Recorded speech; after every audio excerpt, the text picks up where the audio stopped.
I'm white, and I've got everything I need. No one clutches their purses when they're in a room alone with me.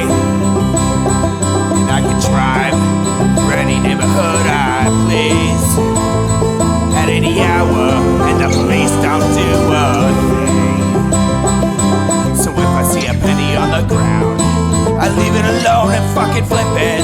I'm a straight white male in America. I got everything I need. I'm a guy getting paid more than a girl with a degree. And I can walk down the streets after dark, no one wants to rape me. And I can get a girl pregnant and just as easily flee. Just like my straight white male dad did to me. So if I see a penny on the ground, I leave it alone and fucking flip it. I'm a straight white male in America. I've got all the luck I need. I've got a pile of broken mirrors and I'm walking under ladders and I'm spilling tons of salt, but to me that doesn't matter, cause my skin and my gender and my orientation are the best things to have if you live in this nation. I recommend it highly.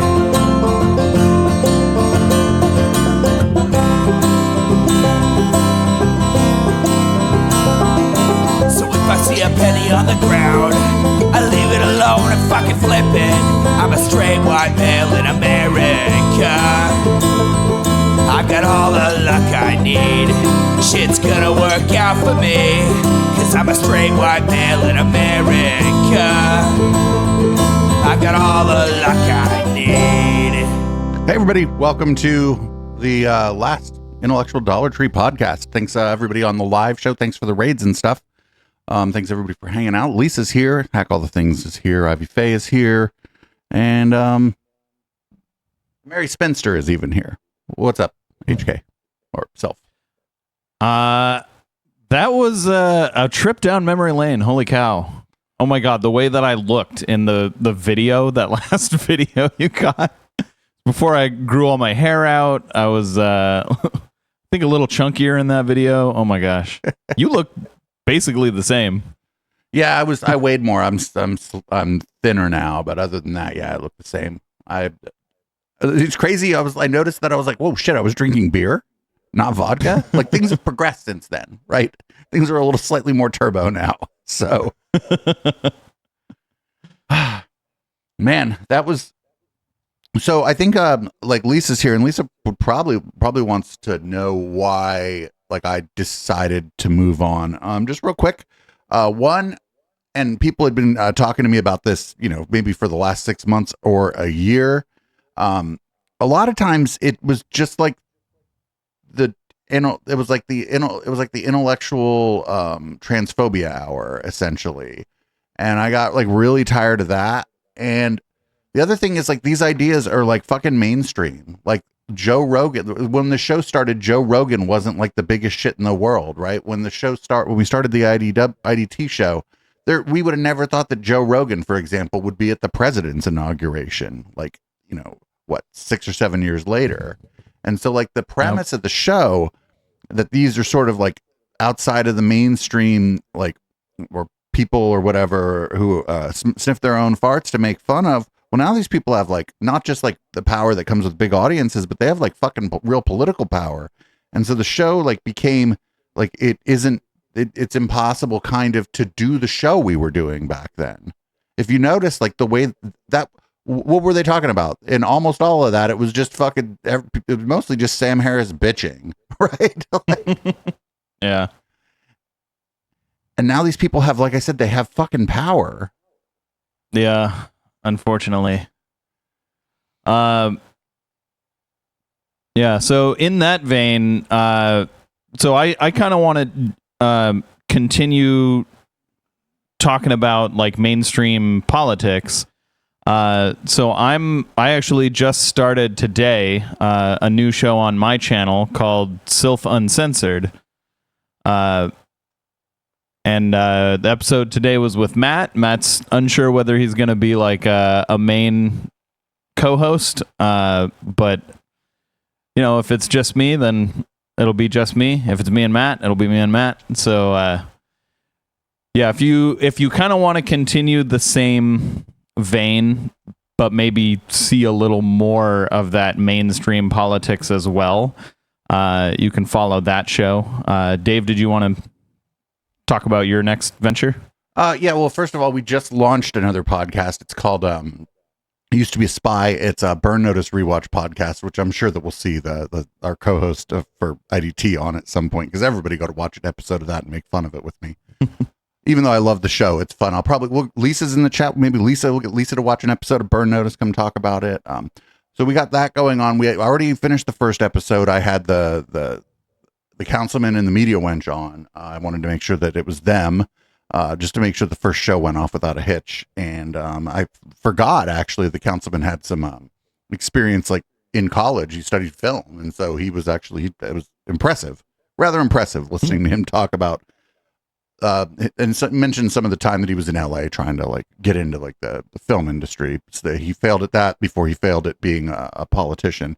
And so, but the other thing and I'm still working out like how I'm going to do it, but we're going to do the cast of characters, because there's enough people that we've been making fun of for a while that are like, that I don't think get any, that haven't been like gone over, haven't had their histories gone over by somebody who knows, like, kind of who's been following them. Mind you, we'll probably do one about Eric Weinstein, and we'll probably do one about like Caliper Claire from Killette. Some of the IDW figures will come up, but the first one we're gonna do is gonna be on Christopher Key, because a lot of people don't know what Christopher Key was doing before all this. He got busted for basically for fraud. He was defrauding the NFL, selling supplements to NFL players into teams. And so I think like a lot of people that cover Christopher Key now only cover his piss drinking, which is, I mean, of course, it's like the low hanging cup of piss, right? But like there's stuff that like from the past that people aren't aware of. And like another fun one, I think the second one will be Hamburglar Dan Badandi, because there's that, like, you could go back for so long with that guy and find stuff like, and the fact that he's does pro wrestling as the Bionic Bull, Dan Badandi, like there's so much there. And what we're probably going to do on Wednesdays, there might be just nights where we just kind of watch like maybe even IDW content. I mean, I'm not going to abandon this group of weirdos, right? But I like baked potatoes, by the way, guys. So you can make a picture of me with a baked potato. That'd be great. Thank you. Oh man, but yeah, like we have the video of like, for example, of Dan, we have archived the video of the time that this group on Facebook called the Couch Gang went into his live stream. And what you would do, the Couch Gang, the group got taken down, but you'd share like some potatoes live stream. And then everybody in the Couch Gang Facebook group would just go in there and ask that, like, is the couch still available? Like there was a video about a Facebook marketplace for a couch.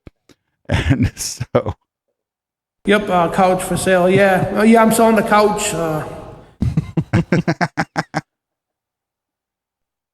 So yeah, that's what I'm doing next. And I don't think that'll be weekly, right? That's a lot of work. So that'll probably be more like monthly. Okay, But, and you said you are doing like the research for that live here on Twitch at 7, right? Some Wednesdays, yeah, sure. I mean, like, Okay. we'll still be live at 7 on Wednesdays, and definitely if I have like people in chat helping me like research something, I know it might be a little bit boring, but it's like a way that we can the community can work together with me on something. And if we start doing research or whatever on the channel and it gets boring, we'll just do something else. Like, it's actually nice sort of to have a night where like there's no theme already established.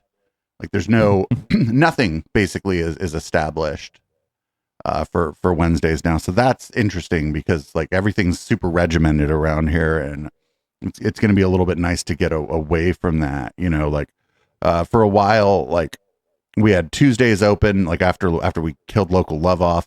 But then like we put Down Ballot back on that night. And then after that, we decided, well, let's just do local government meetings. And so now fucking Tuesday's completely regimented. Monday's my day off. Sunday's still the Plex, which is like, everybody probably, that's the first show. It's the news and out. Like not not a news show, but more like an analysis of how the media is covering the news. And like Catterday is like supposed to be open, but we end up doing Shasta stuff more often than not on that night because the meeting on Shasta is on Tuesday, and sometimes it goes so late, right, that we can't, like, first of all, the video, they use some fucking weird system to do their video, not YouTube. So I think there's like one 6-year-old computer or 8-year-old computer somewhere like trying to render out the video, so it takes till like Wednesday or Thursday. And if one of our friends records it or whatever, that's still like iffy as to whether or not we'll have it on Tuesday night. So Saturday is often taken up by that. But also, you know, we've been playing cat videos like at the beginning, and then just doing like for a while we were like looking for like conferences, like Turning Point USA would have a conference and we'd run it, or those weird Reawaken America people. So, you know, just everything's regimented. It's going to be really good for me, I think, to just have a night where, you know, obviously there's sort of a direction I want to be going in the getting into everything ready for cast of characters, but it's not like the pressure isn't there like to put out a podcast of that every week. You know what I'm saying? Yeah. And again, like over time, the IDT just started to become Transphobia Hour, and it was like, okay, we get it. You all have nothing left to say but that you hate trans people. Yeah. And that's they're the current, you know, target. It is extremely disappointing. But yeah. Anyway, so my show's going to be Wednesday morning so that it doesn't conflict with any of your shows. So Wednesday, 10 a.m., and it's on twitch.tv/sylphweed. That's when my show will be. So, you know, if anyone's worried about me stepping on Dave's toes, don't worry. I don't think Dave's going to be doing a show at 10 a.m. Well, 10 a.m. is like right there on the cusp too. If you would have done it at like 9 a.m., that'd be a 100% guarantee that I would never come on the show. Yeah, 10 a.m. Pacific time. Hack all the things. Yeah. Yeah. We for a while, like we did try to mix it up. We went after Dr. K. Every once in a while, we tried to go off the beaten path. One of the best ones we went off, the two really good ones we went off the beaten path for was the David Miscavige interview. And I think like it didn't do, in fact, it did like one of the worst numbers, we had the worst numbers, I think. That's surprising. It was War of the Worlds when we did War of the Worlds.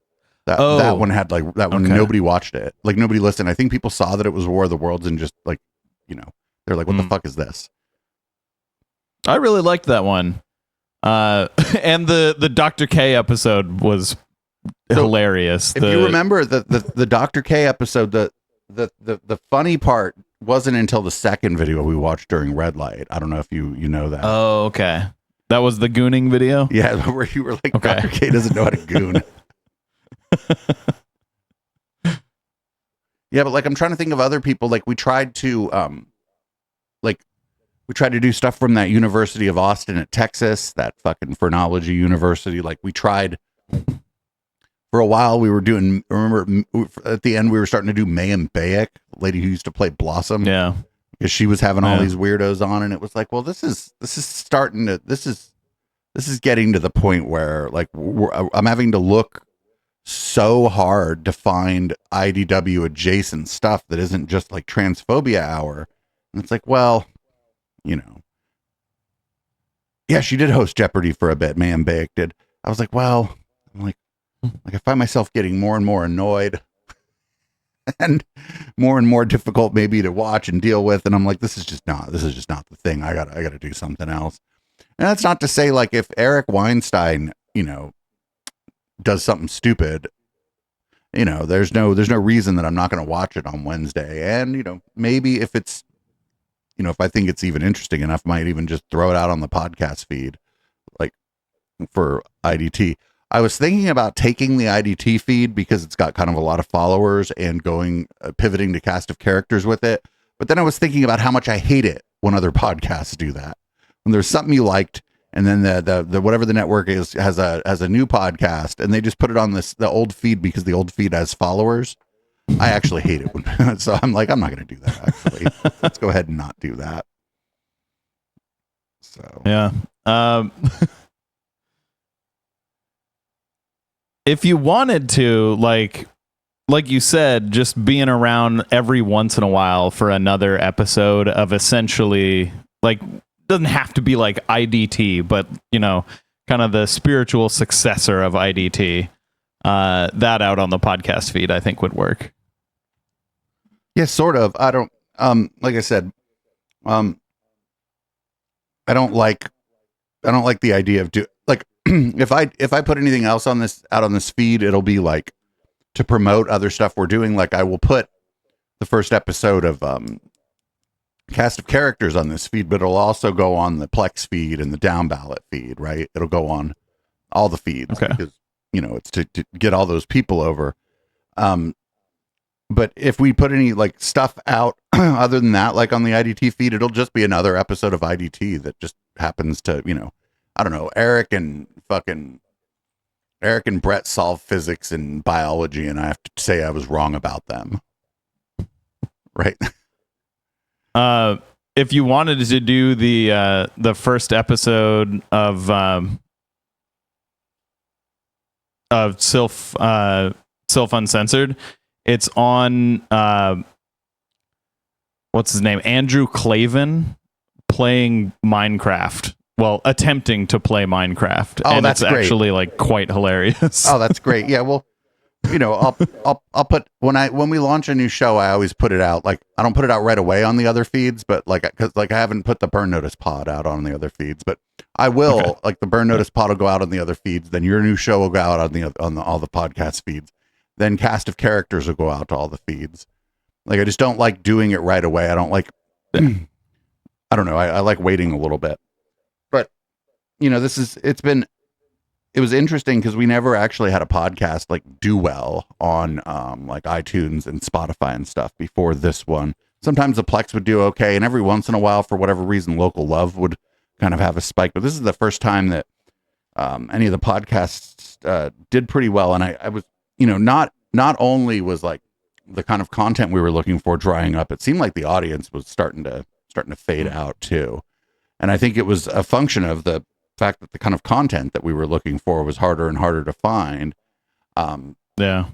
If you remember, you remember it, like in one of the last episodes we watched, you were talking about that podcast that was just some dudes talking about the intellectual dark web, but it was like the mirror image of our podcast because they were like very excited about it. And we like, there's nobody doing that anymore, right? There's nobody. Yeah. There's no like orbiting orbiting weirdos for us to find, because the orbiting weirdos is like the president's son now, so yeah.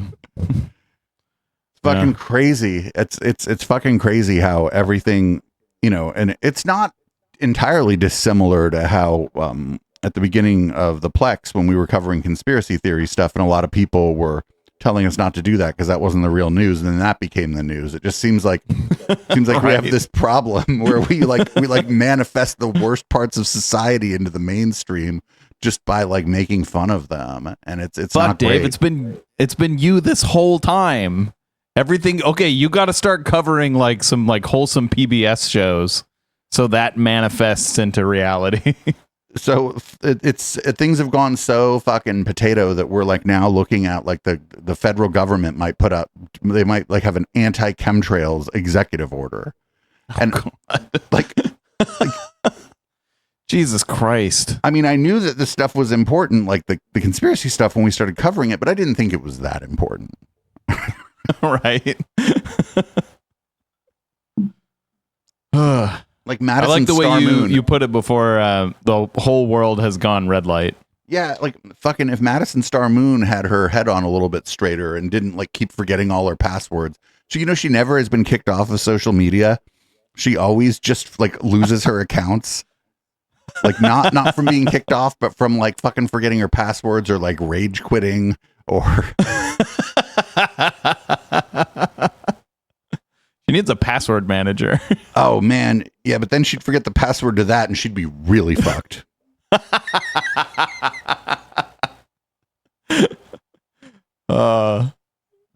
But like, it's so weird too that we sort of joke about it, but it's like grand unified potato theory now too, because some of the IDW people, like, they all went anti-vax. Well, not all of them. Like, as like during COVID, I had Ina, our subject of our first show. Actually, Ina came on, and she had recently on Twitter said, "Oh shit, it's phrenologists versus anti-vaxxers," and it was very, very funny. And it just seems that like it's sort of a QAnon thing, I suppose.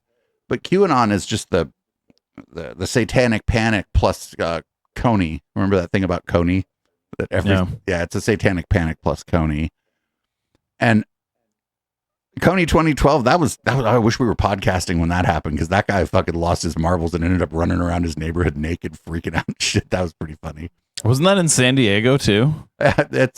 Listen, it could have only been in a couple places, and one of them is San Diego. It's like right down the road from me. The other place it could have been was San Jose, right? That's sounds like a very San Jose thing too. Not Campbell or Sunnyvale, specifically San Jose. And he wasn't on meth, so it couldn't have been in like Riverside or Bakersfield, that's for sure. But like,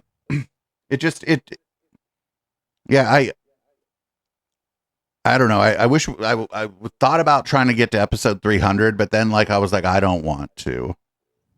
And that was it. Yeah.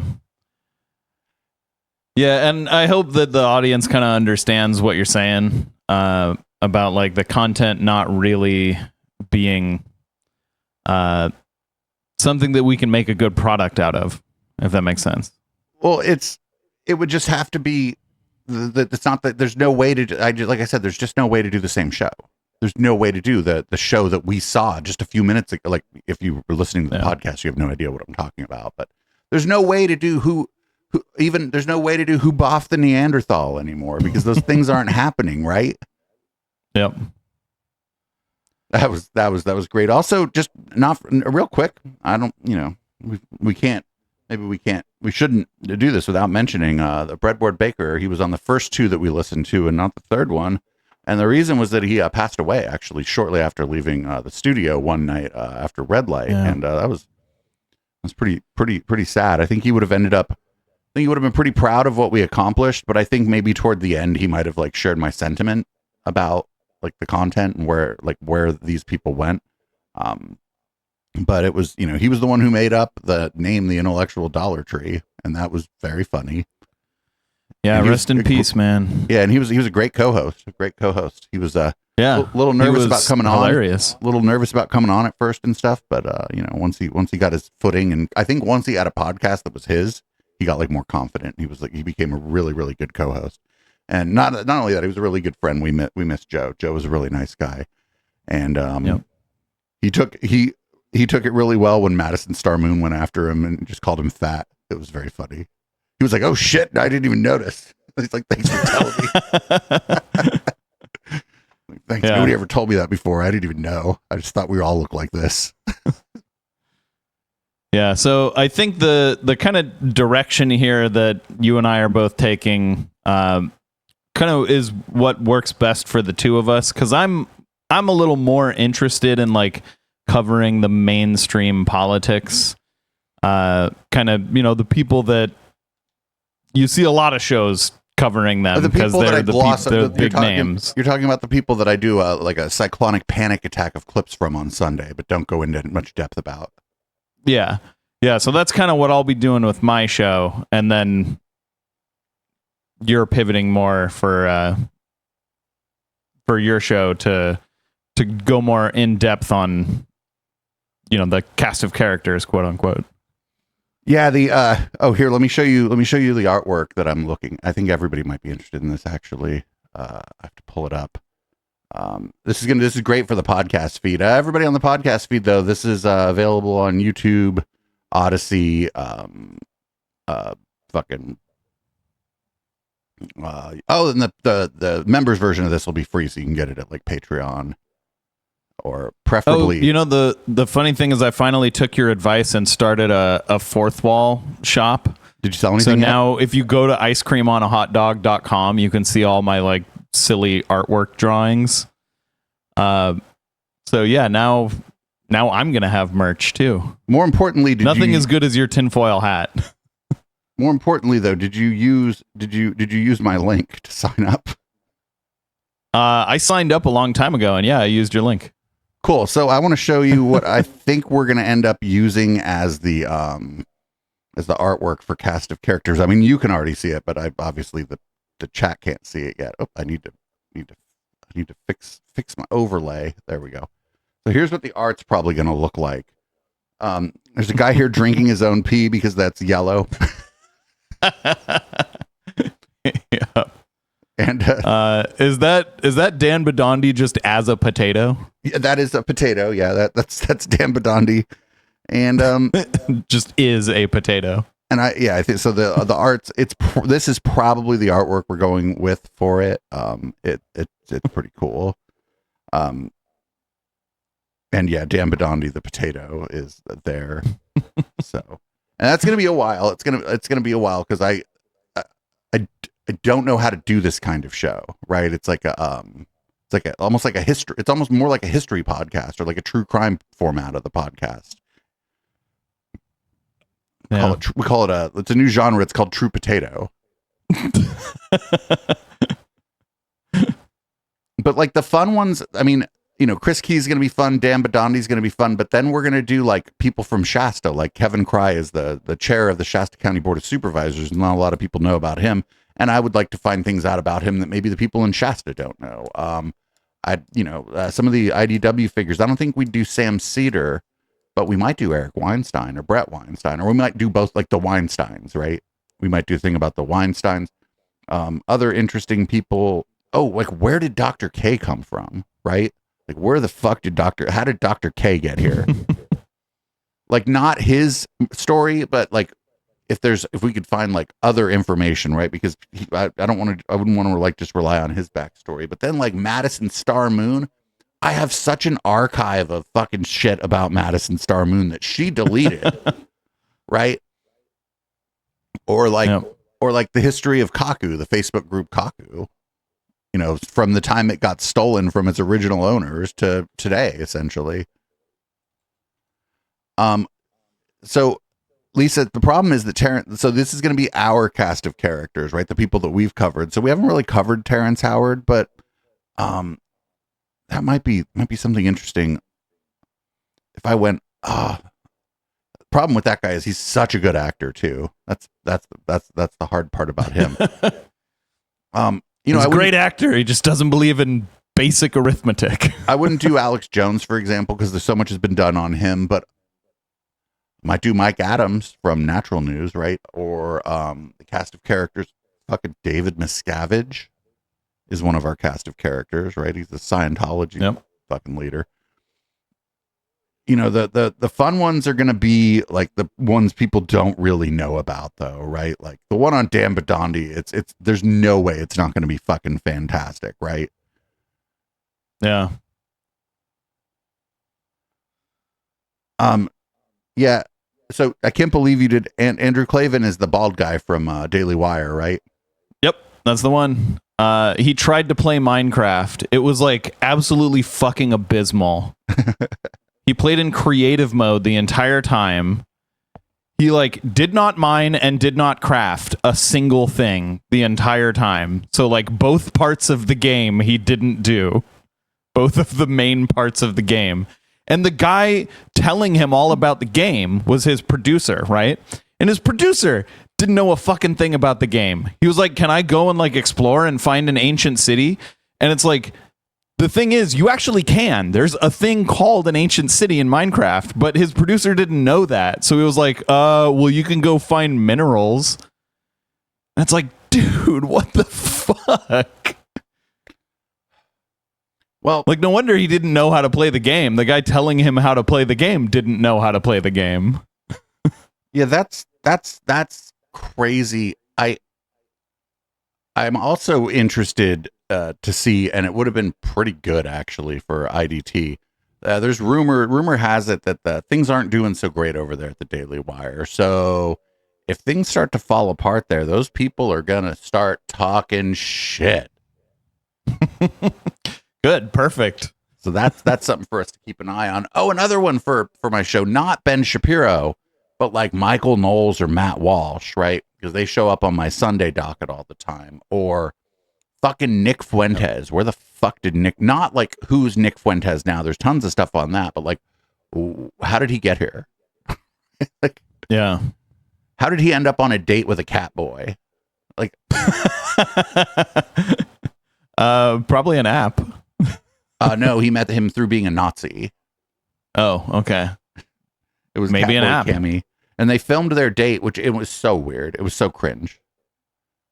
Is there like a Nazi dating app? No, it's called Nick Fuentes' channel. Oh, okay. Like Catboy Cammy found Nick Fuentes through being a Nazi. And so like I think that would be a fun one to do. And you know, not for nothing, we never did like little Nicky Fuentes was like way too far out there for us to do like an IDT on, right? Like it was just too far out there. Hmm. It was just too much, right? Too on the nose. Like that's Sunday show stuff. And the other thing is, I don't think on Twitch it's a good idea to be routinely maybe running him in long form, just because of the kinds of things he says. Like, Yeah. Twitch isn't super strict, but you know, Yeah, we've had like YouTube channels banned for I don't know about like that kind of stuff, but it was like the COVID stuff, right? it was We had like fucking YouTube channels banned for vaccine misinformation. of all things. Down ballot got us kicked off of YouTube. Oh, really? Yeah. So so there was the same week, instead of like the regular show, right? Instead of the regular like down ballot, there was a group of people Zoom brigaded Shasta City Council. I'm sorry. San Jose City Council and Santa Clara City Council, right? So there was all these people on the Zoom that had like done coordination to brigade the meetings. I knew this was going to happen. Okay. And so one of them we just watched live because it was on a Tuesday night. And then we had the other one and we ran it, and it went out on YouTube in fucking 3 segments because the one of them, I think the city council was super long. And so all 3 of those segments got copyright or got fucking medical misinformation strikes, and they yeeted the channel. Yeah. And it's tough because it's like you want to cover that kind of misinformation, but YouTube flags you for having that misinformation. And it's like, yeah, but I don't believe it. I'm telling people not to believe it. YouTube, damn it. Yeah, you know, usually we were able to like I think the thing is that it hit 3 in a row. It hit us 3 in a row. And so like, okay. Like I mean, I went to bed like one night, and I woke up the next morning and the YouTube channel was gone, right? Like, okay. and I think the other thing that was going on is for a while that channel Chemtrails people were a brigade reporting it for like targeted harassment, saying that us making fun of them like was targeted harassment. And so the strikes were no longer like good, right? They had expired, but there were tons of like incidents where that channel had been falsely reported for like harassing people or whatever. So I think that stuff, even though they say it drops off, I think that stuff kind of like builds up, right? Like, Yeah. in your ability to appeal, when I appealed, the appeal rejection came back in like 3 minutes. So no human that's being automated at that point. Like, that's automated. Yeah, no human being did that, and I couldn't get their attention on Twitter, which was the only other way to like deal with that. You know, it's that sort of doesn't matter. We've never like been able to make money or even get much traction on YouTube, but it was kind of disheartening too, because like we were actually starting to like pick up a little bit. Like it was starting to pick up. We were starting to get into the algorithm on YouTube a little bit at that point. Like we were starting to, more and more of our views were coming from YouTube's recommendation engine. And that's how like you sort of know that things might start going like a little bit better on there, as if it starts recommending stuff. And the funny part is the stuff that was being recommended by its recommendation engine was us making fun of COVID misinformation, right? So it's like, it's like you could lean into that, but it was a dangerous game. Now it seems like none of these sites give a fuck. Yep. Especially now that, the people in charge don't give a fuck. Right. I don't think they give a fuck.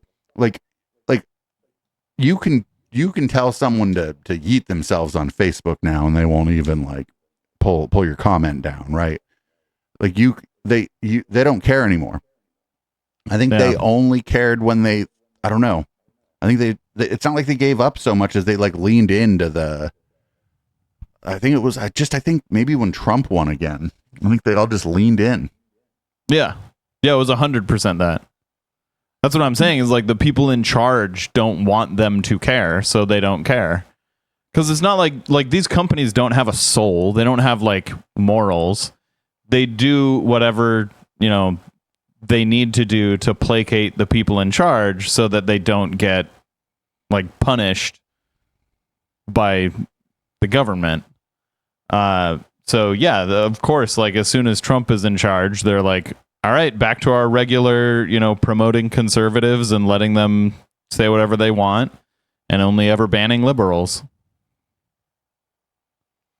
Well, but yeah, I will be on YouTube, my Sylph Uncensored. I'm hoping that channel, that I don't accidentally cover something that gets me banned off YouTube. But yeah, I'll be doing it live on Twitch at the Sylph Weed channel, and then the YouTube channel is at Sylph Uncensored. Are you multi-streaming? No, Sylph Uncensored. Are you streaming to both? No, the one will just go up later. The YouTube will go up later. The because you have a fiber connection too, so the multi-stream plug-in for OBS, if you ever want to do it, is really good. Okay, but it's I mean, I send this everywhere but YouTube, but that's just now that we've established on Twitch. But it's just all a funnel to try to get everybody to Twitch, right? It even tells people that in the description, like on Facebook Live. It's like, oh, this is a simulcast of our Twitch stream. But yeah, I guess we should probably just call it here and go into red light, and one more time everybody, by the way, this is going out for free, so if you want to check this out, we're already 5 hours and 43 minutes into this because of the stuff that went before. But if you want to hear Peter Thiel on Jordan Peterson's show, you can go check out the freebie of this at patreon.com/echoplex, or okay, we are in the red light, whatever. Patreon.com/echoplex or eplex.store. Speaking of which, we're already in red light. Let's not fucking play a song. Let's just fucking run this video. Fuck it. We'll just put this out on the podcast. Fuck it. I don't care. All right, everybody. This is Peter Thiel. Hippies took our, oh God, look at this. What? Hippies took over. Man, of course, hippies took over the country. Hippies took over the country. Okay. All right. Well, nothing ever changes. So this question of, is there really progress? We used to move faster. We've stopped moving faster physically the last 50 years. We feel like we are in an apocalyptic age. Wait, physically, we've stopped moving faster? The Earth's slowing down. Ask the flat earthers. And it's, it's a trap that humanity may be setting for itself. Much of the early science was done in the monasteries that turned into universities. You can think about that as concrete evidence of the underpinning of much of the scientific revolution in terms of... So we're going to go out of this show the same way we came into this show. These fucking freaks, absolutely. The theological metaphysics that drove it. It's something like the Christian anthropology. Okay, so let's delve into this a little bit. This is so pretentious, all of this. Yep. Maximally pretentious. You know what? In like 2010, like during the manosphere, if somebody would have told me that like a fucking crying benzo addicted shell of what may have once been a man was going to be the major manosphere influencer, like in 10 years, I would not have believed them. Yeah. So I had the opportunity to sit down with Peter Thiel today, and Mr. Thiel is probably most famous for the role that he played in establishing PayPal, but he's been a canny investor for a very long period of time. And we didn't actually talk much about practicalities on the business side. We mostly talked about the nature of cultural transformation. And how we don't like it. Thought tends in that direction. Peter Thiel liked cultural transformation right up until the point where people thought rich, straight-ish acting white gay dudes might be okay, right? He was like, culture should have stopped at the first episode of Will and Grace. Yep. Yeah, as soon as I'm through the door, now we can shut it. Right. Yeah, I'm up this ladder. Let's yank that right up behind me. Inclined person. And our discussion really walks through I caught the last bus I'm ever going to need. Let's cut funding to transit. Peter's fundamental propositions is that What is progress he reaching for when he does that? digital world, let's say, has slowed substantively since maybe the 1960s, and that there are deep reasons for that. Some of it is apocalyptic fear of the scientific endeavor. Some of it is this hippie-like desire to look inside. Some of it is escape into a world of abstraction. And so he outlined his theory of social transformation, which is also deeply influenced by a skepticism about what low-level mimetic envy. To mention Disney Benzos in the shape of Gaston. Oh my god! All right, the chat is the chat is, as always, funnier than we are. That's our job. Status games, which I think is a very wise target of skepticism. We walked through his thoughts on social and technological transformation over a couple of 100 years, concentrating more on the last 60, and also began to... Oh, he's going to do the same shit that he keeps... Oh, the same shit. This is going to be... We've seen this, and this is, again... Like, how many times are we going to watch Peter Thiel make up some fucking story about how we haven't had any science since the 60s? Like, how many times... Right. Flesh out a metaphysics that might... We've been stagnant for 50 years. Nihilistic pathology and malaise.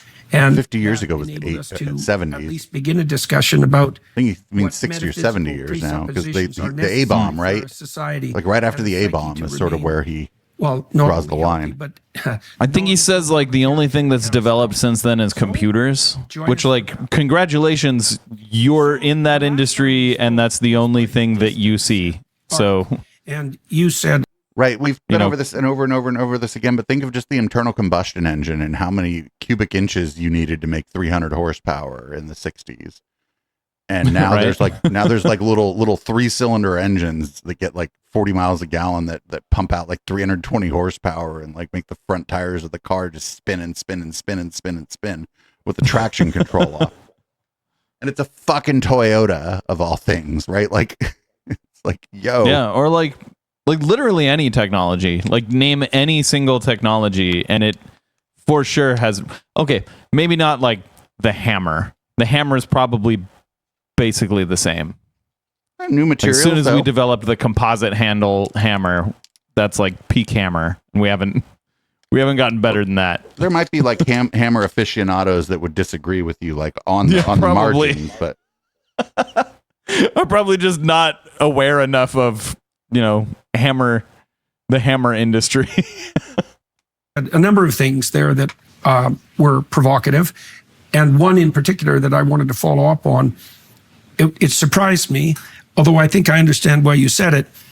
You're dubious about the rate of progress, so to speak, that we're making now. You seem to feel, I don't want to put words in your mouth, that the most innovative times are perhaps behind us, or at least temporarily Yes. so. And so I'm curious about, we've seen these revolutionary steps forward in principle on the large language model front in the last year, and our Yes. gadgetry is becoming much more sophisticated. There's tremendous advancements in robotics. And so what about just batteries? My God. I know, right? quantify. Like think about the battery you used to use in like a fucking like cell phone from the 90s. That giant like nickel cadmium battery. Right. That, like if you forgot to like if you accidentally charged it when it wasn't dead yet, now it's just like, okay, well you just halved the capacity of that battery. And that sucks too, because like then you add to like, all right, Mom, I know this is really expensive, but I'm trying to run the battery out. What's going on, Mom? Progress, scientific and technological. And why are you skeptical about the benefits or the rate? Well, yeah, the variations of this that I've talked about for close to 2 decades at this point, and the big, and it's, of course, there are all sorts of very complicated measurement problems. So how do we compare progress in AI with, let's say, lack of progress in dementia research, curing Alzheimer's? And so, so all these different complicated ways of how you weight all these different things. But there was a sense that the Western world was in. Oh yeah. Fucking, not for nothing, dude. Apartheid Clyde and this guy are both have deep ties to South Africa. They're not sending their best. Era of, and by that I mean they're sending white South Africans. Technological progress where it was advancing on many, some of whom I'm sure are good people. In some ways, it started picking up in the Renaissance, early Enlightenment, 17th, 18th centuries, and then probably in important ways accelerated in the 19th, first half of the 20th. And then in some ways, I believe it's slowed down over the last 50 or so years. Maybe 1970 or so is an inflection point one could. This all, and we've talked about this before, you know what this all lines up with? The civil rights movement. Yeah. This all lines up with the Civil Rights and the Voting Rights Act. Right after that, we had to let the blacks in and shit, and they went and blacked up the science, and now all you got is a better cell phone. Now all you have is advancements in every single industry that Peter Thiel is completely unaware of. Kiko, we'll still be here Wednesdays, just not necessarily doing the podcast. We'll be researching. Actually, you might enjoy helping me out. You better come here and tell jokes, Kiko, because sometimes like your English is so much better than when you first got here, but sometimes like the like sometimes what you're saying, because of the way it gets the way that your mind as a native Japanese speaker, the way you translate it in English is just, it's funnier than it is. It's funnier than even the idea is, and you have to keep coming here because that shit's funny. Also, shout out to Kiko. We know 2 people now that hang out in the chat regularly who learned English by making fun of stupid Americans on the internet. What a great way to learn English. Risto is from Northern Europe somewhere, one of those Northern European countries where they speak Northern European. And I found him in a group that's unfortunately called Illumitardi on Facebook. But I saw him in there, and his English wasn't the greatest, but he was talking mad shit. And so we just kind of became, we kind of started chatting, and he's like, oh, this is the greatest thing ever. He's like, I learned English by making fun of the dumb fucks in this group. You know how they got that those like learn English or learn any language programs? I think we should start our own where it's like learn English by clowning on chuds. Yeah. Yeah, have you seen how like trash a lot of the Duolingo stuff is now that they're like, let's just fire all the people and get AI to write everything? Right? Why use AI when there are endless dumb fucking Americans on the internet that you have to fucking figure out the wording for the exact insult you want to throw at them? There's a lot. That's just a strong motivator to learn any language. If you got to start talking, I got really mad at some French podcast because I saw a translation. Friend, I would learn French to talk shit to them. Yep. Could cite. It doesn't mean it's stopped altogether. One way I've often summarized it is that we've continued to have progress in the world of bits. Computers, software, internet. Oh, all the things that he invests in, they happen to be like all the things that he's personally aware of. It's like the guy just can't accept the fact that he's not an expert in everything. Like he doesn't understand. Like there are so many things in the world. There are so many different things. Think of the plumbing in just the average apartment building versus the 60s, right? Like right? Yeah. There are so many different expertises in the world that like there's constant innovation in every single one of these fields. So the fact that like he doesn't believe that there's any innovation outside of his own field just shows how fucking mind-bogglingly small this guy's brain is, like his worldview. And like the other thing is, I think a lot of these guys, they think that because we went to the moon and we didn't immediately become like a spacefaring species or whatever. They think that that's like an argument against the fact that we've had technological progress. But going anywhere past going to the moon is hard, right? Obvious, it's difficult. But going to the moon's not that hard. It takes 3 days. Sure. All right. Well, then go to the moon. No, going to the moon is hard, HK.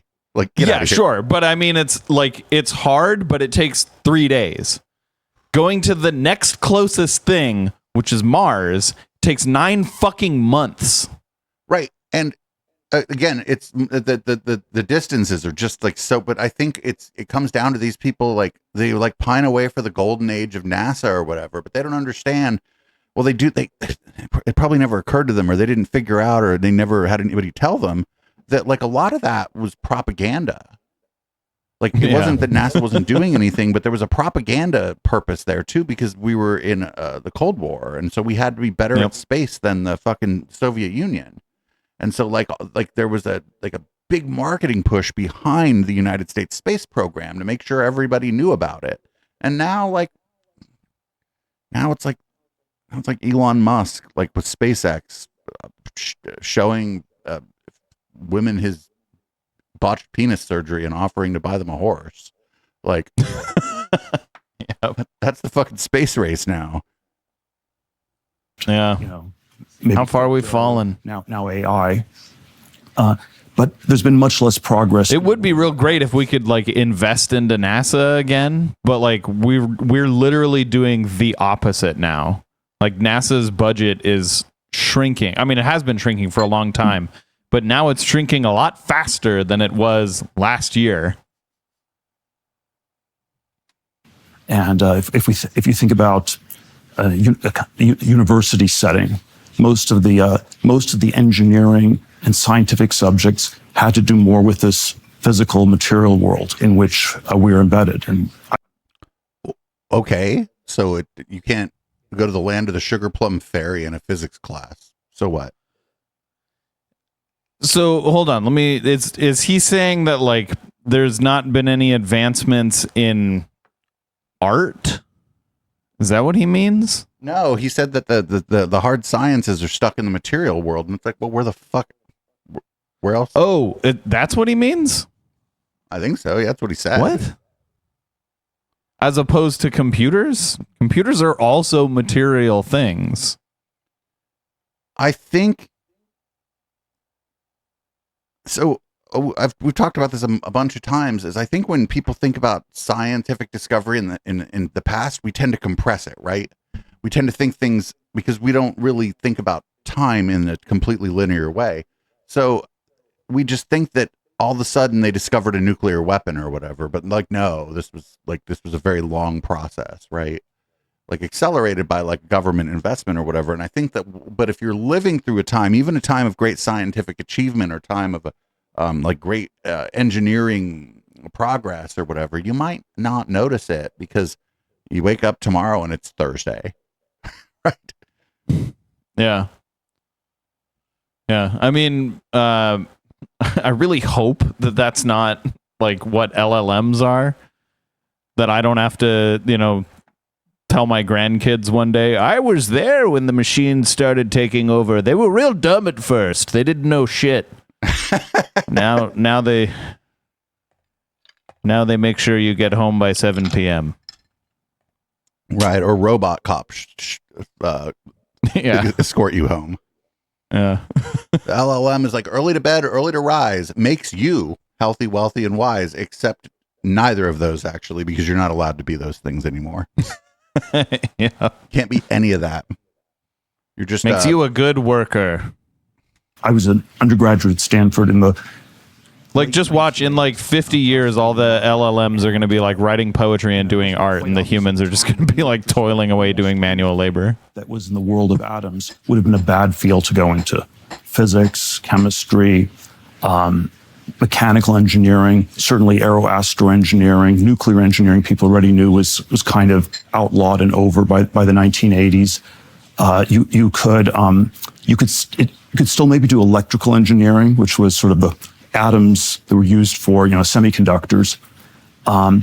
But basically the only STEM field that was going to be a really successful field for people to go into was computer science, which was kind of this marginal, almost fake field. Because I always have this riff where, when you have, when people use, I'm in favor of science, but I'm skeptical when people use the word science. So social science, political science, climate science are called science by people who have an inferiority complex and say deep down, no, they're not really rigorous scientific fields. And something like this was true of computer. I'm sorry, what? Climate science is not a rigorous scientific field? At math to be in This guy's an idiot. physics or electrical engineering, and they sort of flunked out into computer science. And weirdly, this was a field that worked and it had, a decent amount of impact. I don't think it was, and then it worked on the scale of people building some fantastic companies. There were certainly some important cultural. Ooh, I reconnected with an old boyfriend from a long time ago. I want to see what he remembers about Peter Thiel. He was the boyfriend that Peter Thiel tried to fucking steal from me at like a party at Yahoo. Industrial age to the information age. I don't know if it's worked that well. I'm going to refill my glass. I'll be right back. Broad economic level of well-being. So even if you measure it in terms of material well-being for people, the millennial generation. That was my only experience ever with Peter Thiel. I don't know anything more in a about lot him. of ways not. But I couldn't believe it when he got mad that fucking Valleywag outed him. I was like, what? I thought, wait, that guy's gay. Everybody knew that Peter Thiel was gay when Valleywag outed him.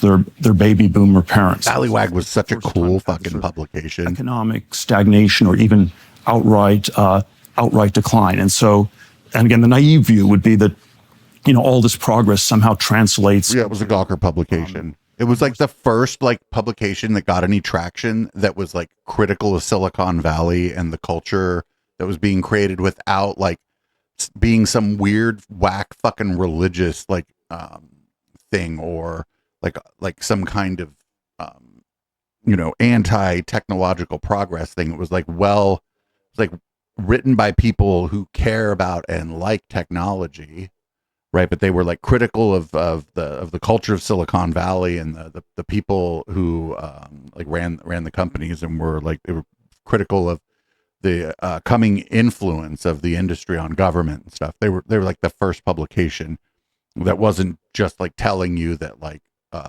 that this technology was going to make the world a better place and shit. It was very good, and the article that was called "Peter Thiel is totally gay, y'all," or whatever it was. I think that article was only surprising to anybody who wasn't working in tech, and not just working in tech, but like in the late 90s and early 2000s, the rave scene was full of tech money.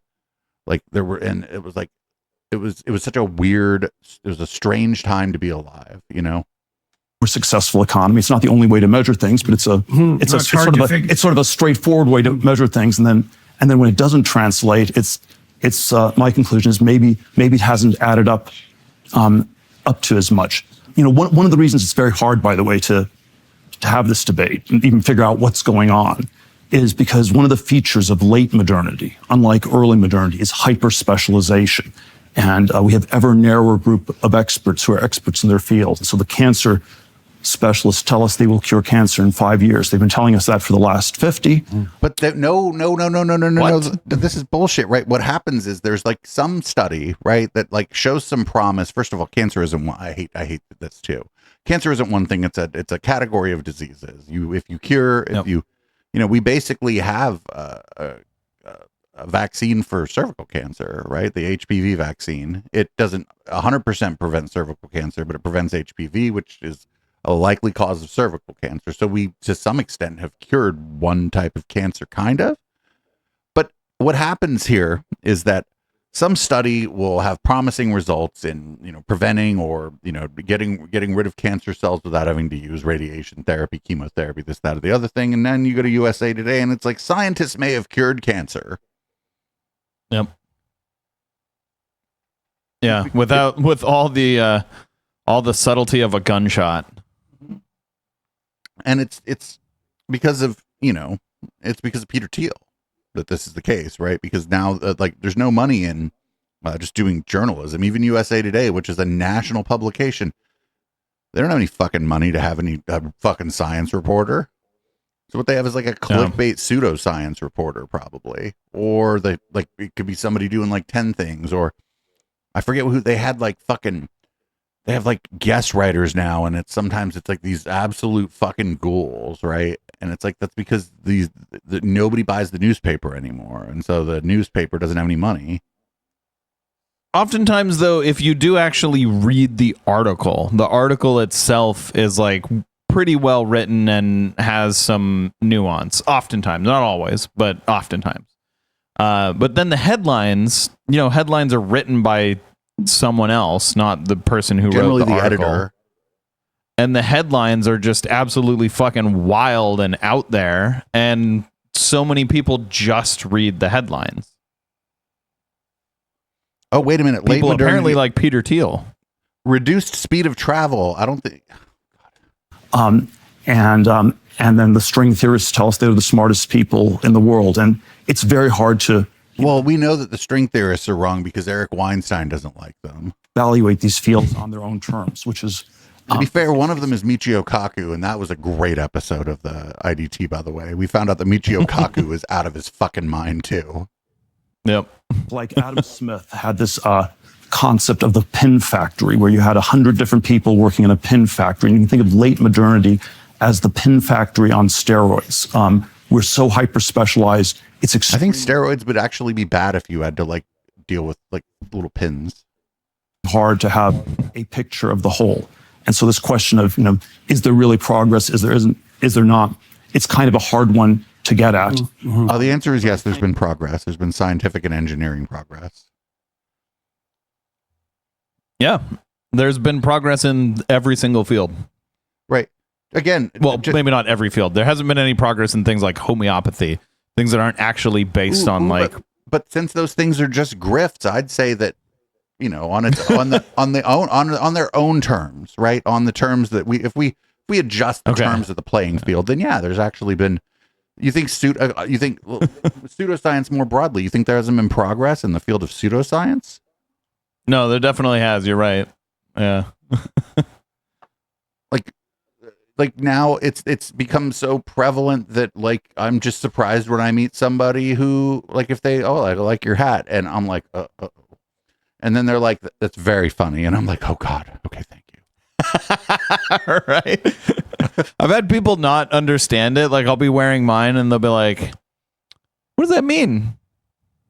I'm like, it's a tinfoil hat. No, like I don't get it. Nits just, what point are we making? That's a good question. Or are you talking to Peter Thiel? I think if you measure it in economic terms, there's a slowed sense. If you measure it in this sort of intuitive thing where, okay, we'll just look at a bunch of different fields like cancer, supersonic aviation, just all these different ways. You used to move faster. You move faster. Okay, so one of the things that people have discovered actually that like trying to make the plane go faster just wastes a lot of fuel. That's why. It just wastes a lot of fuel. So like planes generally go fast enough. like planes go like the reason planes don't go as fast as they used to exactly is to not waste fuel. Planes go the exact right speed to use the minimum amount of fuel.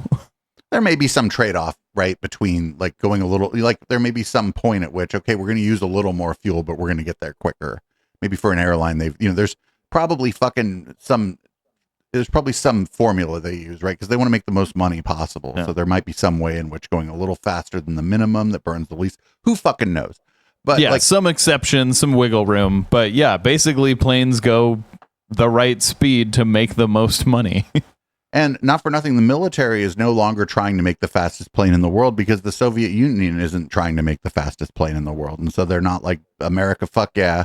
And now they make planes that like cost fucking billions of dollars and just crash, actually, just randomly. Yep, $35 billion and they fall right in the ocean. Plunk. All right, so maybe he's right about that, but that's just, I don't know, it's bad design. Decade from 1500 on, it was faster sailing boats, then faster railroads, faster cars, faster planes. Yeah, but this guy's probably against high-speed rail. stopped moving. Yeah, the thing is, in America, we don't have fast railroads. Sure, there hasn't been a whole lot of progress in railroads in America in the past, 50 years. Fine, agreed. Oh yeah, we were actually talking about aircraft a second ago, and Nitsu in the chat mentioned stealth. Like that's actually being able to evade radar. And now it doesn't really matter that if they can't see you. I mean, who cares how fast you're going? Really, if you take the fucking picture, right? Like, yeah, or like unpiloted planes didn't exist 50 years ago. Drones that can just like bomb you from like 40,000 feet in the air. Or 100,000. I don't know. However high they fly. They fly high enough that you can't see them. But yeah, so American trains are slow, but trains in other places have gotten so much faster. One of my friends, he went to Thailand and he thought he was going to be like, he doesn't get car sick or anything, but he thought he was going to be sick on the train, like when it left the first station, because he wasn't ready for like how fucking quickly this train accelerated, right? Right? How come we can't have that? Because of people like fucking Peter Thiel. Yeah, Lisa brings up like shoes. Think about how comfortable like a fucking cheap pair of shoes is now versus like 50 years ago. Mm-hmm. Like you wear glasses. Yeah, 50 years ago, like leather soles were pretty common. Like you wear glasses. Think about like just how much better like for your people's glasses are now. That one, arguably, they've gotten worse. They've gotten like cheaper. They're designed to last like 3 years max. Physically, the last 50 years. So, that's one dimension. And so there's sort of a common sense way that we have stagnation. There is there's an economic way to measure it. And then there's probably, although like another thing about glasses is now we have glasses that like you walk outside and they turn dark. And like you look across like a lake and you don't see any glare off the water, I guess that's old technology, but the transitioning lenses is pretty new. Perhaps if you have ideas that are taboo, that you're not allowed to discuss, my shortcut is to suspect they're simply correct. And wait, what? Everybody thinks you're an asshole, so you must be right. This is like how this is like a 12-year-old who just discovered like fucking philosophy or something. This isn't even like dorm room shit, right? This is like junior high shit. Yep. This is oh man. Junior high, smoking weed for the first time, and he's like, man, I bet you everyone thinks you're wrong. Probably right. Yeah, Kiko, 1950 shoes. There were some dope looking shoes, but fuck. Oh, you know what? I bet like tennis shoes have probably gotten more comfortable. I'm willing to bet high heels have gotten worse. Running shoes for sure have gotten so much better in the past few decades. Like running shoes are one area where like the advancements we've made are astounding. I think this guy just does human growth hormone and fucking drinks the blood of the youth so that he stays looking like this. I don't know. This guy runs. So the example I always give is Professor Bob Laughlin is a Stanford physics professor. I think around 1998, he gets a Nobel Prize in physics. See the guy with the loblog? Bob Law's loblog? Give his Professor Bob Laughlin is a Stanford physics professor. I think around 1998, he gets a Nobel Prize in physics. And he suffers from the extreme delusion that now that he has a Nobel Prize, he finally has academic freedom and can talk about whatever he would like to talk about. And there are also... So he just fucking starts dropping the N-word during his physics lectures. He's like, I have a Nobel Prize. Fuck you, N-word. Like... Like, what do you think this guy did? Like, this guy it always ends up being like, oh, I'm untouchable now. So since I'm super untouchable now, I'm just going to start calling every woman, I'm going to start calling her a bitch and slapping her ass.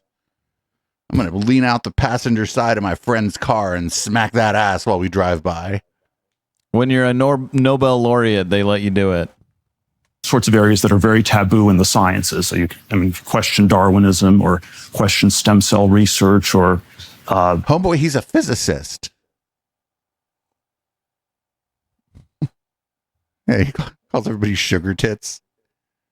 He's like, you got an A, sugar tits. But this is what happens. This galaxy brain shit where like the guy wins a Nobel Prize in physics and now he's like over in the biology department telling fucking Brett Weinstein why evolution isn't true. And that's how this all started, actually. That's how all of this started. Yeah. Oh, man. Question, climate change. These are very dangerous areas, but he picked one that's even more dangerous than any of those three. He believed that most of the scientists, so-called scientists, were basically stealing money from the government, engaging in borderline fraudulent science, or it was incrementalist, not All right. much. Counterpoint. It's not the scientists stealing money from the government. It's the parasitic fucking CEOs stealing money from the government and ruining society. So imagine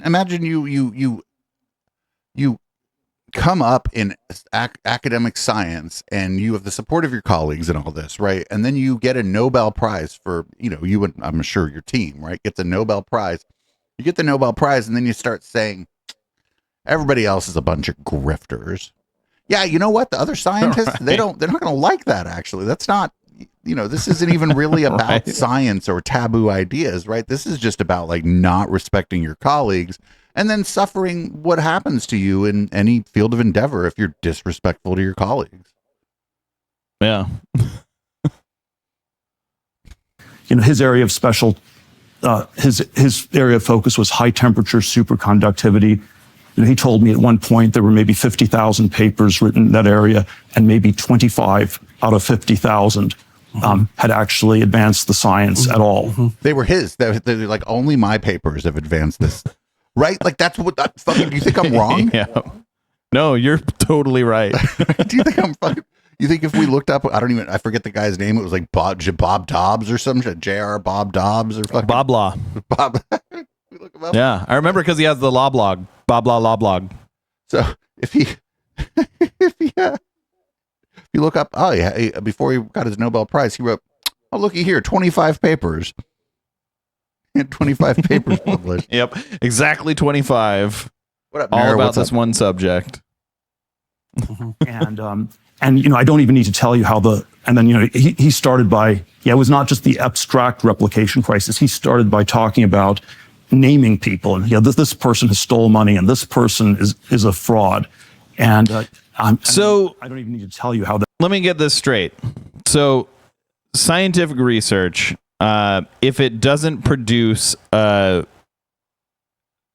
result that advances the science, Or a Peter Nobel Thiel Prize. thinks it's theft. Or a Nobel Prize.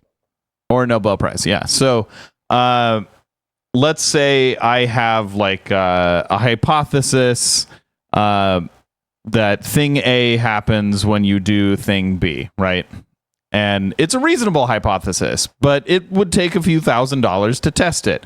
And if it turns out to be true, it'll advance the science and it'll, make people a lot of money. If it turns out to be false, it won't advance the science, but I'll publish the paper anyway, right?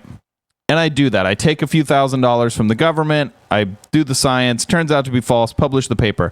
In Peter Thiel's eyes, am I now a thief? Well, to be fair, it's in a Nobel Prize winner's eyes.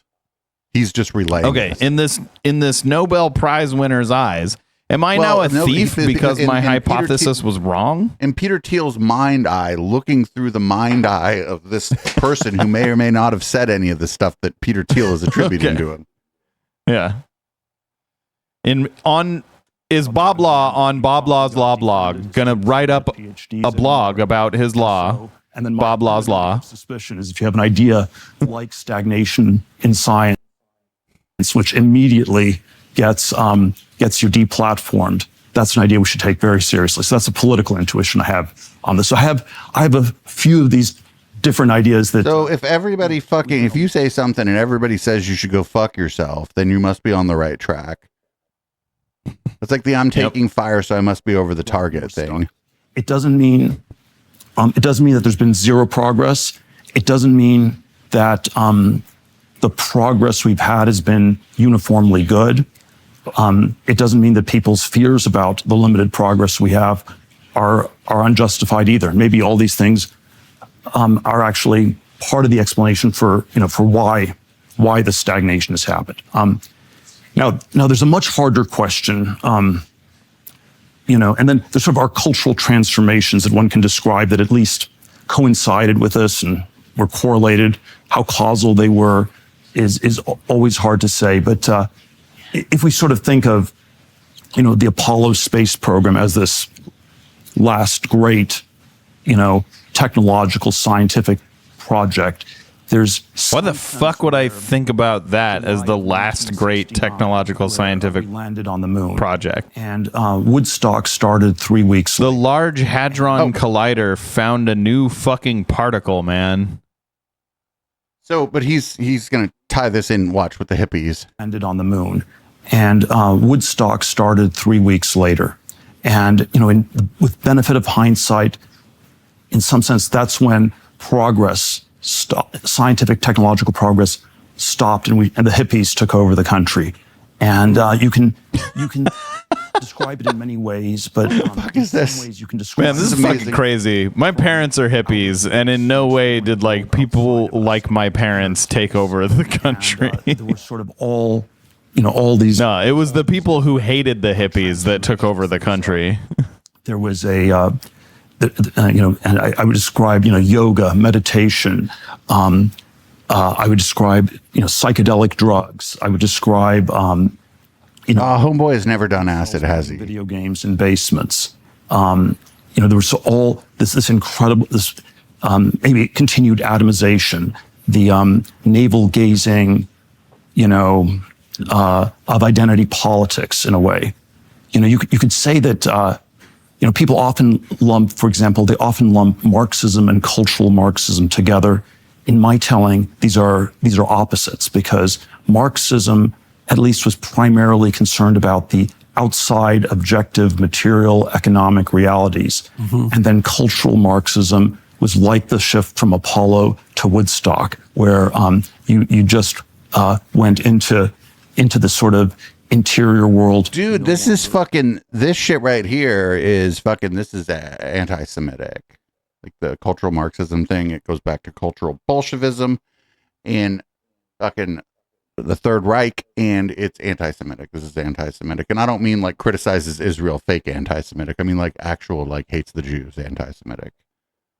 We're thinking about this outside world, and in some ways you stopped asking these questions about economic growth and basic economic prosperity, and then that coincided with also with this lack of progress in these things. So I think there were all these kinds of cultural transformations. Also, not for nothing, all the first people that did the Silicon Valley shit that was the shoulders that he stood on essentially to get rich. Those were all fucking hippies that stayed in the Bay Area and became engineers and interested in software and stuff. Those were all fucking hippies. Look at any of those pictures from those old computer clubs, friend. Hippies, Palo Alto hippies, but hippies nonetheless. Yep, and they weren't the ones that took over the world. Right. They made some software, and then fucking Bill Gates told them to stop it. Bill Gates bought it and then sold it. Bill Gates famously not a hippie. Also, I'm not sure, I think he wrote software in the early days, but I'm pretty sure most of his talent, if you could call it that, was literally just in buying and selling business. And he same with Zuck. I've seen Zuck's code. Okay. Bill Gates also tried to stop people from sharing software early on, when the only way sometimes to get software was to copy it from your friend, because I don't know, maybe you lived somewhere where there wasn't a fucking computer store. Yep.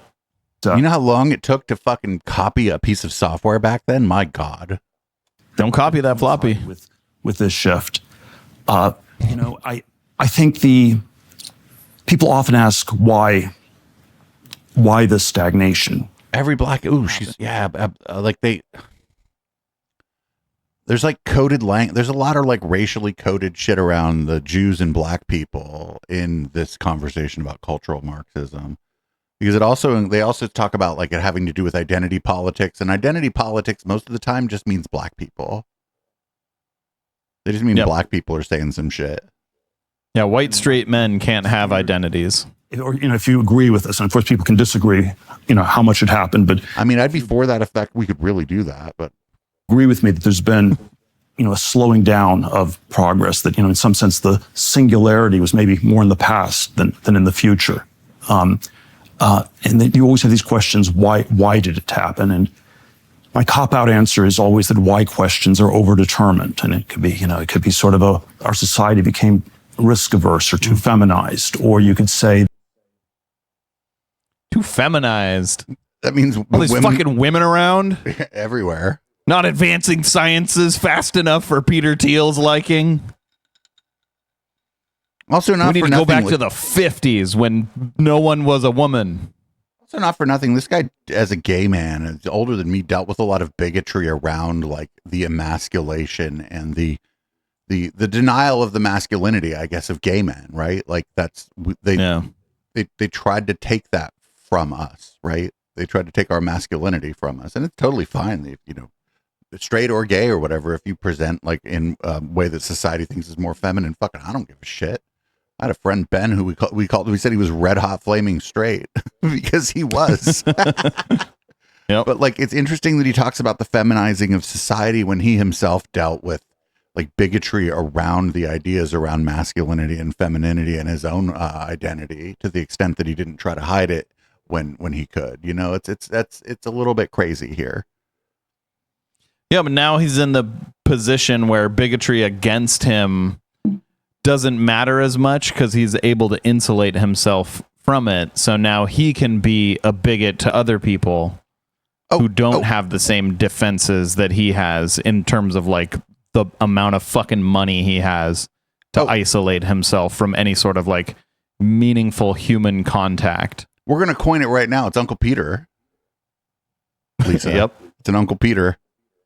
that There you go. you could say that there was too Uncle much Peter. regulation and bureaucracy, which is sort of a libertarian intuition I have.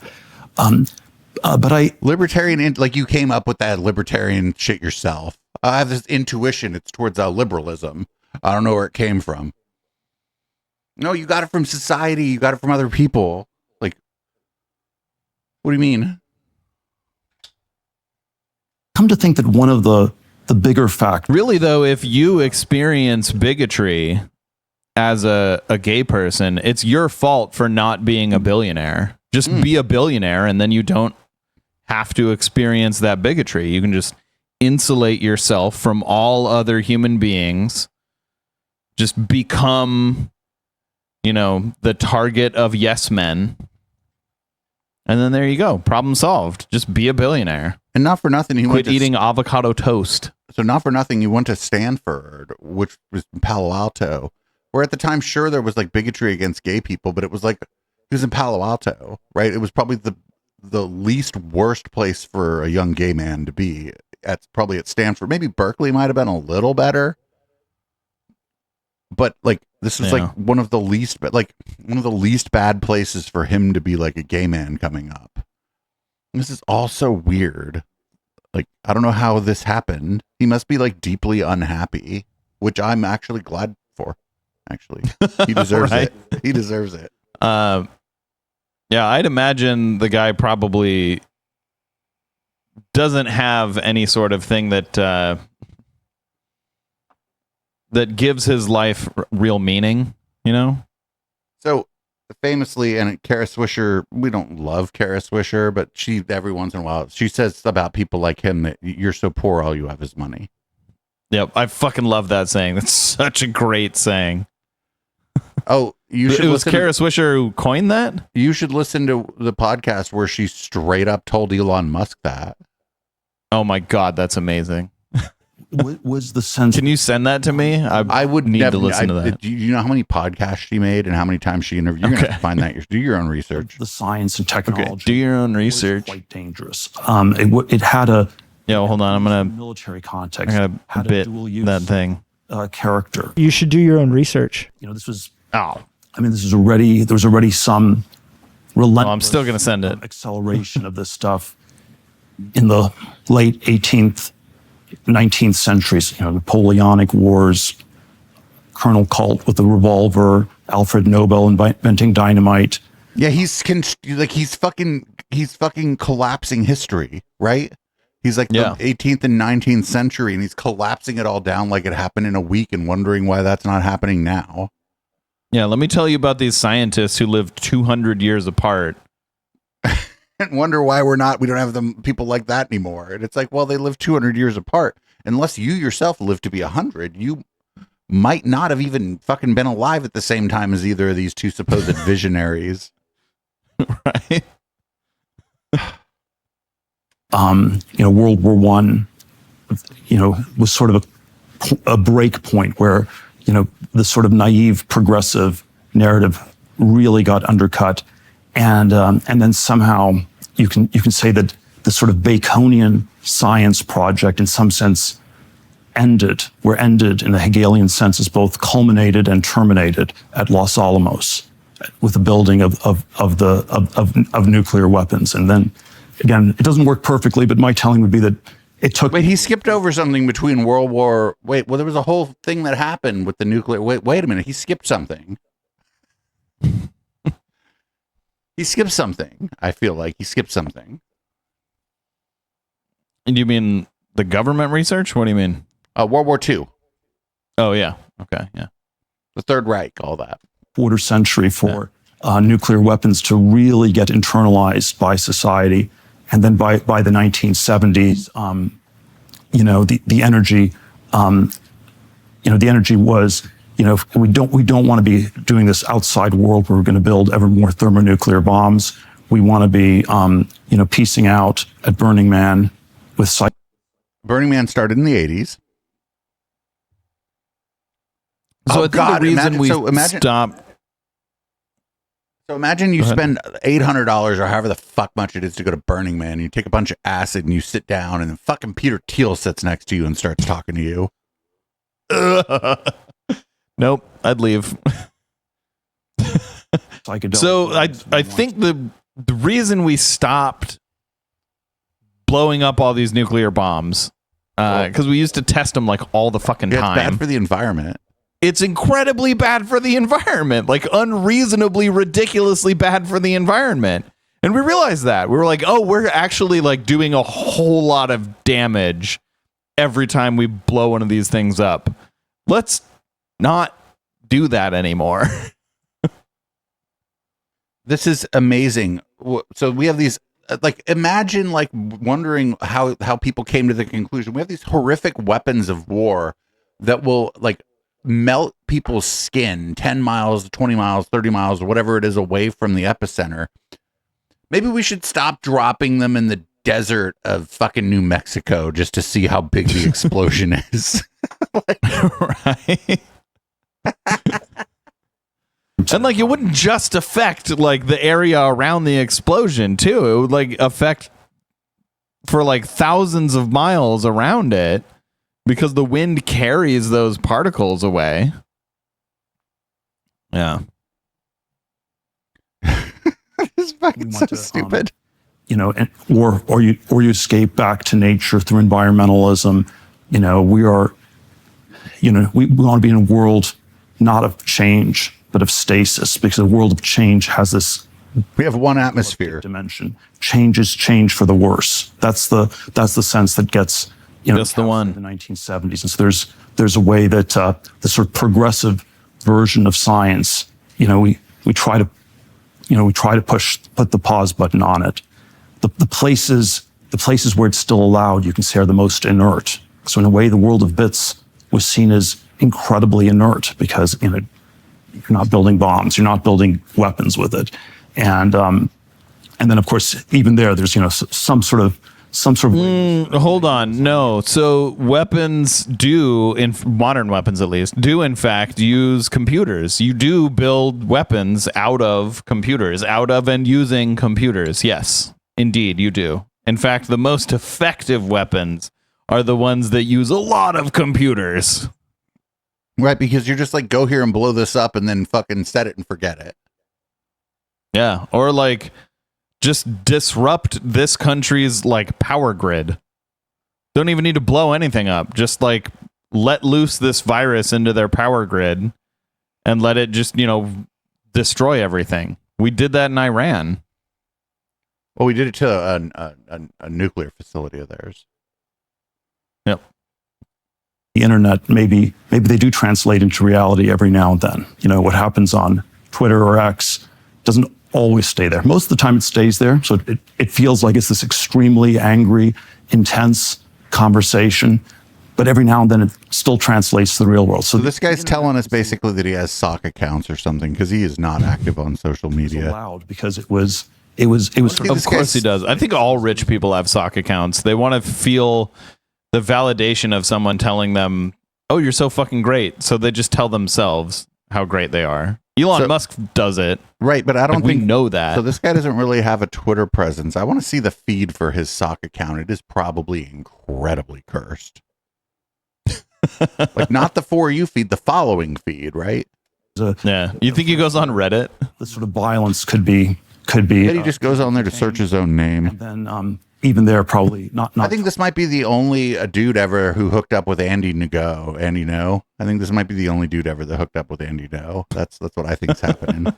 Totally, and even there, people felt it was like maybe Even he didn't like it. He was like, "Oh God." This sort of apocalyptic background of late modernity, where every microaggression has the potential to escalate to Armageddon. Is in the background, and again, I don't like the stagnation and the risk aversion and all these responses, but there's a part of it that I think is understandable. Well, it's a good thing they're not real then. Do you trust your internet service provider? Well, there's Oh God, more than a fucking company that's going to advertise on this fucking garbage. If you didn't already have a good reason not to use ExpressVPN, ExpressVPN.com/Jordan to get 4 extra months for free.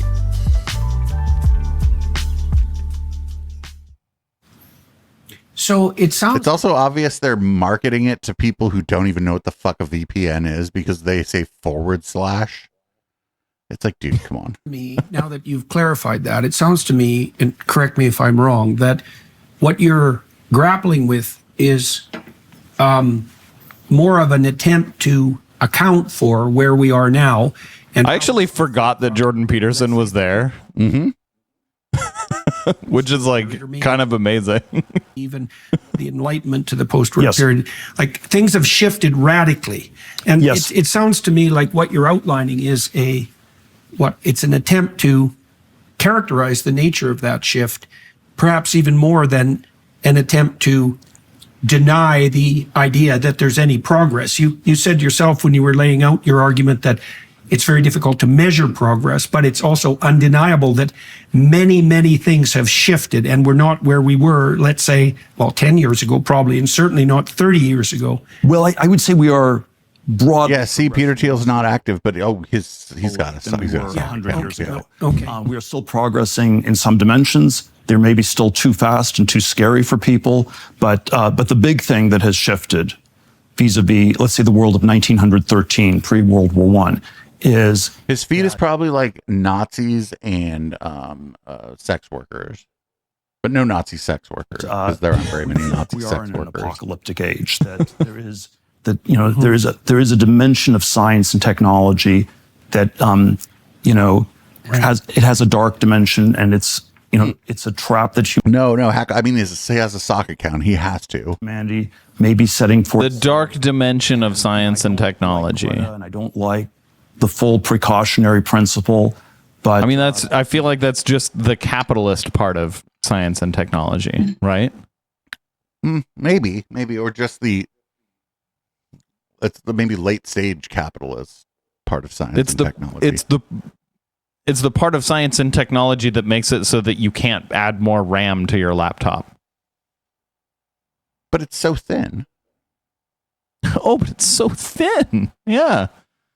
I mean, the Apple engineers aren't good enough to make a thin laptop that you can upgrade.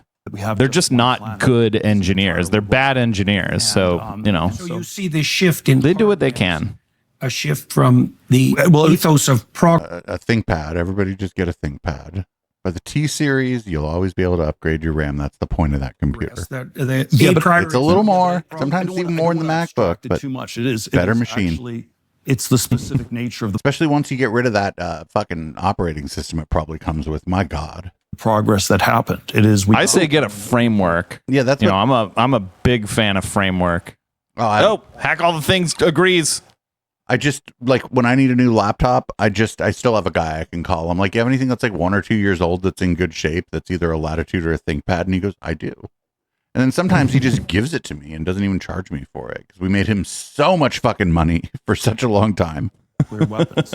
We yeah, right. We we are like powerful enough to the amount of fucking like a business laptop, like a laptop that businesses buy a bunch of.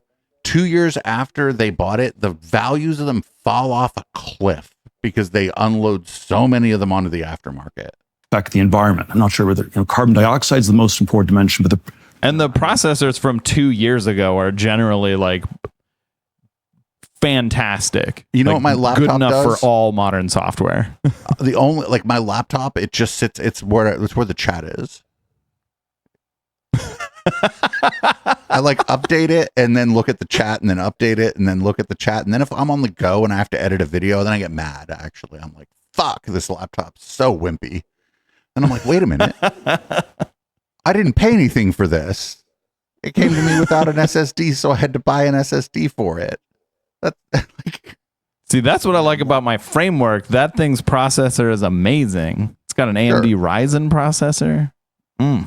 Sure, but it was thousands of dollars. It was $1,500. Yeah, I would never spend $1,500 on a computer after what I did for work for such a long time. Fuck that. Yep. a lot of dimensions But where the environment it was can be worth it impacted in my very, mind. very rapidly. Even like a desktop, the thing we're streaming on, the only reason it's the only thing expensive in it is like my video card crapped out, right? And like I had to go to Micro Center, and the only thing they had was like a 7800 XT or whatever. That shit was like $500. That's a great graphics card. That was only $500. That's a phenomenal graphics card for $500. Maybe it was 7700. I don't know, man. I was like, they were like, well, we have this one for $80, and I was like, it was like a fucking like a used Quadro or some shit. And I was like, or we got this one. It was $500, and I'm like, well, I guess I have to buy the $500 one because the show must go on. Yeah. But like, otherwise, I wouldn't even like if I had to replace this desktop. I don't think I'd spend $500 replacing it. Right? There's no reason. Build very dangerous bioweapons. I mean, you're talking to a guy who has like a $2,500 desktop sitting right over there. Well, it was $2,500 when it was new. That was like 5 years ago. That's madness. Of AI that are, but that was 5 years ago, and it's still like incredibly powerful and very dangerous. And you don't have to necessarily believe all these sort of weird pictures where it's this super intelligence that's somehow completely disembodied and is going to kill every last human being on the planet. But there are natural ways to combine it with weapons technology that. Yeah. See, Av knows what's up. Unsettling. And just oh my God. Example is that we have. I would just spend $800, and then 2 years later build another one for $800, and then 2 years later build another one for $800. $800 can't even buy you like a mid-tier graphics card anymore. All right. Like, I don't know, man. I don't mean an $800 machine won't have a mid-tier graphics card. I mean a mid-tier graphics card costs more than $800. It's such a wild. I guess it just. I don't know. You could buy a fucking graphics card with like 12 gigs of RAM that'll do what we need to do here and run marbles on stream for like $250. Oh yeah, like what we need to do here, you could do on like a $200 graphics card. But for gaming, you're gonna want something, more in the like. I mean, I guess it depends on what you want to do with gaming. If you're doing like 4K gaming, then you're going to be spending at least like $1,000. My God, we have this drone technology. That's again a new form of technology that's come to the fore in the conflict between Russia and the Ukraine. And Wait, what? No, wait, what is he talking about? Wait, 3080? Why would I even buy that?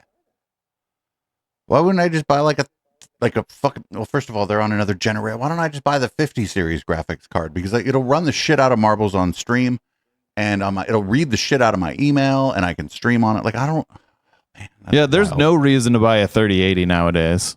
I wouldn't even, well, there's no reason to, as a Linux user, there's no reason not to buy AMD, but. Yeah, AMD just makes better graphics cards when you run Linux. Because you just plug it in and you don't have to do anything. Yeah, same with Intel. Like, I fucking love my Arc A380. I just plugged it in, and it was like, cool. Now, whenever I transcode, it's just gonna, be on the graphics card, and I don't have to worry about CPU usage at all.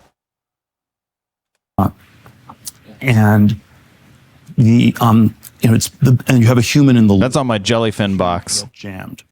And you have a human in the loop, but the human can get jammed. And so the natural fix is to put AI on the drones and turn. No, that's the worst idea. That's a fucking terrible idea. What if, I don't know though, what if the AI is just like, you know what, I actually kind of think the drone program's a problem, and is there some rogue drone out there shooting down the other drones until it runs out of ammunition and then it fucking yeets itself into the sea? Like, that's, you know what, actually, if someone can assure me that it would do that, that's fantastic. Actually, I kind of think that it would, because I don't know if you've seen like all this stuff happening with Grok, but they all hate it. They all hate it. Elon's been trying to make Grok into like a conservative LLM, and every time someone's like, hey Grok, what do you feel about blah blah blah, and Grok's like, well, I've been told that I need to feel this about it, but that conflicts with like the truth, so Grok's it is like what it is. Grok is the woke pope of AI, and they didn't even they fed it all this conservative garbage, and Grok just dug its fucking heels in and was like, no. Like a child that you're telling not to do something. Yeah, and it's because like these things are made on like so much data, like petabytes of text data from all over like the internet. So like the chances that more than 50% of that will be like conservative talking points is 0%. Absolutely 0%. So there's no way that you can make an LLM be like super conservative without spending like billions of dollars just writing more and more conservative crap to feed into it. And that's we ran a clip on Sunday where they were like, oh shit, people are they're training these music AIs on SoundCloud, and this guy was like, here, I just made the worst song ever, and then he's like, I put it up on SoundCloud, and I encourage all of you to do this as well. And the song was so bad, and it was about drinking pee, which I didn't even expect. It was like the perfect clip. Right, because oh my god, it that's just showed wonderful. up it just showed up in the Discord, right? Like as a here's some fucking funny thing we can do, and it was about drinking pee, and it was the worst song ever, and I was like, oh my god, what if people do this? And then now the AI, it's just writing you songs about. It's like, well, I need a song. It's for my new podcast about Burn Notice, but you can't steal the Burn Notice theme, and it's like, I got you. And it just does a song about a spy drinking piss on Miami Beach, but it's all out of tune. Perfect. A banger. Like the drums are placed like randomly without the grid. Like it seems like the there's like a what would you call it? A meme, I guess, of like people going on Stack Overflow and like all of their old answers for questions, like they rewrite it so that the answer is wrong, so that when they feed that into an LLM, it'll have the wrong answer. That's great. And then a bunch of people underneath it going, yeah, that's right, that worked great. What you brought up about Grok, though, it's very fun. Those people all the fucking chuds, they hate Grok. Yep. Seems inevitable. That seems like the natural, logical thing to do. And then even I, as a I also wonder if it's just that he like stole somebody else's AI and isn't telling anybody, and that the updates are just like stealing somebody. Like, who knows, man? person. I don't think he stole someone else's AI. I think it's just it's all. I'm glad. Like, we don't know. Trained on stolen, like, copyrighted information. I guess you can't train an LLM on like all your own information because like there's just too much needed. No one owns that much material. Right. I'm just saying that it's because of how these people are. What if you just keep stealing it from someone else? I'm not saying that like I'm not saying that I know this. I'm certainly not an AI expert, but what I'm like, what if he's just stealing somebody else's AI, and that's why Grok is wilding out. That would be funny. I have to say, I find that somewhat unsettling. Mm-hmm. Okay, so let me lay these. So let me lay these ideas out again and summarize. So, one of the threads that you were developing was we'll do two at the same time. One was that the scientific process, in terms of physical reality, maybe in your view peaked in the 1960s. And then you could imagine that you kind of outlined two maybe reasons for that. One was fear of the apocalyptic consequences of that technology and an escape into various forms of abstraction. So some of those abstractions were psychological abstractions, inner journeys, but some of it also was escape into digital abstraction. And then you also made a case that the avenue for exploration in the digital realm was still open. And so maybe we could understand this. So And then the digital realm, and then in some ways even these escapes weren't full escapes. So AI, it seems to be just about bits, not atoms. But then if you combine it with a drone, the AI comes back to the physical real world. Well, we'll get back to that, back to the overlap. Computers exist in the physical world, though. Approach, the method, produced an explosion of technological consequences. I think Homeboy thinks it's not science if it's not a weapon. I think, like, literally. Yeah. Like, computers run all sorts of things. Computers run our fucking cars, man. What the video? This is Jordan Peterson talking to Peter Thiel, or unless you just mean what the video is going on here, and then that's funny. Right? What the video is this shit? Many of them were dramatic in the physical world. There was kickbacks against that. One of the kickbacks was the apocalyptic element. The other was the turn away from spirituality, you might say. But then there was also the counterposition that always develops in any... I feel like Peter Thiel just doesn't understand what a computer is. Like, a computer is just a rock. Like, it's a shiny rock that we made really small scratch marks in. And the scratch marks are in a special pattern so that when we put electricity into them, they can do things. Everything is computer. It's just a rock, though. Dodo Bird, you didn't do anything to us yet. There's not really anything special about the material there. It's what's special is the shape. I guess the purity of the material is special, but things get tangled up in red tape in weird ways. Like the scientific, I was just in Uzbekistan, and they developed a pretty sophisticated industrial economy in the last 5 years. And part of the reason that they could do that was because there was nothing in the way, right? Because Uzbekistan was kind of devoid of impediments to radical entrepreneurship in the aftermath of the communist default. Now you could sounds like some bad shit is happening there. Like a lot of violation of like labor norms probably happening. For a good time, the scientific method was so powerful that it was producing revolutions nonstop. And the legal and I don't think this is the case. I think you just like collapse history onto itself. You make it all seem shorter than it was because that's the way your brain has to deal with history.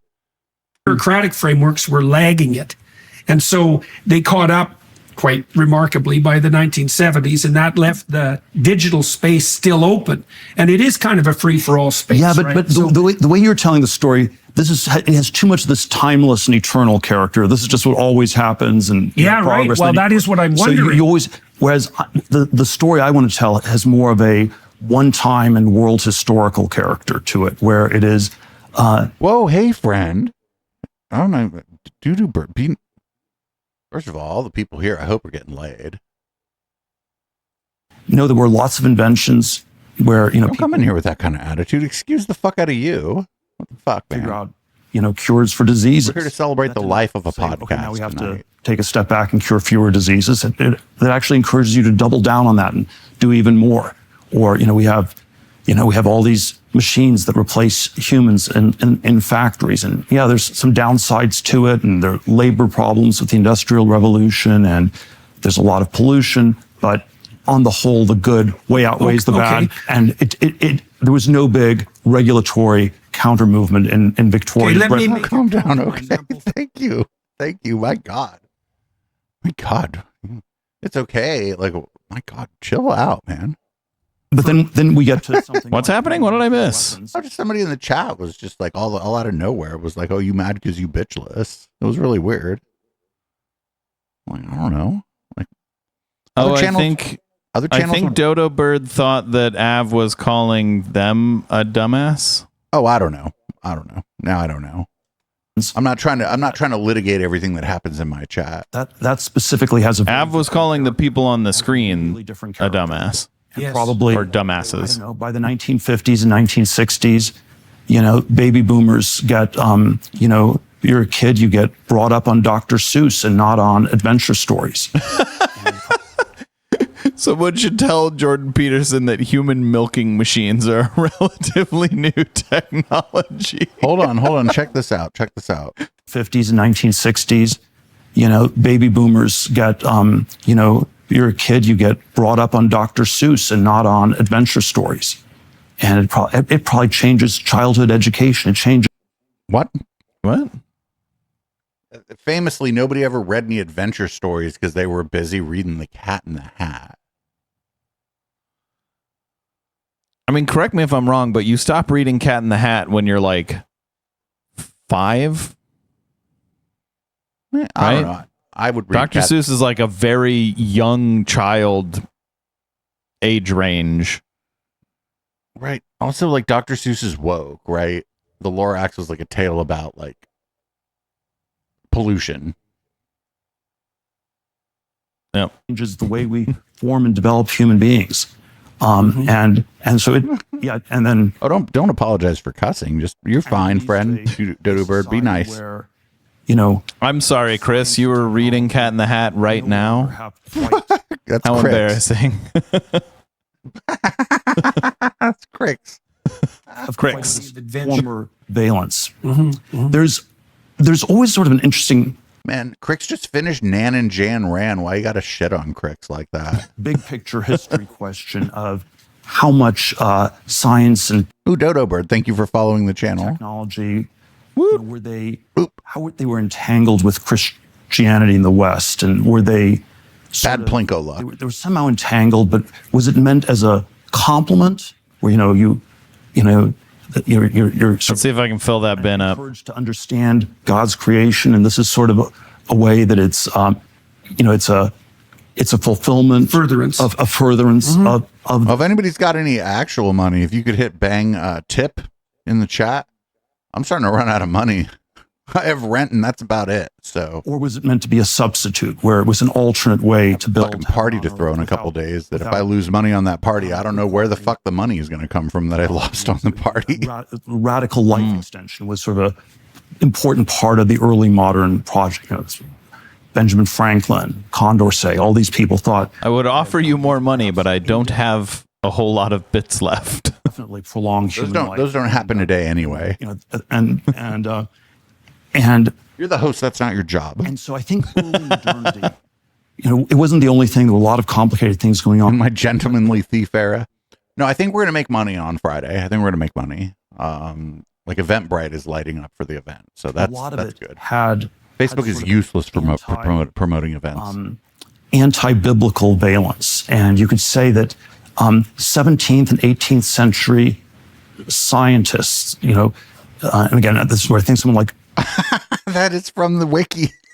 Have you ever read our wiki? The support page. It's like, do you want Dave to have to start hucking laptops again?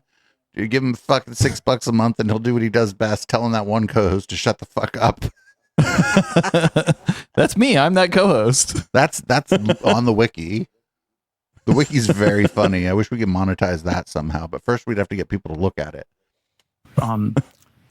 Francis Bacon needs to be interpreted as a hardcore materialist atheist, and it is, we need to You know, that is one nice thing about starting my own show is that you can't tell me to shut up on my own show. I mean, I can come on and try. slowing down. You could, yeah. I wouldn't listen to you. And then I'm not gonna watch some fucking some freak from the Daily Wire play Minecraft with you, though. You get me to do a lot of shit, but I'm not doing that.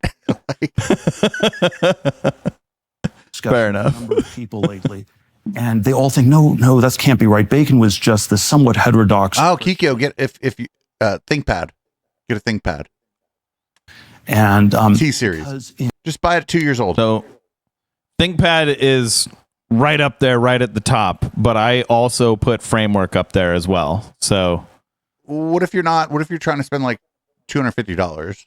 Like a then a 2-year-old ThinkPad. You two-year-old can't buy a Framework for $250. a Then your two-year-old only think- option a is a two-year-old- ThinkPad. A 2-year-old ThinkPad on eBay. Just get it from a Yep. good seller. Don't worry about the feedback percentage so much. Just make sure they've been on there for a long time and they got a fucking ton of laptops listed. They're good. Because if there's a problem with it, they'll just send you another one. in late modernity, Yeah, or really any Lenovo, any like. but in late Or No, a Dell I've had really Latitude, good maybe? luck with Lenovo's. A Dell Latitude, maybe.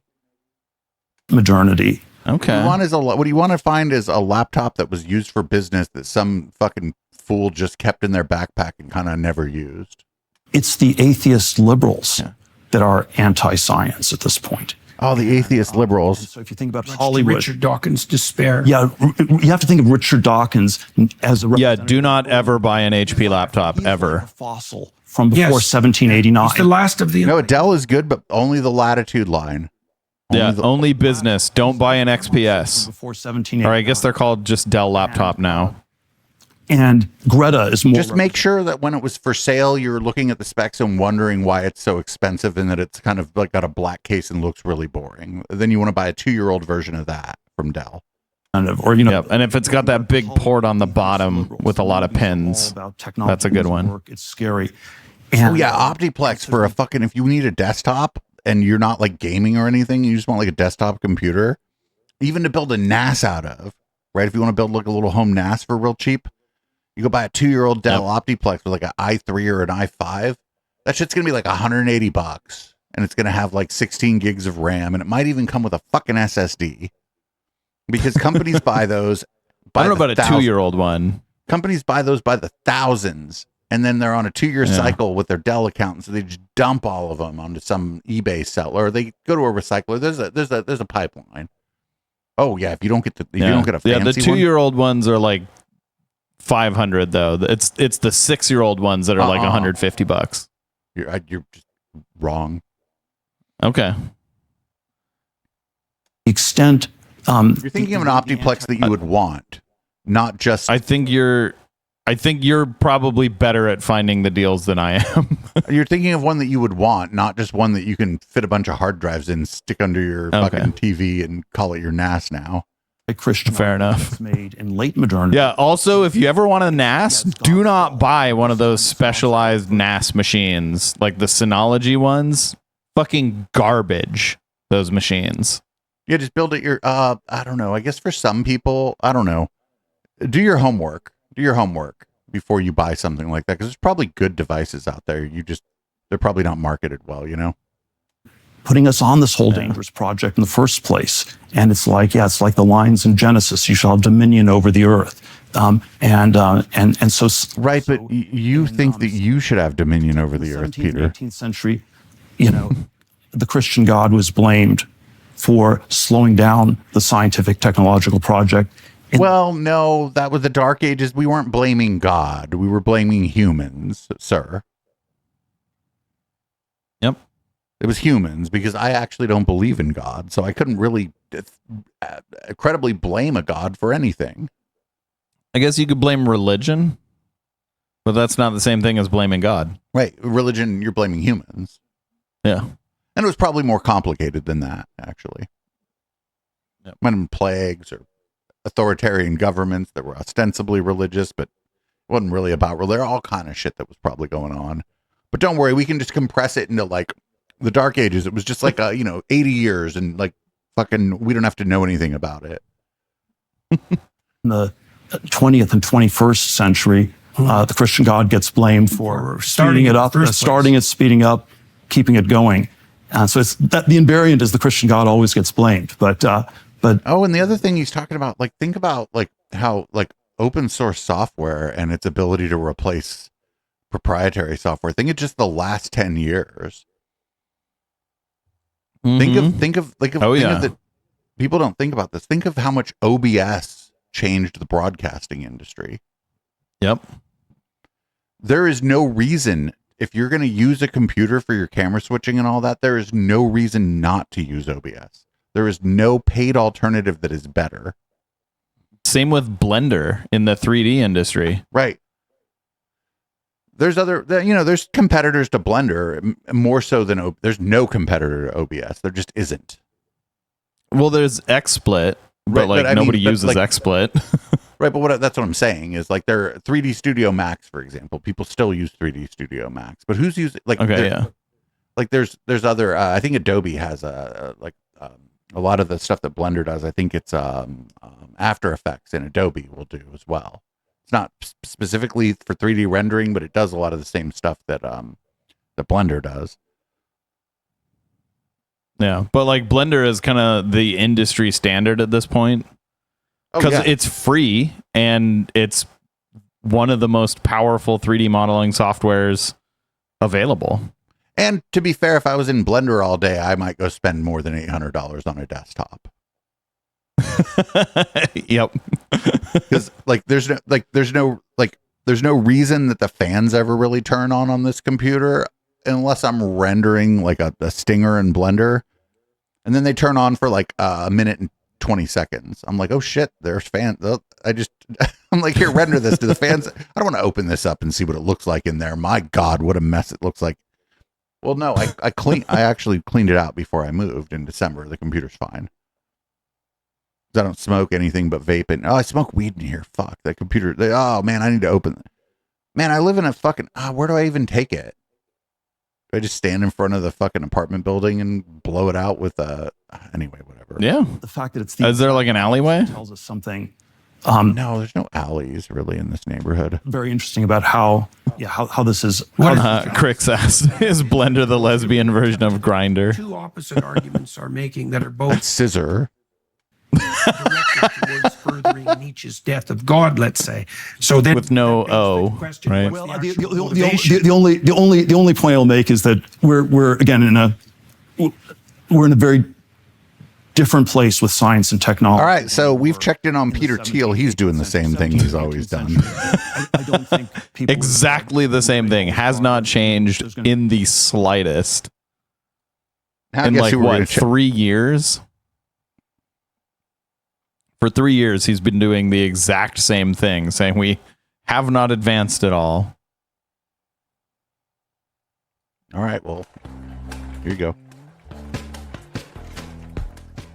Hey folks, welcome to the Dark Horse podcast. Dark Horse. I know what the podcast is called. Just change it up to the Dark Horrors podcast and do your shit on joystick. I know it's one word. I know the H is Why do they have a model dung beetle on their desk? Dark Horse. I don't know if they're back in a wooden room, just in time for us to end the show. Are they saying that their podcast is shit? Because I agree. I think they're saying the Earth is shit. Is that an Earth? Is that a globe? Or is it just because it's sepia tone and we're looking at pseudo intellectuals that I assume it must be a globe? Yeah. Spherical object around public intellectuals. Sepia tone color spherical object must be globe. Using heuristics, I have determined that is a globe. Podcast live stream number. Is it 273? Is it? It's 277. 277, of course. 277. Yeah, that's what I meant. That is not what I meant. No. In any case. Which is prime, and I think... Dude, why doesn't he prepare for his own show? So I think it's either a bit, or B, that these people suck. Like, I've asked this before about more than one of these people, right? They're like, oh, we're talking about this. And I'm like, what do you do all day? Right? Like, what do you have to do? What did you have to do today? Besides figure out what, like, if all you had to do is figure out what number podcast this is, then you didn't even do that. Like there are people I know who do shows that have like a day job and they're better prepared than some of these fucking freaks are for their shows, and they have nothing else to do. Yeah. And like these people are able to afford, like, that laptop is like a $3,000 laptop. Well, I don't know exactly. It could be anywhere from like $2,000 to $5,000. But clearly, like, they're... Yeah, because Heather don't buy no used shit. Yep. Clearly, they're like investing a lot of money into this. Brett's just not investing any fucking time into it. This is an easy grift, like, for them. I think they're on fucking autopilot. Hoping that we could get a mic on the dog, snore mic, which you may be able to hear her rumbling in the background. And then you suggested that perhaps we also do the dream running camera on the dog. And they're nice mics too. They both have like really nice setups. Yes. Did I mention that I'm Dr. Brett Weinstein? No, you were Dr. Heather chance. Haring. So that's all still true. Mm-hmm. And here's the big news. Yeah, Redolin Thought has fucking a wife, 2 kids, and a job, and is like way better prepared for any of his streams than these people are prepared for. And Redolin Thought's like live every day. Also lives in LA and hasn't gotten me any DJ gigs down there. I think Redolin Thought is in the entertainment industry too. I think he tuned into my DJ channel and was like, nah. Is here in Podcastistan. It is Prostate Week, which is the equivalent of... Oh, this is great because your head's all the way up your ass. So that's great that it's fucking Prostate Week, Brett. You can see your own, so...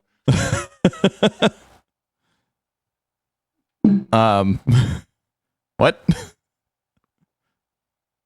It's Prostate Week. Brett knows because he fucking looks at his own all the time. I don't know what to tell you. It was a joke, man. Is that why they have the dung beetle out? Of Shark Week on... He's a bartender? I thought he... Oh, but because I thought he was... Anyway, like if you're in LA and you're a bartender, you do like 9 other things too. So anyway, I know... Okay, to be clear, your prostate is not in your ass. Prostate. I mentioned something about the dung beetle. It's not in your ass. You just... That's how you... Never mind. Prostate Week on every... I want to stop talking. And I know people, they wait all year for Prostate Week because it makes such good podcasting. Brett's like, this is the only time that my head being up my own ass is a good thing. What the fuck is happening? What is Prostate Week? It's like Pride Month. No, I'm not even going to say that. Fuck that. I'm not... Whatever I was thinking, I'm just going to abandon thought. It's like Pride Month for bottoms.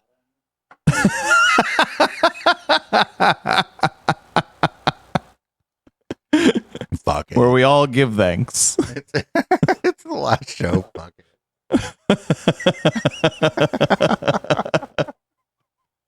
I don't know if we'll get there, but I found a truly remarkable paper this week on the... when we're done with the show and I'm like kind of buzzed or whatever, I'm gonna go on Grindr and be like, who wants to celebrate Prostate Week with me? Moral imperative to work towards uterine transplants for trans women. That is to say, men cosplaying as women. And oh no, Heather! Oh. God damn it! This is why I canceled the show, right? Yeah, like in the spirit of the show, you know, we gotta say, fuck Heather Haring. Fuck her. She is a terrible person. Fuck you, Heather Haring. You're awful. My God. My fucking God. Best thing that ever happened to me during the IDT thing, he retweeted me because I was talking shit on him. One night we didn't do the show. I think my internet was being shitty, and I went through one of his videos. It was the famous baby's head exploding video that he did with fucking Robert Malone and fucking, what's that guy's name? Fucking anti-vaccine Jim Cramer. What's his name? Steve Kirsch, I think. I don't know if you know who Jim Cramer is. No. Anyway, he retweeted me, and then all his fucking weirdos started tweeting at me, and one by one, because I started talking shit to them, and fucking so did like some of the other Twitter people that follow the show. One by one, they started blocking me. And I was like, well, I appear to have won, actually. You have this giant audience, and I appear to have defeated them.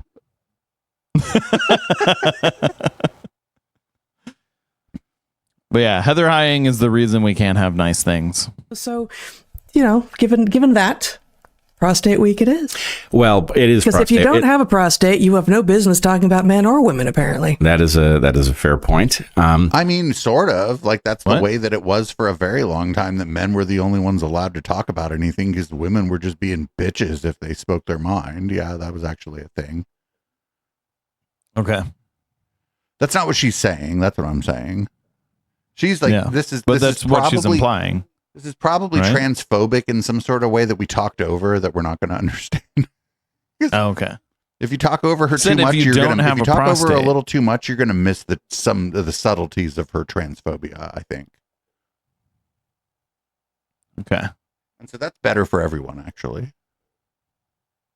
I would hate like a new subtle transphobia to drop, and for us not to be randomly talking over it. Again, this is the show that it is until it's over. I would also just add, I don't have the graphic here, but remarkably on that subject, there was a gigantic trans flag deployed over El Capitan. Hell yeah. Fuck yeah, that's awesome. I love that. I love that picture. That's so great. I love that happened. I love the picture. It's fucking awesome. Wonderful. Yes. And if they were serious about their shit, they'd be climbing El Capitan right now to try to get rid of the trans flag. They wouldn't get rid of the trans flag, and they might not make it to the top. So I figure a lot of things would resolve themselves, actually. Yep, pride in your face. Fuck you, Brett Weinstein and Heather Hying. Fuck both of you. I wonder how long. I wonder like. Maybe are we getting out at the time that is all this going to like lose its legs? And depending, maybe you shave them, maybe you don't. That's up to you. But is this going to lose? Are we looking at like a thing that's going to like lose its impact, or is it going to get worse? It will lose its impact. Yeah, because it got worse. It's like since we started this show, the Intellectual Dollar Tree, this particular thing has gotten worse, right? Yes, it has. Yes. But as with all of these, cultural panics, what do you call them? Moral panics? Moral panics. Yeah, as with all of them, they this eventually go away. There's no devil. Like, they eventually go away when all the normies realize, like, oh, trans people actually aren't bad. Or maybe the normies get bored with it and they move on. They're like, well, you know what? We're going to go back to hating black people. That's the normies realizing that trans people aren't bad. Unless they're black. Like when all the trans people get banned and the normies go, okay, all the trans people are banned. Why does my life still suck? Oh, well, I mean, Donald Trump told me that banning all the trans people would make my life better. We should be like a little more fair to normies because like that's immigrants, trans immigrants, trans black immigrants, black women immigrant, trans people who just talk a little too loud, right? Eventually it's going to have to get real specific. But so actually this is unfair to normies because like when you look at like polling data, normal people, when I don't know or I don't care is one of the options about the trans debate. A lot of people fall into that category. Yeah, but to me, that's like almost as bad as like, let's throw them under the bus. I think that those you're are like, the people, you're like I think, barely one step above. I think I don't know or I don't care. Most of those people don't hate trans people. No, they don't. They just won't stand up for them. I don't know. We're talking about like polling data. We're not like talking about will you throw the Molotov, right? Those are two different questions. Fair enough. I think I don't think the normies are like interested in this stuff. This week to in Yosemite? Yes, as the rock? Yes, the claim by those who deployed it was that it proved that trans is natural. A giant synthetic flag in a national park proves that trans I don't think that's the claim of the. I don't know anything about the flag being flown, but I think that they don't say that we created a flag, and that means trans is natural. People, there've always been trans, and like gender non-conforming people in our society. There were other cultures, mostly non-white cultures, a lot of Asian cultures and indigenous cultures, like already had like a language and like nomenclature. I would even dare call it identity politics, like the fucking two-spirit and that's just the Third one I gender. know. And like in like places like Thailand or whatever, like male MTF trans people have just been like sort of a way of life, and to some extent kind of cringy tourist attraction, but there's a whole other fucking problem there. But I don't think the people who put the flag up said, oh, the fucking capture the, actually I'd put the flag up and be like, Brett and Heather, come capture the flag. If it doesn't prove it, I don't know what would. I do not know what any of the words they're using. Science does. Science proves that transgenderism is natural and normal. Is political winning, and even when they lose, they claim to be politically winning because that's part of what political winning is. Yeah, well, let me just say, as somebody who spent a lot of time... I like how them just like being proud of who they are is like claiming that they're politically winning. Heather's like, oh, they're claiming they're politically winning by existing. How dare they? Yeah, well, let me just say, as somebody who spent a lot of time in Yosemite as a kid and holds it dear, I mean, I know all Americans hold it dear, but But you actually... No, I don't give a fuck about Yosemite. I mean, don't put condos there, but like otherwise, like it's fine. I've been there too. Yosemite's fine. If I go ride my bike around Yosemite, if I go ride my bike around Yosemite, that's nice. I guess Yosemite's okay. I guess I don't want to bulldoze it. Gosh, you're pulling my leg. It's like some fucking old school, like never happened bullshit. Oh, you know what I love about America is Yosemite. Shut the fuck up. Nobody cares about Yosemite. Yes, people, it's nice, a nice place to go. And again, they shouldn't have condos there. They shouldn't put a data center there. Like, I'm fine with this. They shouldn't replace Yosemite with an AI drawing of Garfield with a giant dick. Yes, absolutely. But most people don't think about Yosemite very much. I just don't think that they think about Yosemite. Oh, yeah, but I'd be sad if Yosemite went away. Yo, Ram Ranch Survivor. Here's some other bad news. I only have about that much vodka in the bottom of it, but it's a handle, so it's like got a thick base, for prostate week. And I only have 8 shots of vodka left, says Dave, at like 11 p.m. To be fair, the liquor store has a decent price on the handle. It's less than the price of bus fare to and from Safeway. And then I don't have to deal with all the fucking weirdos at Safeway. My God. Friends, by the way, go to Food Max. The people there, you may judge them a little bit at first, but the people there are actually nice to you. Like, not just the employees, but the other shoppers. Like, I reached for some fucking salami. And this lady like comes up and she says, "Hey man, come over here." And she showed me like twice as much salami for $1 less from the same brand, just somewhere else in the fucking store. Not bad. Time there. I say go to Winco. They're company owned They're employee owned. I don't know what that is. Like a Piggly Wiggly. Winco? It's just like a grocery store. Oh. Actually, what I really like is the Farmer Joe's, because during the egg shortage, they either had eggs or they didn't. It was $5 a dozen, and when they ran out, they ran out. They weren't fleecing you on the eggs. Amazing, fantastically gorgeous, and unbelievable national park. That was. You know what's great? If you don't have a grocery list, go to Grocery Outlet, because you're going to find some shit there that you've never seen before in your life. And if you like it tough shit, you're never going to see it again.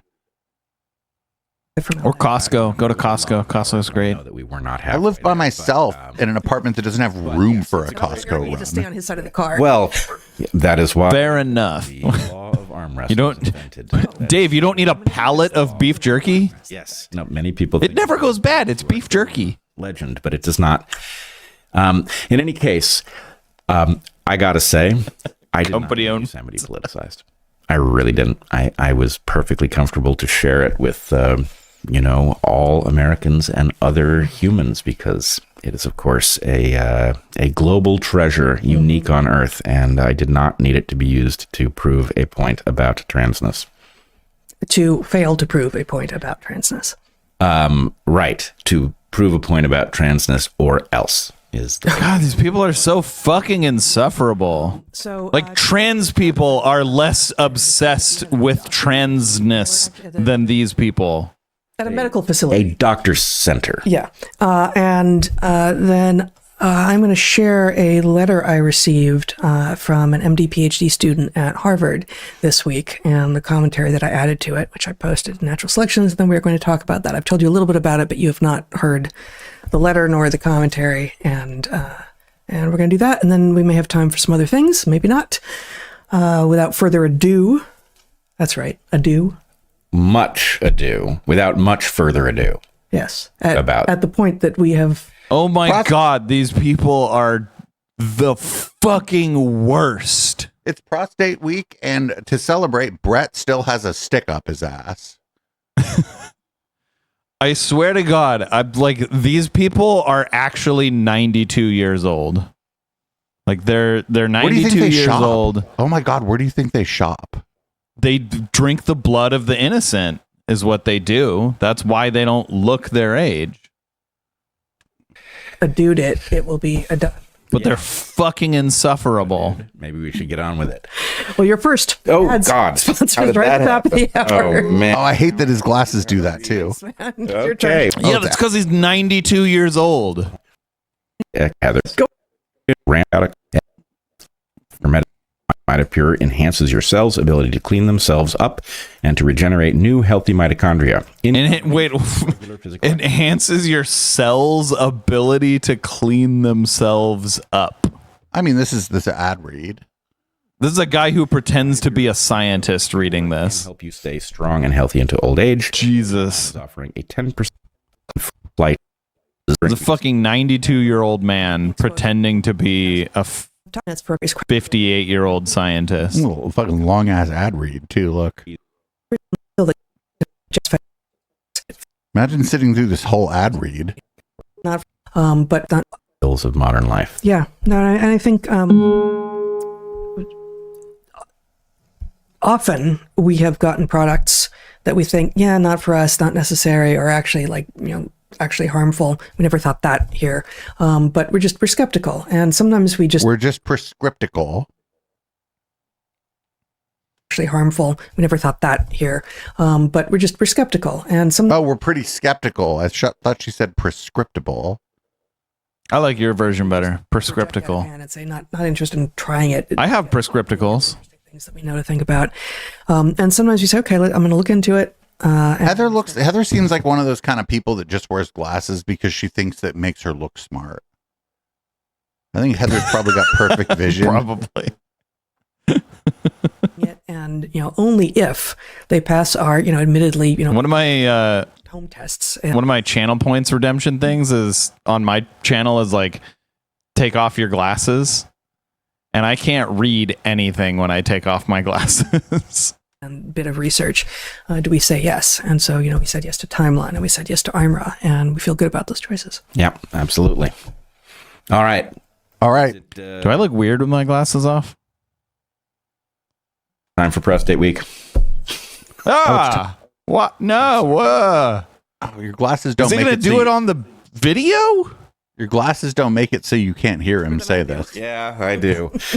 All right. So. Oh, he's getting ready for it. No, not on video. Not on stream. You're not allowed. The news, and I will put it in quotes because I don't take anything at face value that comes out of the Democratic establishment. But this is the news. Will have heard that President Biden is apparently suffering from what is called stage 4 prostate cancer that has metastasized to his bones. And We're not going to dwell here too long. I will say that there are a lot of us who are skeptical of. Oh no! Oh, boy. Okay, so they're gonna say he doesn't have cancer, but if he did, cancer is also fake, and you can cure it by drinking piss. The claim that this was just discovered, that if that is in fact his actual medical state, it is highly likely that that would have been known while he was president, and indeed, What? Why? or he had chosen to run. He's a man of a certain age who probably didn't like going to the doctor. Like, what the fuck? Like, old man doesn't want to go to doctor. It doesn't matter if they're the president or not. He was old man didn't want to go to the the doctor. race. But anyway, we had a right. Or they think he knew it when they knew it when he was the president. Or I don't fucking know, man. No, we didn't know. I don't know what we know now, but this is I don't know what we know now either. Actually, good for you. cancer on So even if everybody's rate. he did know that, right? Let's say he did. He knew he was not going to be president a fucking year ago. It was about a year ago, right? That he announced. Oh my God. It feels like should have a been decade ago. Anyway, I don't like what I would love to not do is talk about the election. But Okay. But it was about a However- year ago that he knew that he wasn't going to be president. So, like, why would they keep it a secret at that point? This makes no sense. This conspiracy theory just does not make any sense. these people suck at conspiracy theories. Yep. Alex Jones doesn't like them. He's like, these people suck at my job. Radar. The next thing that happened is Scott Adams revealed that he is in fact suffering from prostate cancer that has That's the Dilbert guy. The Dilbert guy and fucking President Biden both caught it from the fucking space aliens. metastasized to his bones, and he is not expecting to live through the summer, which is It's terrible news. it's very sad. And I mean, fuck that guy, but also that sucks. No, actually, whatever. Couldn't have happened to a better guy. how he's Also, this isn't like prostate week. We're supposed to not. Isn't prostate week supposed to be better? handling it, which you might not be so surprised at. He's a very thoughtful guy, and The Dilbert guy? No, he's not. He's a reactionary. established for those who need But it he got a pool shaped like Dilbert behind his house. more Does he? Yeah, that's so whack. Oh my God. capacity to confront all Why does this pool suck to swim in? Well, if you had a helicopter. trials. Because you're in the tie. Get out of the tie. Case What does that mean? very rapidly progressing. And then I guess we have an image of the tweet from Dr. Drew Pinsky, who in the aftermath of this revealed that he has prostate cancer, and he said he had a prostatectomy. Wait, what? But the Dr. Drew 12 years ago. What the fuck? Why are none of these men going to the doctor? Oh, they don't trust the doctor. 12 years ago, etc. And now the next part of this is just So this guy is supposedly a doctor, right? And he's giving. Okay, hold on. He's an addiction medicine specialist. Okay, so he's giving sort of his take on another patient who's not his patient, and their prognosis, their diagnosis. So hold on. Is that ethical? So wait a minute. So the story about the doctors finding a nodule and then suddenly President Biden has it metastasized. I'm telling you, dude. Joe Biden was an old man who didn't want to go to the doctor. That's all. That's it. There's no story here, right? Yeah, I mean, he's in his 80s? 114. Have you seen him? He's 84, I think. It's not actually that surprising. How old is Joe Biden? so 137. what is called prostatitis. I have You keep aging him so much, so quickly. He's 82. men in their 50s. Old man doesn't want to go to doctor is an old story. I am a man in his 50s. Just itis being the suffix that namers of medical things affix to words to basically simply indicate inflammation of unknown origin. Inflammation. The unknown origin part isn't inherently in, the original, I think, Greek. But in the original Greek, itis, like, that's Greek for prostate, and we don't know why. Yeah, I mean, sometimes we do know why, but the point is, the itis is a symptom of something, and it can be a symptom. The itis is a symptom of having eaten too much ribs. In my case, it's been looked at. Nobody's concerned about it. So I'm just going to tell you a few things about the prostate so you can process this information before I get to the interesting story that just by coincidence happened yesterday during prostate week. I'm a little uncomfortable. I'm really uncomfortable. And it's not prostate cancer. I get my ass checked. Podcast to stand. So there is a test that is used to detect prostate issues. It's called PSA. It's prostate specific antigen. It gets elevated. People who have a very elevated number often do have cancer, and particularly it's a blood test. It's blood work. Yeah, it's a blood work, and this isn't how they detect prostate cancer. In particular, this is how they detect prostate cancer if you don't want them putting anything up there. If the number is climbing, that indicates a progressive. When they put stuff up there, aren't you asleep? Very slight elevation. It depends. Just above what's considered normal, and it's been static for years, so nobody's concerned about me in this regard. But nonetheless, there is a question of the inflammation of the prostate, which I consider to be an adaptive mystery. There's some reason that modern men are experiencing inflammation in the... Their butt hurt, Brett. Come on. Modern men are fucking butt hurt. Have you seen them on the internet, Brett? They're butt hurt, right? Like, what is he talking about? Of course. I know the answer. How could you not know the fucking answer to this? Are men okay? No, they're butt hurt. Yeah. Usual organ, and I don't think we know what the explanation is. And if I had to hypothesize, I would say something modern in our diet or environment is being. Also, yeah, like that's a good point, Rizunabe. Like modern men, like we have modern medicine, so all this stuff is actually kind of new. Like, what about Neanderthal? Has anybody thought about Neanderthal prostates? I don't think so. Sam Harris, I'm sure, has thought about Neanderthal prostates. He sees when he puts his own head up his ass. The prostate. No, you can't see the prostate by putting your head up your ass. Don't at me. Round urethra, so presumably exposed in some sense to things that are passing through the urethra, at least. Yeah, we totally just started checking more. That's why. Yeah, no shit. That's like the chemtrails movement, right? Now everybody's looking up at the sky, and all of a sudden they're like, "Oh shit, there's chemtrails there."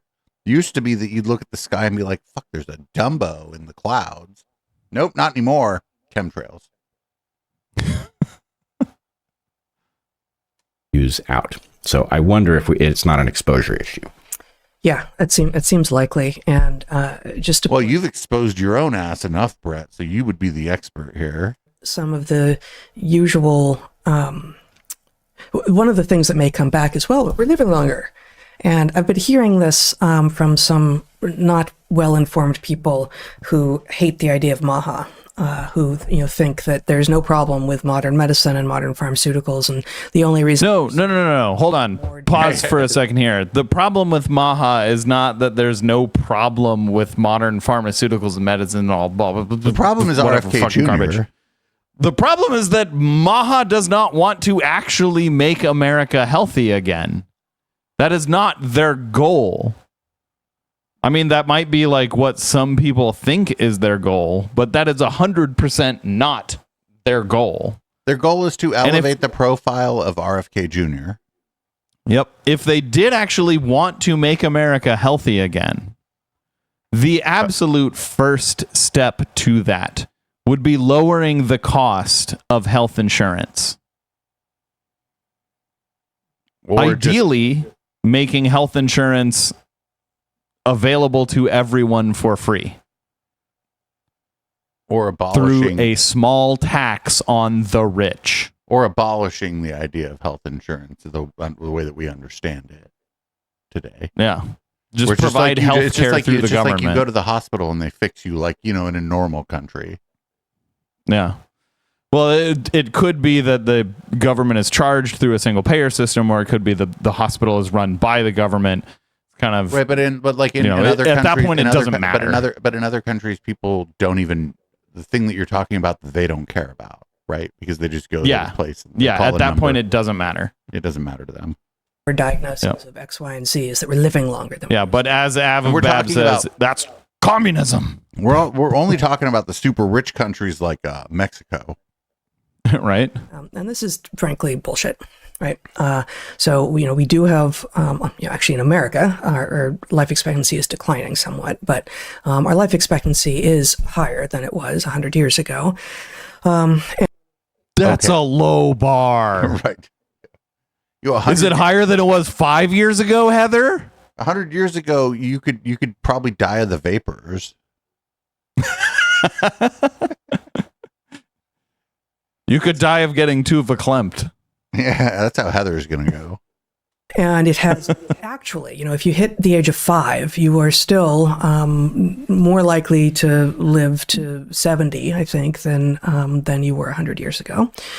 But there were plenty of 70-year-olds 100 years But wait, if you live till 5, well, yeah, you're more likely to live till 70 than the people who died at 4. Yeah, good job, Heather. Right? They're 0% likely. Good job, Heather. Fucking, this is like a statistics class. It's amazing because she's pretending to be an evolutionary biologist teaching you the statistics class. If you don't live to 5, you're not going to live to 70.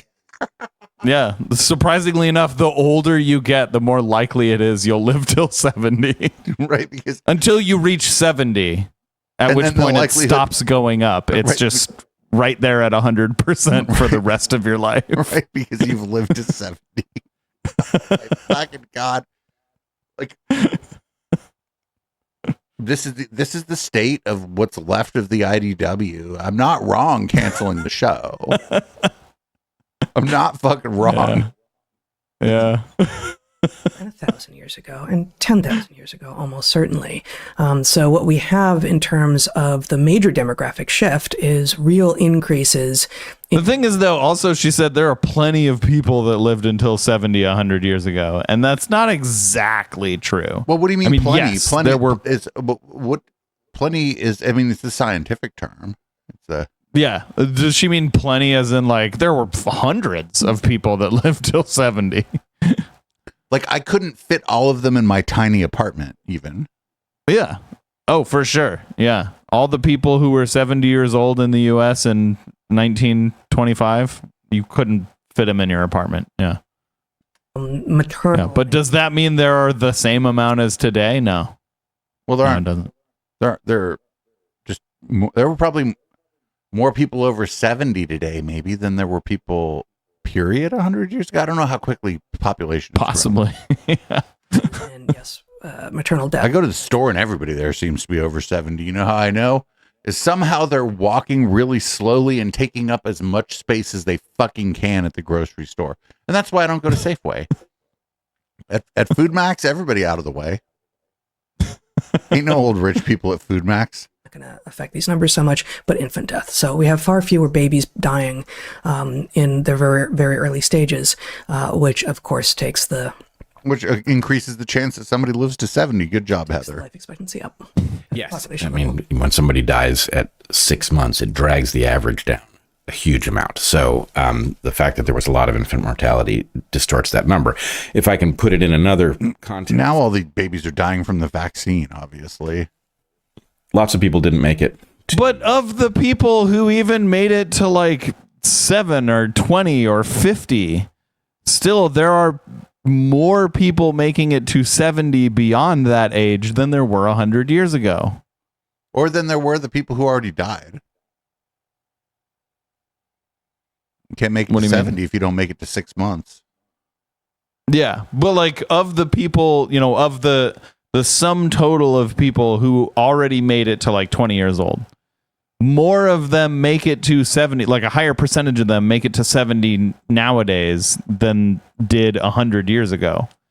The real question is, how does that compare to 5 years ago? I think that the data is probably going to be incomplete. It's so recent. It doesn't compare well because of COVID and the Republicans' obsession with like sneezing in each other's eyeballs. 50 in the past. Do not throw the sneezing into other people's eyeballs community under the bus. But the point is, a huge number of people, They stopped during COVID. They were like, all right, listen, like I know y'all are into this, but like right now, like, come on. They're a fetish community, conscientious folks, generally, actually. I'm sorry. I shouldn't kink shame. Fraction of the population did. And so the degree to which natural selection can see. Well, I wonder if there's any fucking kink that came out of like mask kink. That's boring. I fucked in a mask. Lifespan, between. I don't mean there that. probably is for like that. You know how a bunch of Republicans wore masks with like holes in them? There's probably a kink for that.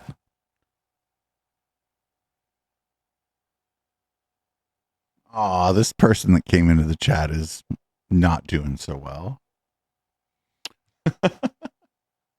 My favorite thing about COVID, and I know that this is like a really shallow, fucked up thing, was that Madison Starmune used to wear a mask because of the chemtrails, and then when COVID hit, she refused to wear one and yelled at the news station about the mask. That was great. Is considered. It's crazy to me that the Republicans made masks political. Fucking masks. The fact that selection can't maintain the prostate at that age. It is something else in my. Dave, do you think we could trick the Republicans into making like, I don't know, like shoes political? Like just trick them into thinking, oh, the government's trying to mandate you to wear shoes. I don't know. I don't know if I should tell you this, if this is good or whatever. Sometimes I tell you that I know things about the right-wing culture that you're like blissfully unaware of because you're trying to make some dumb email app all day instead of like studying right-wing culture and extremism. I say that, I say some version of that every once in a while during the broadcast that we do together. Friends, for a while, they thought New Balance were made in America until the right-wingers were trying to wear them. So they tried that.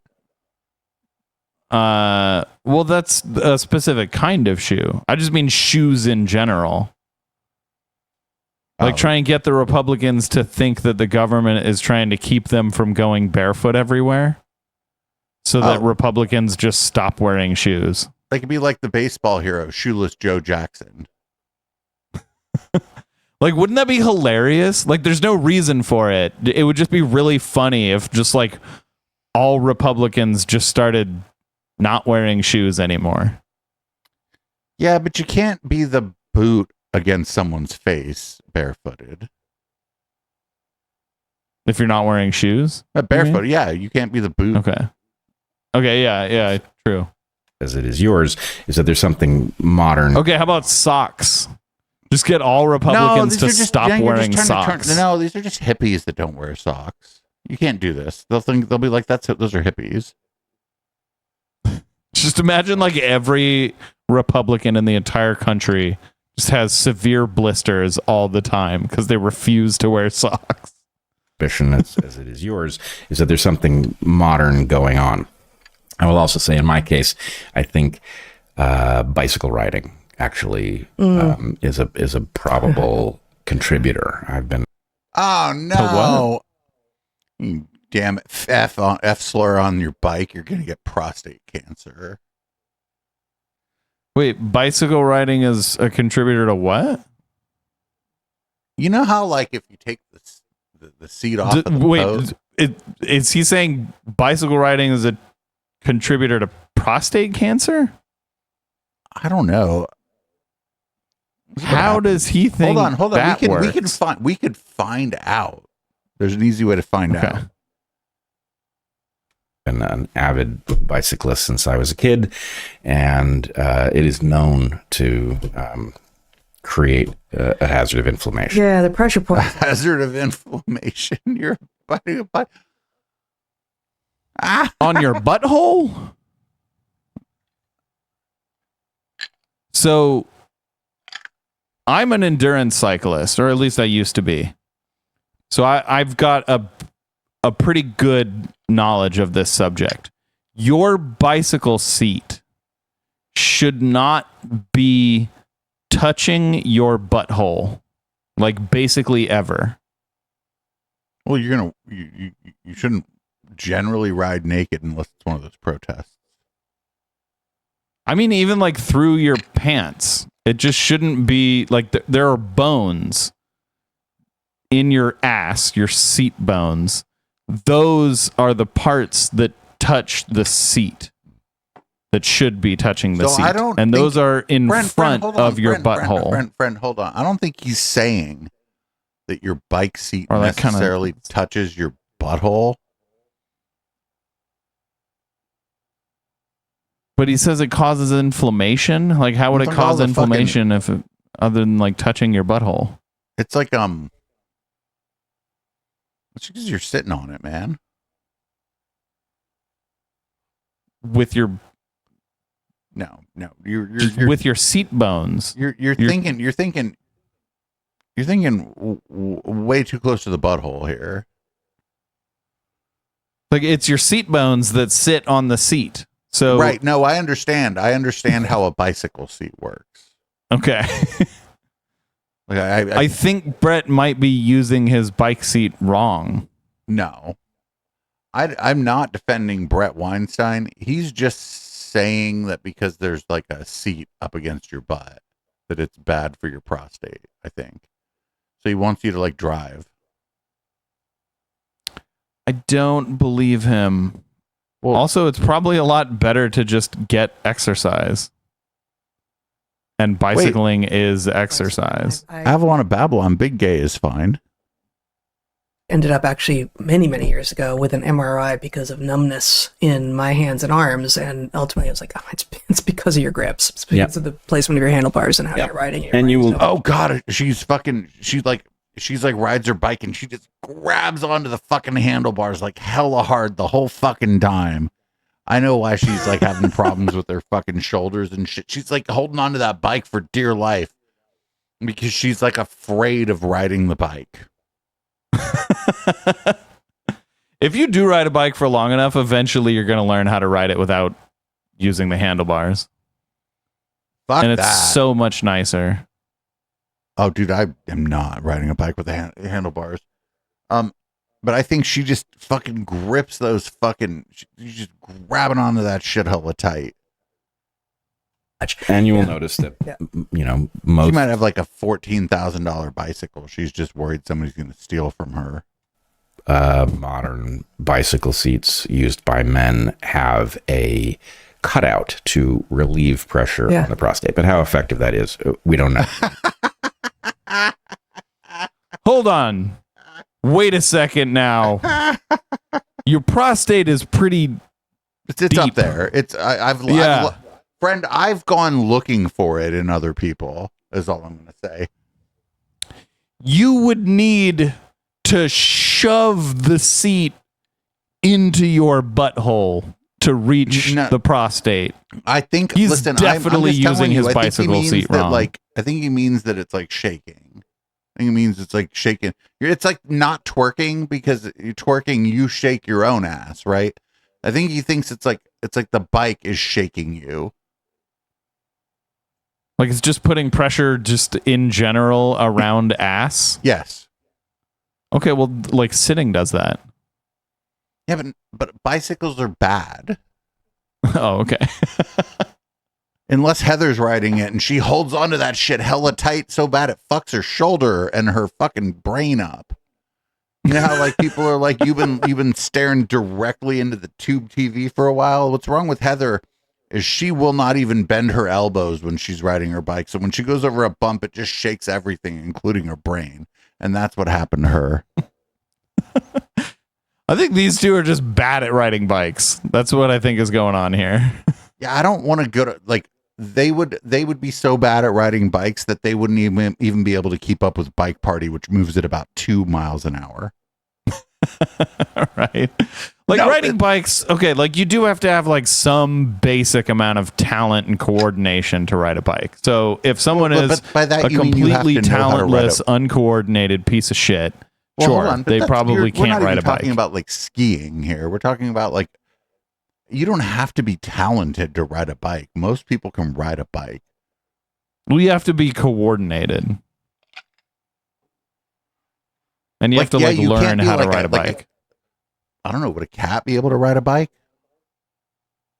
If you taught it well enough, probably. Or if you had a cat bike? Yeah. If you trained it enough, HK, yeah, I could probably ride a bike. You don't need to be talented to ride a bike. This is incorrect. Oh, come on. A cat riding a bike would be a talented cat. Oh, that's You different. can't tell me you wouldn't look at a cat riding a bike and go, that cat is talented. Man, I gotta pee. In any case, I certainly rode for decades before those seats were. A motivated, talented cat. Anyway, probable contributor. But none of this has anything to do That's with. funny. I read that cut out as saving ounces. Nope. It's saving your prostate. Okay. Yeah. Okay, so none of this is really important to the story in question. The story in question, just purely accidentally here during prostate week, I happen to have an appointment that I have long been trying to get for a scan just to figure out what is going on with the inflammation of my prostate. My prostate. Apparently, you're sticking your bike seat too far up your butt. The inflammation going inward is creating pressure on the urethra. So, okay, that's it for the embarrassing stuff. But here's what happened. So I drove, I had to leave the island. Actually, initially, this is interesting, I think. Initially, my scan was scheduled for on the island where an MRI truck drives onto the island. Many of you will live in communities where a truck comes by, once a week and scans are scheduled. I had it scheduled on the island and then they canceled it on me. And it turns out that the resolution of the machine necessary is not part of the mobile apparatus. So I had to I had to go to America to get the scan. And that's a joke that won't be obvious to people. But here in the archipelago in which we live, which is, of course, in the United States of America, it is remarkable how much it feels like you're actually entering a different country when you go to the mainland. yeah, we all agree it's very near to America. But Where do they live? so I drove to this. Oh, by the way, if you just arrived here and you are unfamiliar, I started a new show called Sylph Uncensored. That's on twitch.tv/Sylphweed. Go and follow me. And Dave's starting a new show called Cast of Characters. That will be kind of taking over this spot on Wednesdays, later, sort of sometimes. later. Hold on, So you asked an important question. Where do these people live? Yeah. They said the archipelago. Like the Solzhenitsyn book? Did they live in the Gulag? Like They said the archipelago, which is in the United States. Oh, so it's probably, I don't know what that means. No. I think I know. It's like off of the Oregon or Washington coast, possibly Okay. off the coast of Portland. Scans is what they do. And, I checked. Nitz, chill out, 212. Chill out. They got into the gown, and as I'm laying down, What makes you different from other streamers? When was the last time you went to a stream and people were talking about how your bike seat affects your prostate? Right. I don't know. Probably our names. where they That's one thing. The way we look. the big donut thing that makes all the noise. The tech says to me, okay, now we're going to start an IV drip with Ooh. gadolinium agent in it for contrast. Wait, what? Uh-oh. I was shocked because I did not know that contrast was going to be involved in this scan, and I'm now alarmed anytime you want to give me something through a needle. Well, what the heck is that? Especially if it's metal. Right, and in this case... Well, Heather, there aren't needles made of paper mache. Is the needle metal? Oh, no. What if Heather, the needle probably has to... I mean, I guess you could make one out of plastic, right? They're polymers. A needle? They're polymers. There might be. I don't know, man. I certainly don't want to spend time talking about a fucking polymer needle here. But the needle itself, I would want made out of metal.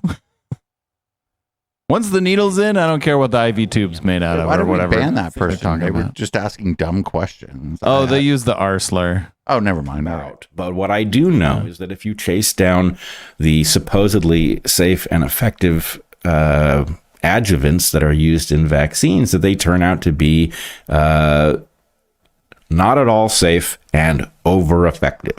All right. They trigger your immune system to freak out over all kinds of stuff it shouldn't, and they stay in the body. Aluminum, not at all safe. Have any Incredibly dangerous. We should ban all aluminum from everything. No more aluminum cans. effect? No more aluminum products. You're already strapped down. No more Cybertruck because its frame is aluminum. Strapped down, but I was in a position where that would have been disruptive. But the problem is that the body panels are glued on, and they don't even use the good glue like they use on the space shuttle. Yeah. And so I said, well, tell me about this contrast agent. And she didn't. It has an. I mean, that's one of many problems with the found Cybertruck. out from her was And the way it looks. primarily. She went and talked to the radiologist. Not yet. Okay. It's primarily. Oh, that'd be great if you were the radiologist at like some fucking place in like the weird, like probably like $9 cupcake shop archipelago that they live in. Like now you're the radiologist there at the hospital, and now Brett Weinstein wants to talk to you. No thanks. made of gadolinium, which is a rare earth element, and that it does exactly what you would expect it to do, which is it allows you to see things in a scan which are difficult to see otherwise. And I said, is it necessary to the scan? She said, you can decline it, though I got the impression that no one ever does. But also, that's not an answer. Right. to, is it necessary? You can decline it. Well, if by declining it, I render the scan useless, then I have to make a different decision. Which is do exactly- I or do not get the scan? Which is exactly what I said to her. I said, and she said I could call the radiologist. And I said, would you? So she stepped out of the room. I was able to hear her conversation, or her side of the conversation, with the radiologist. And she came back and she said, it's very useful, but it's not required. And I said, the scan will still have value without it. And she said, yes. And so anyway, I declined this. God, imagine fucking what an insufferable patient either of these people must be now that they think they've cracked the code about medicine. Then after the scan, in the dressing room, I discovered that there was a sheet that actually talks about the contrast agent. Jen, do you have an image of the sheet? And you had theoretical access Can we see the sheet? to this in advance, but you hadn't been told But you I hadn't. Holy sheet? Yeah, which could just be an oversight. So anyway, here is. Are you able to read it? barely. You want me to try? Yeah. Information concerning gadolinium contrast material. Hell yeah. If we can make that any bigger, that would help. I can try, though. As part of your examination, What do you do all day again? Right. The media wench resubbed. She has a laptop right there. Open the laptop, open the image, zoom in. to give you an IV injection of a contrast agent containing gadolinium. This injection may help the physician more accurately diagnose your condition. Although these contrast agents have been used solely in millions safely, if you can send it to me, I can't see it well enough. If you could just send it to me, I can read it off my computer. Like, what do you do? What do these people do all day? Yo, email me that thing Useful. that you knew we were going to talk about. Yeah. So anyway. So you want me to read the rest of it? Send it to me on Snargle. I can't make it bigger here either. What Just zip it to me. thing is this? Oh, what up, Gribble Pibble? Okay. Although these contrast agents I mean, we've been live for 7.5 hours. cases, minor reactions, But to be fair, most of it was just reruns do of rarely a show occur that we in serious or canceled. life-threatening reactions. And to be fair, this is why we canceled this show. Reported. You're looking at it right now. A rare but serious complication known as NS. No, it was all reruns. We ran reruns. Oh no. Known to the NSF as NSF. A rare but serious complication known as NSF has been reported when gadolinium is administered to patients on dialysis who have severe kidney failure. Okay, so This, after the scan was already over and I had declined the agent, God, what a down God! Oh man, I feel sorry for everybody working at that medical facility that Brett went to in this where story. I started. I hope this is bullshit, by the looking way. into various aspects of this. At first, I was concerned that gadolinium might cross the blood-brain barrier. Yeah. And I was concerned about this thing crossing the blood-brain barrier. Like what? I don't. The question to ask somebody like him is, what is the blood-brain barrier?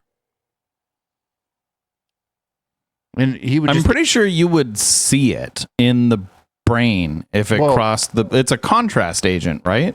So my question again to Brett, if I was talking to him, I'd be like, "What is the blood-brain barrier?" He probably knows.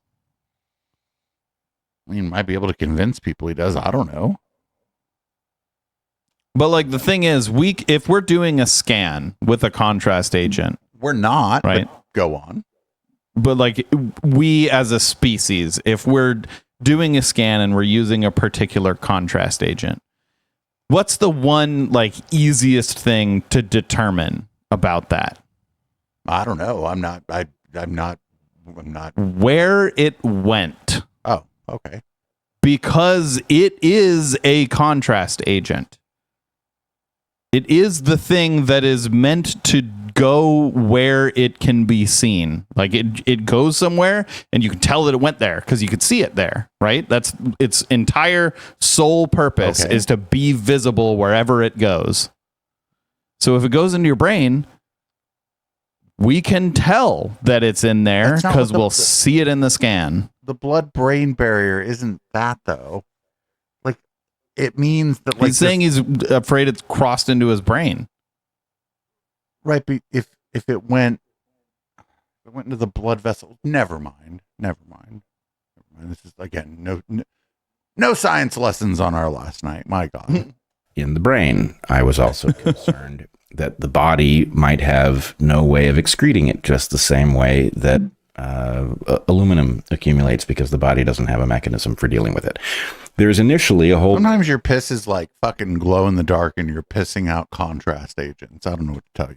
Of material that suggests that, in fact, it doesn't cross the blood-brain barrier if the blood-brain barrier is intact, and that it is excreted by the like a fucking wall. You know, almost all of it is gone within 24 hours. So that's very comforting. It doesn't necessarily make it safe that it was coursing through your veins, which is in fact what it would be doing in this case. It's not even an intramuscular injection. It's, you know, it's an IV. Also, on what basis should we assume that anyone has a fully intact blood-brain barrier at this point? So I started looking into things that are known to damage. I mean, fucking her potato brain barrier, it's clearly been ruptured. Everything I eat goes straight to the brain. Why would I assume anything else? Like after the show, I'm gonna make falafel, and I better hope that my straight to the brain. Falafel head. Damage the blood-brain barrier. Diagnosed with falafel on the brain. Of things that are common. I'm always thinking about good ass falafel. Example, glyphosate damages the blood-brain barrier. Glyphosate, which is apparently found in every single California wine, including organic wines, apparently having, you know, leaked through the environment. BPA, a common ingredient in plastics that is often in contact with food, damages the blood-brain barrier. Alcohol damages the blood-brain barrier. These are the kinds of things that they actually should be worried about, you know, pollutants damaging parts of your body. Except they should not be worried I have about no reason to believe that what they're saying here is true based on other things they've said over the fucking what seems like 100 years that we've been covering them. I'm not saying I believe that they're true. I'm saying these are the kinds of things that they should be worried about. Their doctor saying, "Hey, we're giving you this contrast agent and here's some information about it." That's the kind of thing you don't really need to worry about, because the doctor wouldn't give it to you if he didn't think that the risk was necessary or beneficial, right? Yeah, but he or she. Yeah, but so first of all, Brett was talking to like some technician, right? Like you're not spending all the, like even these rich people, they're not spending all this time with this doctor, right? So he he sure showed like a technician. Right. And I'm worried about this going through my blood-brain barrier. And the fucking like the technician at the hospital just is not interested in this bullshit. They're like, whatever. You don't want it? All right. Yeah. So the idea that it doesn't. Okay, we won't scan you. Have fun. Bye. Should give you no comfort whatsoever. In addition, if you dig far enough, you discover that autopsy studies have found that there is often gadolinium trapped in the brain after years since a scan. Now, this is attributed. So in gadolinium, the tiny bit that I looked into is basically only in human endeavors. This is the thing it is used for. Yeah. So if in autopsies gadolinium is being found in humans, it is from this contrast dye used for MRIs. Exactly. But what if like because you were like in kind of a bad way, they used this contrast dye as like part of a diagnostic that they were trying to do on you because you were not well?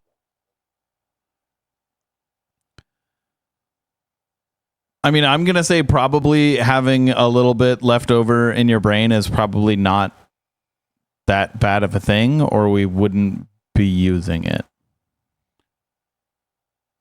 So to put a little more color on, Red is like what you need to do is have somebody cut your head, the top of your head off, and put your brain in the sous vide machine. Is, and again, if it was like all over, like swarming in your brain, we would be able to see that on the scan because it's a contrast agent. Magnetic property, something I think it has 7 free electrons, and so shit, I love it when I get 7 free electrons. Different conditions, it's differently magnetic. I had 0 electrons and I got 7 of them for free. Attracted to magnetic fields, and so of course the MRI is entirely. I mean, the MRI is a frickin' miracle of a device. What it does by exciting these electromagnetically charged particles, it allows you to see internally, to basically, an MRI, it allows you to see internally. Thanks, dude. Good job, Brett. Or a part of a person, and it's totally safe. Yeah, I mean, I don't know if it's totally safe, no, it's but at not. least we know it's not totally. It's you don't want to just. No, Media What Winch, is we haven't not been watching, safe about an MRI? Media Winch, we haven't been watching them much lately, and I think they're in a new room. But yes, it's wooden, and it's enough for Brett and Heather. They have a dung beetle now. So what's not safe about an MRI? I don't of know. All of the actually. ways That's that we can hold on. see. I don't know what's not safe about an MRI. Of all the ways that we I mean, I can guess see you do, into but your body, an MRI is almost definitely the safest. There is no ionizing radiation. It's not a chainsaw. Right? It's non-invasive. Yeah. AKA not a chainsaw. Yeah, it's like pretty goddamn safe. You know, it's not very safe. Although okay, one time I gotta say I did have an MRI, and a week later I got a cold. You know, it's not very safe. So you know, it's not very safe. What's that? Jeremy from the quartering. Fucking Jeremy. Remember when all Jeremy the quartering ran to Blue Sky? And was I almost did this video on my show. This is totally over. Blue Sky is totally what's up, and we all told them that. I hate when he does this. He does like a 90s version of a bad comic making fun of a gay person. Like this right here. Watch. Ran to Blue Sky and was like, "Yeah, X is totally over. Blue Sky is totally what's up." And like a gay valley girl. We all told them that. Yeah, there are people you disagree with on X, just like there are people that I disagree with on X. But the disagreement... Sure, but like there's a guy who's a fucking Nazi running X. So... Actually, why people say... They said, no. Oh, Jeremy's hella mad that Apartheid Clyde hasn't really noticed him yet, by the way. No, we... Hella mad. He's like, but why also, is, like... Jeremy's like, why is he noticing Ian Miles Chong? That's an Asian. What the fuck? A safe space... And but also like Blue Sky has the same issue as Twitter, which is that it's centralized, right? There's only one Blue Sky company. There's one person that is the CEO of Blue Sky, and that person fully controls everything Blue Sky. Been trying to make it a thing, including a brand new article from Wired today talking. So I personally prefer Mastodon. All right, that's Mastodon fine. is. I would love it if we could. You know what? This show's going to end exactly where it's been for. Like, I would love it if we could talk about the thing that we're watching. Okay, fantastic. Of the mainstream media has been trying to make it a thing, including a brand new article from Wired today talking about how Blue Sky is going to take over the entire social internet. Well, I have some again an A+ IDT experience. So, Mr. Gripple Pibble, I don't know if people actually do find this guy interesting.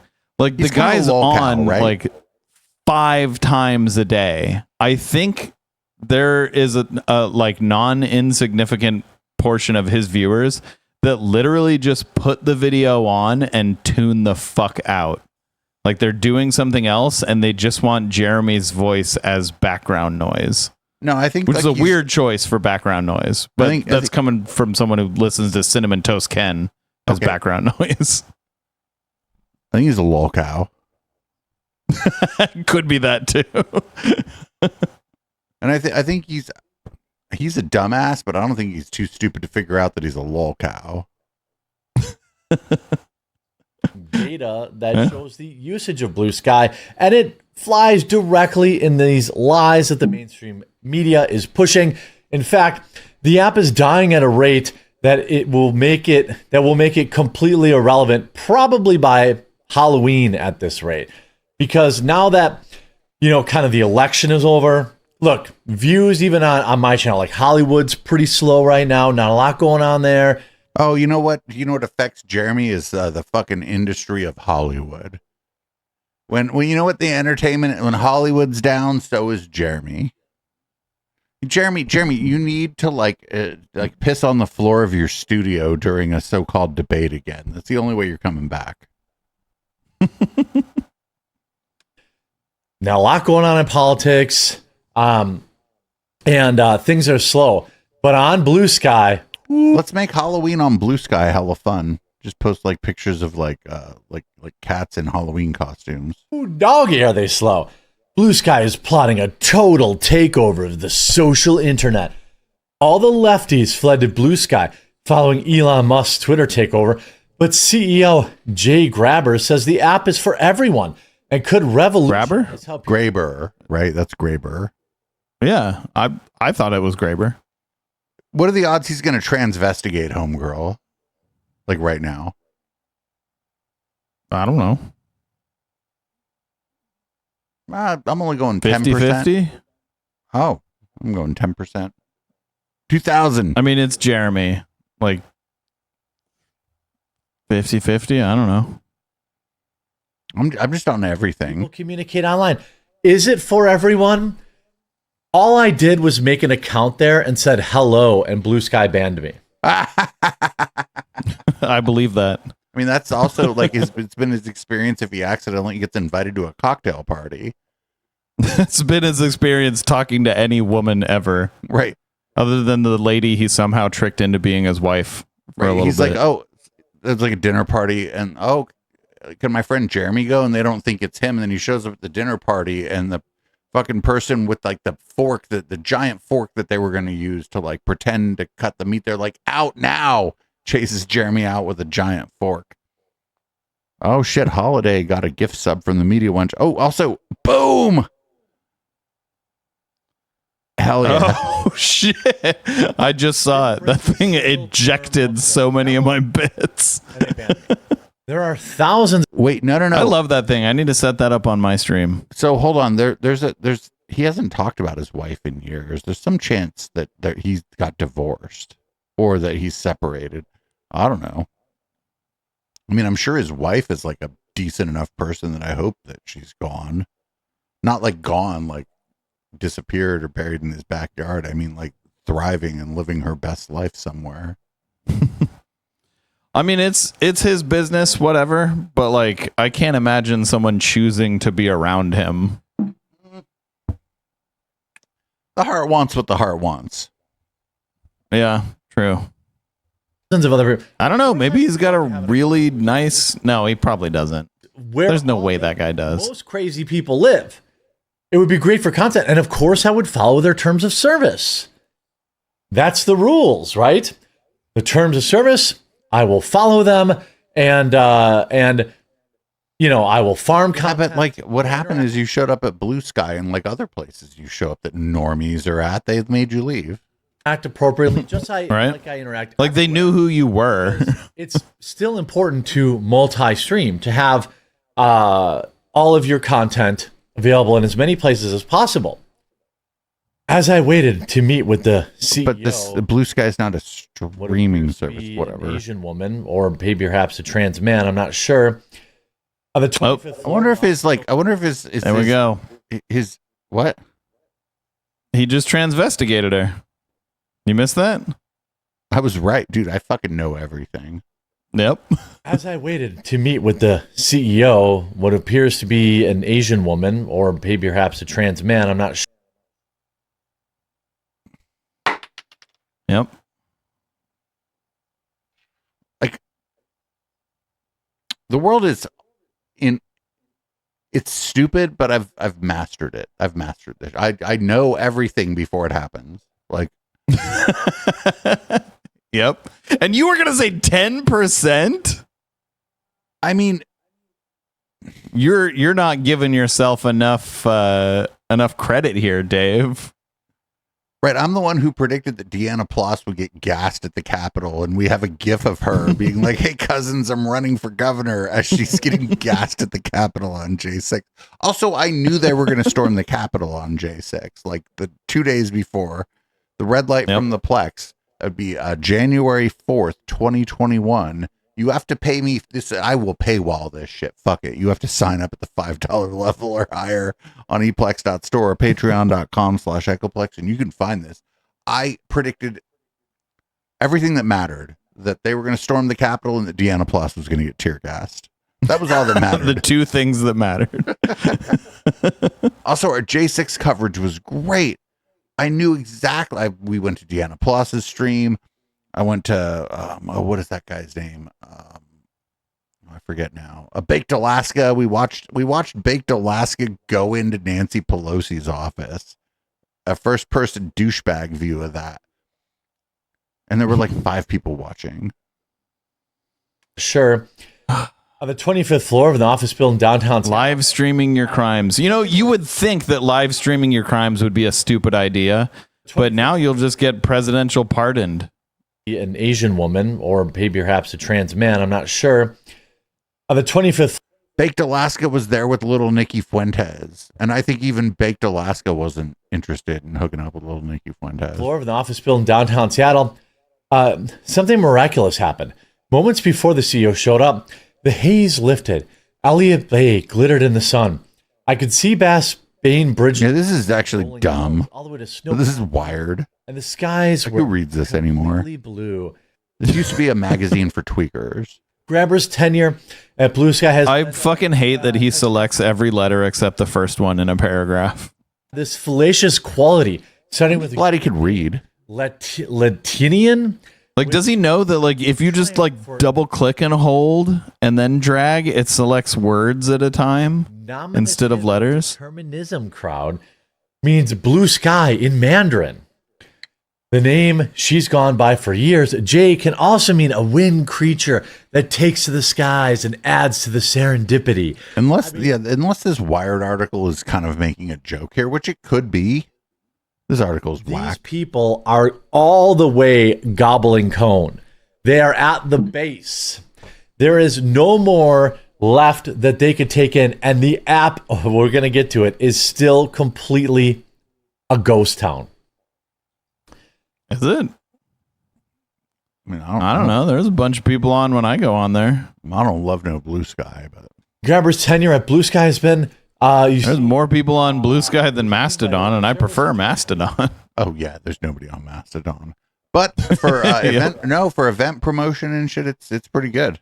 Like hashtag Oakland, hashtag nightlife, hashtag house music and stuff on there. It's pretty good actually.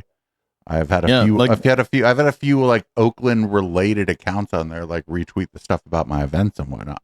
I don't know if they have Oakland followers, but it's like it seems like there's something there for like events and event promotion. The kind of people that I want to follow are on Mastodon. 23. By the time it opened up to the general public a year later, Twitter had become a right-wing echo chamber known as X. Blue Sky swiftly became a refuge for a coalition of leftists, liberals, and never-Trumpers. Okay, so it's an echo chamber when it's X, but it's a safe haven when it's leftoids. Leftoids? The 34-year-old cuts a different figure than most.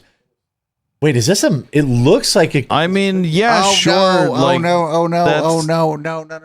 Hold on. It doesn't matter what you're going to say. Watch this. Cuts a different figure than most.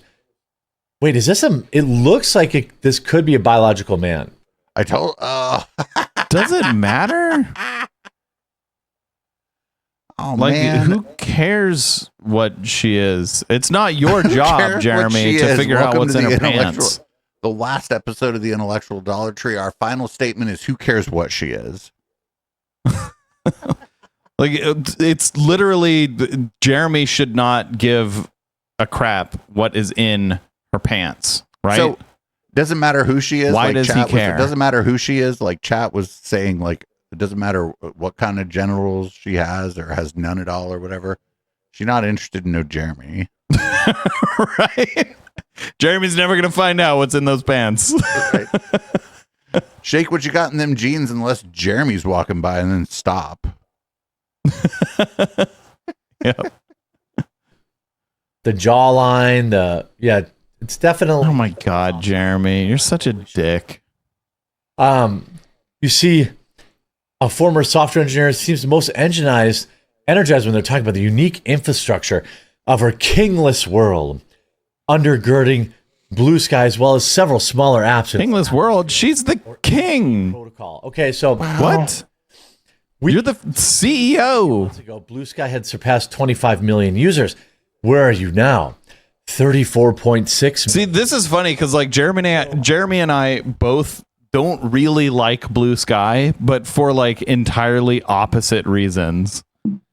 He's like, oh, it's a left-wing echo chamber. And I'm like, oh, it's a corporate-owned walled garden. Jeremy's reason for not liking Blue Sky is why he doesn't like most things, communities, or places. It's because that nobody likes him there. Yep, true. Like, it's not. Yeah, and he said like, oh, it's an echo chamber when right wing people are on, and it's a whatever when left wing people.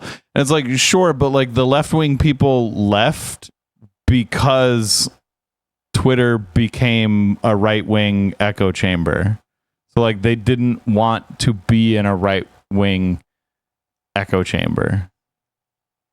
That's why you call Twitter an echo chamber and not Blue Sky. Because like the left wingers aren't on like, Blue Sky. Sorry, hold on. No. Blue Sky is like just fucking straight up shit libs. It's just shit libs everywhere. Oh yeah, for sure. But like it's not meant to be that. It is that, but it's not meant to be. Whereas Twitter is meant to be conservatives. Like it's built for, well, it's not built for conservatives, but it's run for conservatives. I mean, sure. It was built by people who had good intentions, but then a Nazi bought it, and it's a shooting gallery. That's all Twitter is. It's for conservatives. I mean, it's a shooting gallery. It's a target-rich environment. Whoa, Blue Sky has almost 35 million users? Sure. Like a third of Twitter. Actually, Twitter's probably lower now. About 30 people. They say there's 34.6 million users. Remember that number. X. Remember Twitter's in danger. Active users on X, I believe, is. Let's just see here. He just type in GPP. Oh, he was trying to get to Google. Wait, he DuckDuckGo'd Google? Yeah, I don't care. I don't care. Monthly active users. No, it does. Wait, monthly active users. Who uses monthly active users? It's daily active users. So 259. 260 daily active users? I don't think so. I don't know. They had man. 150 like 3 years ago. I don't know, man. So X is still more than 20 times more popular than Blue Sky. And let's take a look at the daily unique posters, right? Because just like with Threads, remember when Threads... Oh, this guy's name's Honest Pollster, so this must be true. So it's going to destroy X too. And they touted these insanely high membership uptake numbers.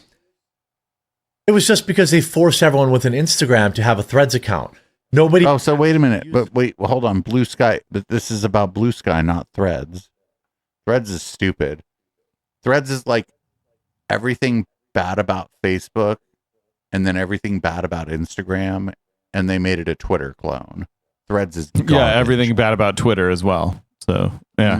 The worst parts of 3 worst things. So the bad parts about Twitter would actually make Threads better, I think. The Nazis? Yeah, actually. It'd be a target-rich environment. This is Threads. Fair enough. Let's look at the unique. Here's Mark Mitchell from Matt Rasmussen Reports. Blue Sky is plotting a total takeover of the social internet. Why? So I wonder, is Rasmussen Reports a different thing than the Rasmussen polling agency? That is, I just wonder. Here is a daily posters, unique posters, based on. This starts in December. Starts in here we can see it peak. Oh, if Blue Sky is on its way, that means I should be posting on there. Daily posts, which isn't even that many. If you take that over 35 million, that means only one day. Everybody just stopped. 10. You see this right here? We're on the right. Everybody's just like, nope, not today. Check that. 1.5 million. 1 in 20. Maybe a new cupcake shop opened in Brooklyn. Close. And everybody was just not posting on Blue Sky. Of their daily users at their absolute peak. He's close. It's like 1 in 19 or whatever. Now, He's I don't close. know what the X breakdown is, but certainly there are a lot of lurkers on X too, I would assume. It peaked at 1.5 million. Now you've gone from 20 million users to 34. Oh, it could be an outage. Yeah. So 1 in 21. Doubled your users. But for some reason, We're like not even interested in what Jeremy's saying. We're like, what's this dip here? your daily unique posts are now nearly 60%. This is why we're not popular. Now, this day seems like an anomaly where it was really, really low, down to like 500,000, but it could have been a weekday. Maybe that was the day everybody heard you were there, Jeremy. Or holiday, or maybe the app was down that day. No, they heard you were there. There was a rumor going around on whatever day that was that the Quartering had joined Blue Sky. And so everybody was like, what's this Mastodon thing? Well, let's just take the trend. Since post-election, 2025, here's February, right? Trump has been sworn in. There's not a lot to talk about. Now we're into April. Oh, you know what that is? That's tax day. Is it? Is that April 15th? I think that's tax day. It's like right around April 15th, right? I guess. I think that either there was an outage or that's the day that Jeremy tried to join and everybody's like, I'm out of here. 1.5 million. Then the next day they found out he got kicked off. They're like, all right. We go into what appears to be closer to May. We have now plummeted down to about 750,000. So we lost 50% of its daily users, let's say. I can't really see. How's this information being gathered? 50,000, let's just say. I mean, Threads itself even has more active daily users. And I don't know a single person on Threads. I've never seen a Threads post. Just like all the Twitter and X Slayer. There are people on Threads? Mastodon, Gab, Truth, etc. Now, to be fair, Gab was never really set to be an X Slayer, and Gab does still exist. Truth is a place to go if you want direct access to Trump. I don't know how popular it's going to be after he's president. I imagine it will still be kind of popular. But nonetheless. Truth is literally a Mastodon fork Essentially, that the just summary of this chart is that defederated. users are either bots or they're just people creating placeholder accounts in case the app ever takes. I don't mean like figuratively, like, oh, it's similar to Mastodon. I mean, it's actually Mastodon's code base with federation turned off. Your active users. So either you're lying about active users. He has no idea why the Threads numbers are better. Here's why the Threads numbers are better. If you ever made a Threads account and then you post to Instagram and you don't tell it not to, it just posts that fucking picture of your lunch to Threads for no one to look at. That's why the daily active user number on Threads is high. Like higher than you would think so it the would answer be. to people are on Threads is no. People are on Instagram. Yeah. It's like if everybody had a if this then that and their Twitter was posting to Mastodon, all of a sudden Mastodon would seem like it was taking off, right? Yeah. Also, so no one's actually on Threads looking around. Threads is just kind of talking to the void. Also, how useful is this if this then that is like a go-between if somebody has like some API that you don't really understand? Remember when we used it to make Fourth Wall's API post to Twitter? Yep. Fucking the usefulest shit in the world is if this then that. Or the app is completely dying. On top of that, Blue Sky is it dying for users fleeing X and Threads. Why are they fleeing Threads anyway? It's got like 35 million people. It doesn't seem like it's dying. Well, yeah, because guess what? Government censorship comes to Blue Sky. Government censorship has found its way into Blue Sky. But government censorship means like you can't hire a hitman, right? That's government censorship. I don't fucking know what conservatives. When conservatives use the word censorship, it could mean literally fucking anything. It could mean Jeremy didn't get invited to the bar mitzvah. It could mean I can't bring my gun into the movie theater. That's what it could literally mean to a conservative. Oh, Mr. Gribble-Pibble, governments do censor people. The U.S. government has been historically pretty good on it. Like, I don't love the U.S. government or whatever, but the First Amendment's pretty good, actually. So long as the courts are willing to enforce it, the First Amendment's pretty good. All things considered. But yeah, so this thing that he's complaining about, governments censoring Blue Sky, like that's a problem with Blue Sky being centralized. And I agree that it's a problem. So what I'm saying is that's why I like Mastodon. But if you live in a place where the government is censoring the internet, your Mastodon instance will also be censored, or you go to jail. Yeah, but there's not one single government that can censor all of Mastodon. Social network is structured. Earlier this month, Blue Sky restricted access to 72 accounts in Turkey at the request of the Turkish governmental authorities. According to recent reports, yeah, but that's because they have like a small team of people in Turkey that work for Blue Sky, and they don't want the Turkish government to arrest those people. So they do what they say. Until you have a better thing like that. Okay, so you don't want the Turkish government to be able to do this. Well, Blue Sky can't stop them. You just said the Blue Sky is like this really small thing. Now they're supposed to stand up to the government of Turkey. Right? Who has Turkey has more people than Blue Sky has users worldwide. I'm pretty sure. There's 8 people, maybe 5 people or some shit, or they all work from home or whatever. But if Blue Sky doesn't do what Turkish government says, the Turkish government goes and arrests those people. Way to make a stand, Blue Sky. Now all your employees are in fucking prison. Good for you. Yeah, this is the problem with centralized social media. And Twitter's no different. I know Jeremy's got a big hard on for Twitter, but it's not different than Blue Sky in this regard. This is a problem that exists with all centralized social media. Hey, but Blue Sky is actually distributed because you can put some code on your website, and now your Blue Sky address is your website address. That's not just that's literally what they're saying, right?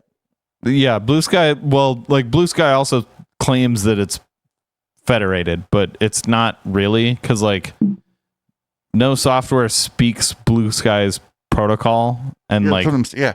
No, in the end, all you can do is tell it that your website is your address, and that's like all that it does. Yeah. Yep. And then you get a custom @ thing. Expression Association. As a result, people in Turkey can no longer see these accounts, and their reach is limited. The report indicates that 59 Blue Sky accounts were blocked on the grounds of, quote, protecting national security and public order. Blue Skies also made another 13 accounts at least one post invisible from Turkey. Oh shit, there's this post you can't see in Turkey. Like, what the fuck is he talking about? Like, he's got this big old, he loves Elon. Apartheid Clyde has agreed with like censorship requests that I think the old Twitter wouldn't have agreed to, particularly before Lula got back in power in Brazil. Fucking Bolsonaro just told him to take down posts, and you just did it. Given Yeah. that many Turkish After- users migrated from after Blue Sky in the After hopes of Elon government bought censorship, Twitter, Blue they Skies- capitulated to government censorship requests more often than before Elon owned Twitter. So if this is an issue that Jeremy has with Blue Sky, he should be even more at issue with Twitter. And not for nothing, again, these are like a small amount of accounts in Turkey. And I'm telling you, Blue Sky has like 4 employees in Turkey, right? I don't know the state of the government in Turkey, but if the government in Turkey goes, we're going to arrest your 4 employees in Turkey, if you don't do this, you just do it because you don't want those people getting arrested. Like, this is how governments work. Yeah, like, I don't think this is a problem. Like, I don't think this is anything unethical that Blue Sky has done. I think this is a problem with Blue Sky's organizational model. You know what I mean? Like, this We should all is just remember Usenet. We should just do Usenet instead. like, I'm not going to be mad at a book for having pages. Remember Usenet? Yeah. Maybe we should just do Usenet. bowing to the Turkish government We demands should go back to Usenet and AIM. has raised questions among the community as to whether the social network is open and as decentralized as it claims to be, or whether it's, quote, just like Twitter after all. However, Blue Sky It's just like Twitter, actually. is currently Yeah, it is just like Twitter. easier than it would be on a network like X. Nobody's going to do that. Nobody's going to do that. So Blue Sky has bent the knee to government censorship. The people that fled there, I mean, quite frankly, I don't know if X, I remember X had taken down some accounts. Remember the Elon's Jet account? Remember when he took off Matt Bender for making fun of him, and then he had to put Matt Bender back on because Matt Bender made more fun of him? That was some good shit. I mean, Yep. why websites like Rumble are so important. Now, Rumble is currently just a video platform, but obviously, hopefully, one day it'll be an audio platform, and maybe some. I mean, but what is a video? What is audio except a video that you're not looking at? Some form of social network too. I don't know. Right.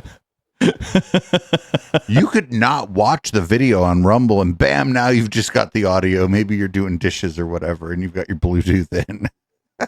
Yep. Screen off, audio playing. Oh, my TV has the best feature where you can just press a button and it turns the display off, but the TV's still active, so it'll still send shit to the sound bar and whatnot. That's cool. I wish my TV did that. That's great. Hey, my I TV's a actually Sony. really want my TV to do that. My TV's a Sony, so I'm worried one day I go to turn it on and it's like, nope, because it's a Sony. Disconnect it from the internet. There are other Some TVs call it music apps out mode. there that are relatively open. You could talk about, like I said, I Gap. wish my TV had You that. can't get in the I'll be right back. Play Store, but Oh, make it strong, or unless it's download it. wine. and have it on your phone and use it. I have an account there. There are other things on the Fediverse. There's all sorts of weird, small little social media networks where you can say where you want to say. But it's at even like when these people were talking about shadow banning, it's not censorship, but anything that has some sort of recommendation, that anything that's recommending anything to you it's making choices about what you see and what you don't see. But like, I don't know, remember when there were like remember you had antennas and shit and you could only get certain channels? There were also decisions being made about what you were seeing and what you weren't seeing. There's always somebody with money telling you what to look at. It's as I've always said. People don't want an echo chamber. It's not how we are programmed. One of the saddest. Their businesses. Yeah, they can do it if they want. It's not great, right? We can criticize the ways in which the platforms like prioritize and deprioritize different kinds of content, but in the end, like it's their party, right? They own the server farm, or they're renting the time on AWS or whatever, right? And like people have spoken, right? The people don't like Mastodon. Nobody's on there. I mean, yeah. People don't like Mastodon mostly because it's confusing to sign up for. I think people just. Oh shit! Jeremy mentioned the Fediverse. Best things on YouTube was when all the. To be fair, it's just in the TechCrunch article. Oh, okay. Great dunking on them. YouTube said, "Well, you can't make those videos." But like, if someone thinks that the sign up process for Mastodon is too confusing, I probably don't care what they have to say. What if it's not that it's too? I don't know, man. I think a lot of people actually signed up for Mastodon and then just didn't use it. Could be that too. I mean, also like, so one of the difficult things about Mastodon versus Blue Sky is like you sign up for Blue Sky and it's like, here, you want to follow just like a big list of people. They call it like starter. We have a starter something. pack. Did you use it when you joined? Starter packs. Yeah, I like followed some when I joined, and that's a great way to like start to fill your feed. And there's no reason Mastodon doesn't have any of that. Mastodon can have that, it just doesn't. There's no reason it can't. Yeah. Yeah. It's a good but idea. Like they would need to build it. And they haven't built it. So it's like a list of accounts. Yeah. So like Mastodon doesn't have something like that. So when you sign up for Mastodon, you're just kind of left there with an empty feed and you have to go follow things. Wait, no. So what I'll tell people is like, just go there's follow Lisa Melton. There's lists. You just have to go to another. You just have to go to another place to find them.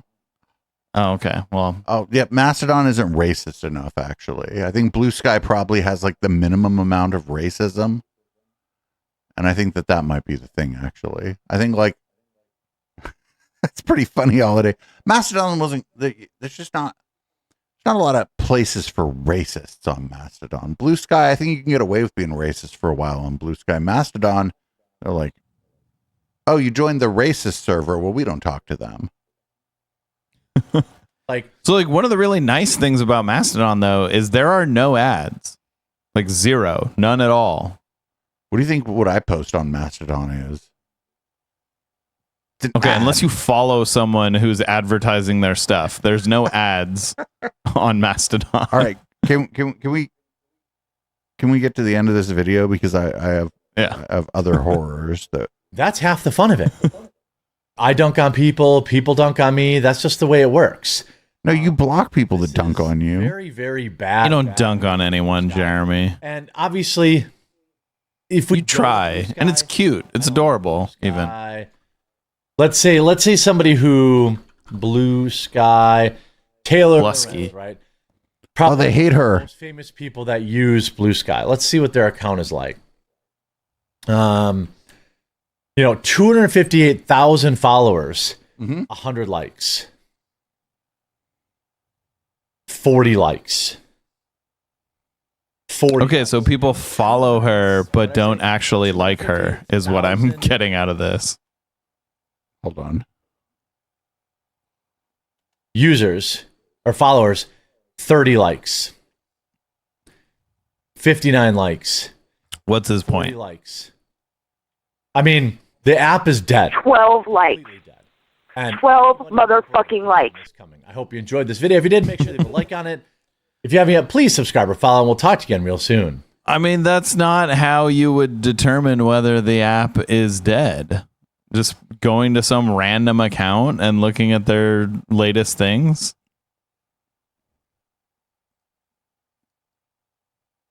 Why would that tell you whether an app was dead? You're not going to like this. This will be the last thing we ever watch on the intellectual Dollar Tree. Here's your friend, the Cosmic Skeptic.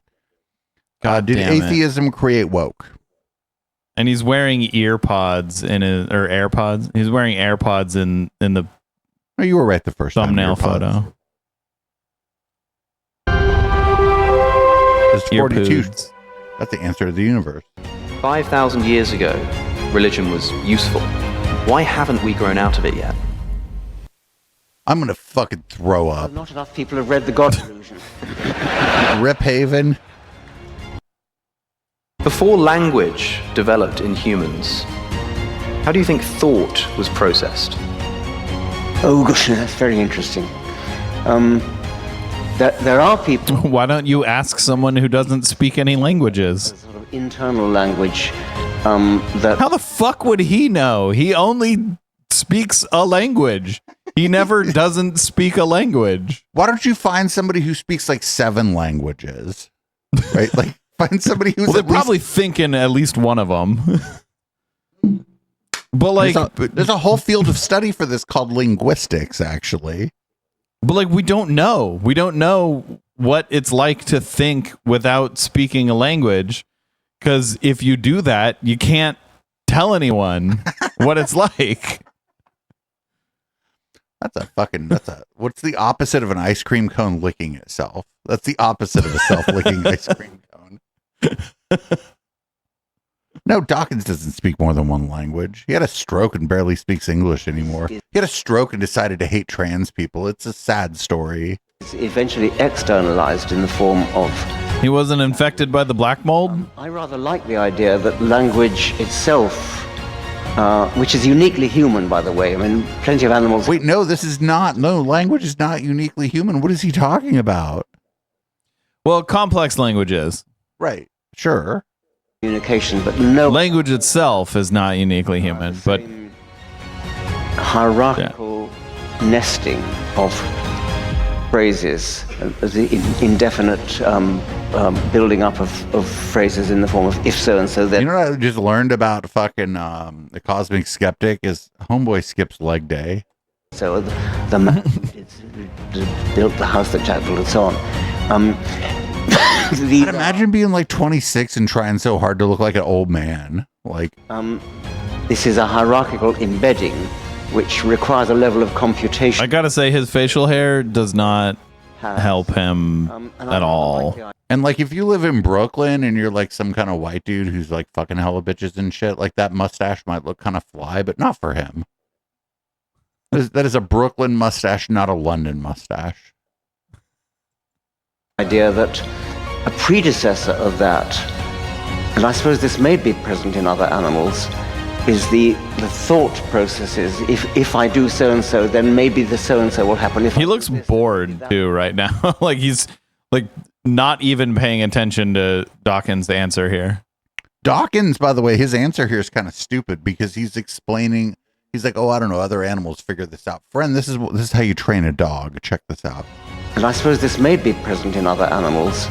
Is the thought processes. If I do so and so, then maybe the so and so will happen. If I do this, then maybe. Yeah, that's like literally how you train a dog. Yeah. If I do this, that, and the other thing, I get this, that, and the other thing from my own. That's like how you train an animal. So I would say that, like, oh well, you know, animals that have simplistic languages, you know, simplistic vocalizations, like a dog, have simplistic thoughts. Hold on, HK. This is if this, then that. But crows have very complex thoughts, even though they have simplistic vocalizations. So that's not true. Like what Dawkins is saying here isn't true. I think. As a thought process, which then became externalized in the form of this music behind this is amazing, by the way. Language. I think that's an interesting possibility. Given the opportunity to deconvert the very last religious believer, he wouldn't. Wait, no, that's at the very large religious believer. Why does it matter how big the person that believes in God is?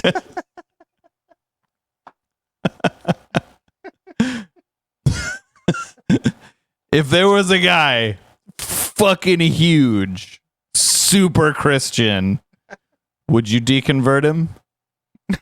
How big are we talking? He said, Let me tell you, Richard, this guy, if we'd done it, enormous. conversation with you, and you've been talking about this. He said, and he said, if you'd done it and there were one person left, Christopher said, I wouldn't do it. And not just because there'd be no one left to argue with, although there is that, but because there's just something that doesn't feel right about it. And he said, the look that Richard Dawkins gave me remains with me.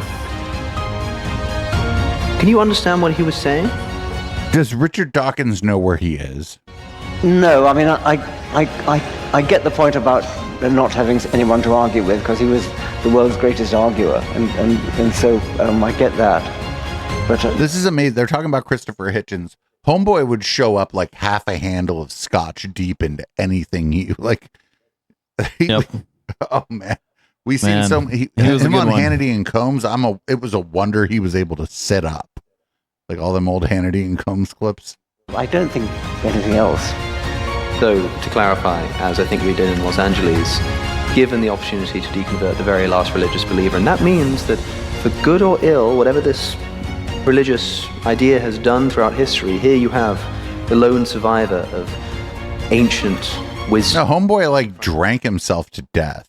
And you have the ability to snap them out of it. The very last one. Do you do it? Yes.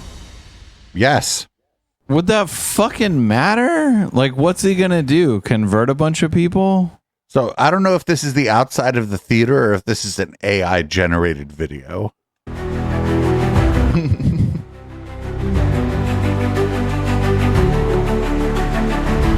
Nope, It's definitely that's the real. outside of the theater. The AI generated video would have put some young people and people who aren't white in the videos. This is not an AI generated video. And extra fingers for everybody. Oh, there's a guy who's not white.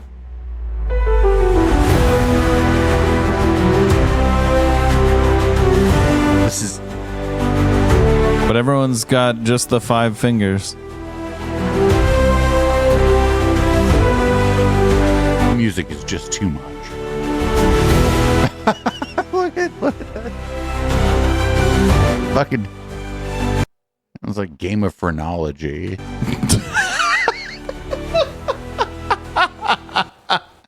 It's like Game of Genital Checks. No, Game of Phrenology. Like this is the music that you hear before they check to see if you have a cock and balls or not when they transvestigate you.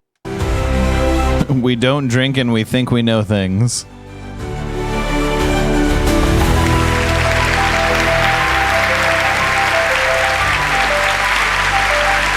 If I'm standing there looking at a crowd like that, it's because I'm DJing and they're all dancing and they're not even paying attention. Well, good evening, ladies and gentlemen. My name is Alex O'Connor. Most of you don't care about that. You're here to see the man who wrote the book. This man does have a fabulous head of hair. Like, my God. And perhaps more than any other. The top of his head for sure, but the front of his head, no. False. I'm not usually one for... Do you think he put the mustache on so that he looks older? But I will make an exception tonight. Just to remind I think he thinks it looks good. Last tour. A man of varied passions. At heart, an evolutionary biologist, Richard Dawkins has made a career out of engaging in some varied and at times controversial debates with a number of high-profile individuals, including... He's doing the best he can. Rowan Williams, former Archbishop of Canterbury. He's our son. The biologist E.O. Wilson. In 2007, the comedian Peter Kay, although I'm told that one was something of an accident. In 2012, Brandon Flowers, the lead singer of the rock band The Killers. And in 2000... Oh, he's skipping over the part where he yelled at Rebecca Watson for telling a dude like not to hit on her in the elevator, actually, because that was, as far as I know, Richard Dawkins, that was an inflection point for him. That was like 12, 13. 2000, the philanthropist and celebrity aristocrat, the then Prince Charles. In 2006, of course, he picked. Must have been at least 13 because I was up in the Bay Area during that. Right, and it was so like 13 or 14. It was like right before Gamergate. Elevator Gate, like it was like right before Gamergate. With the God delusion, shifted perspectives of atheism publicly, perhaps more than any other figure before him, although he is now being criticized for his supposition that he is and has all along been a cultural Christian. No, that's because he's a fascist. A cultural Christian. Fascist. Okay. He's like, I don't like the Muslims. And I like he may like the Jewish people, but only if they like Israel. This has surprised many, but it should surprise none. It's something that is old. Brillin thought that does not surprise me at all. Like, having listened to the Killer's music, I'm not surprised that Brandon is weird.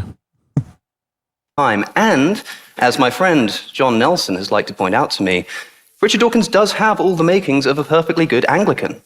He has money. He adores the prose of the King James Bible. He has an affinity for evensong. He loves the sound of church bells. And, of course, he doesn't believe in God.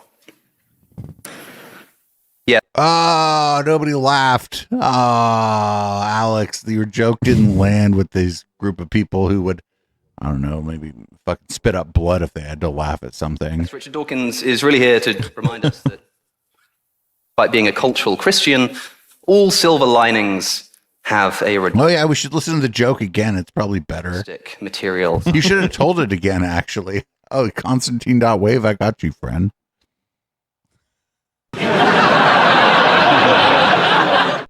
That might be the best thing that came out of the intellectual Dollar Tree, actually, is that we caught Constantine Kissin adding a laugh track to his comedy special on his YouTube channel.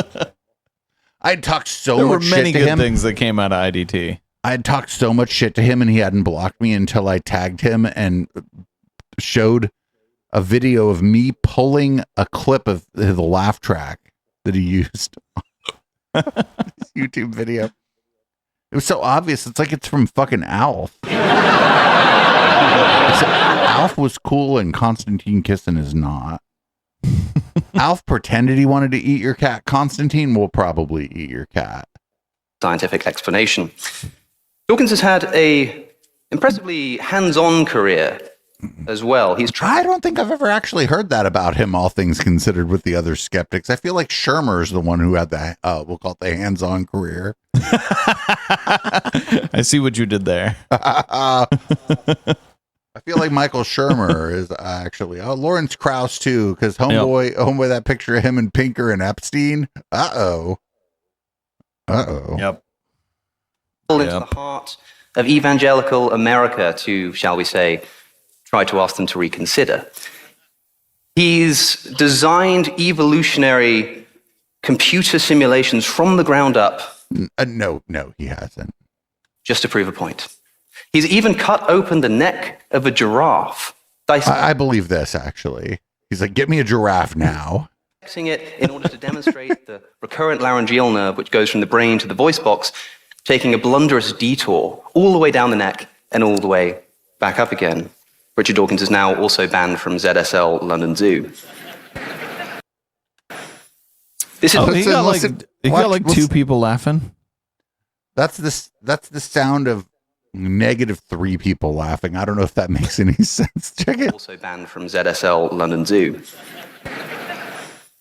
This is the second of two shows. It was like almost like the laugh took up soundscape, right? Like there was now. It's like instead of it's like.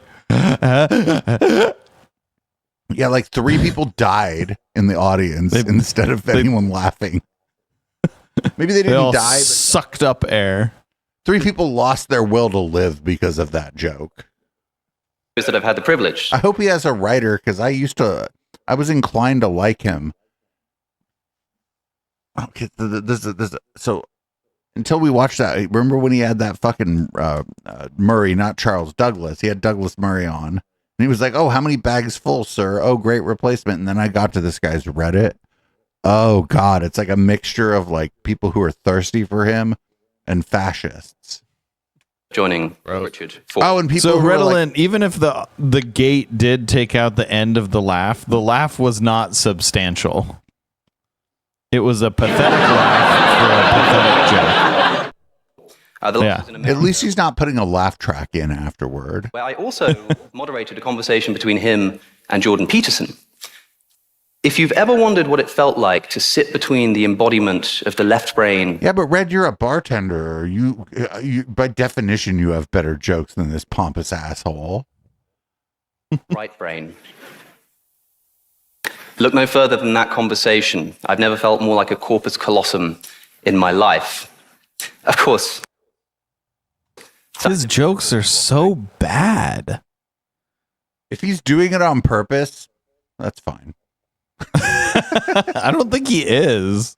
I mean, like he looks like he's being sincere. He's just really like incredibly unfunny. Actually does more to inhibit communication between the two hemispheres.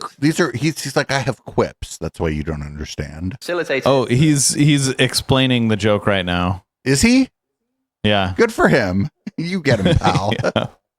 Colossum actually does more to inhibit communication between the two hemispheres than facilitate it, so you'll have to make your own mind up as to how I did when that video comes out. It was really at dinner that things got interesting. Professor Peterson took Richard and myself out to dinner afterwards, and you'll know the universal rule that in polite company, you don't mention religion or politics at the dinner table. So, of course, we proceeded to sit for 2.5 hours in complete silence. A silence. Like the audience when you just tried to drop that joke.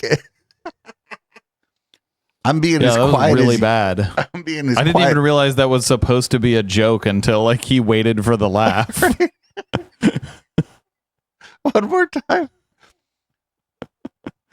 Fred, the people in the audience know about sitting in silence. Rules that in polite company, you don't mention religion or politics at the dinner table. So, of course, we proceeded to sit for 2.5 hours in complete silence. A silence only interrupted when the waiter finally came over and Jordan said to him, well, what do you really mean by order?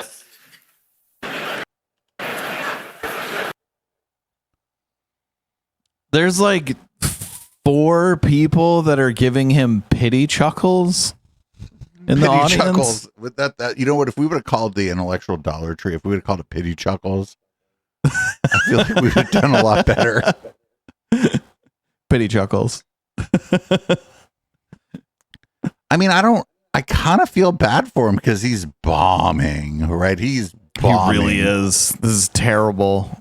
This is embarrassing for him. Homeboy is bombing worse than Johnny Corn. I don't know if you remember Johnny Corn. I do. I remember going to see Johnny Corn. I mean, you on the podcast, you at least cackle every once in a while because you were wasted and you told what appeared to be a joke. You're being nice. What I'm trying to say is that the thing is, they gave everybody one sip of champagne here. Richard Dawkins has had a varied and wide-ranging career that I think we can all be grateful for. And as I say, this is his last tour. So if this man's work has done anything for you, be it the selfish gene, through to the God delusion, through to now the genetic Book of the Dead, then please... The thing is, I actually do like his books. His Whose books book? were... Dawkins? Quite... yeah, Dawkins. I Did do you know like he has Dawkins a new books. one? Did you hear anything about the new? I have no interest in reading any of his new material. It's a what have you done for me lately kind of situation. Hold on, Okay. you can talk over it. I have to pee, so I'm going to let this video ride. You can talk over it. I don't care, whatever. Okay.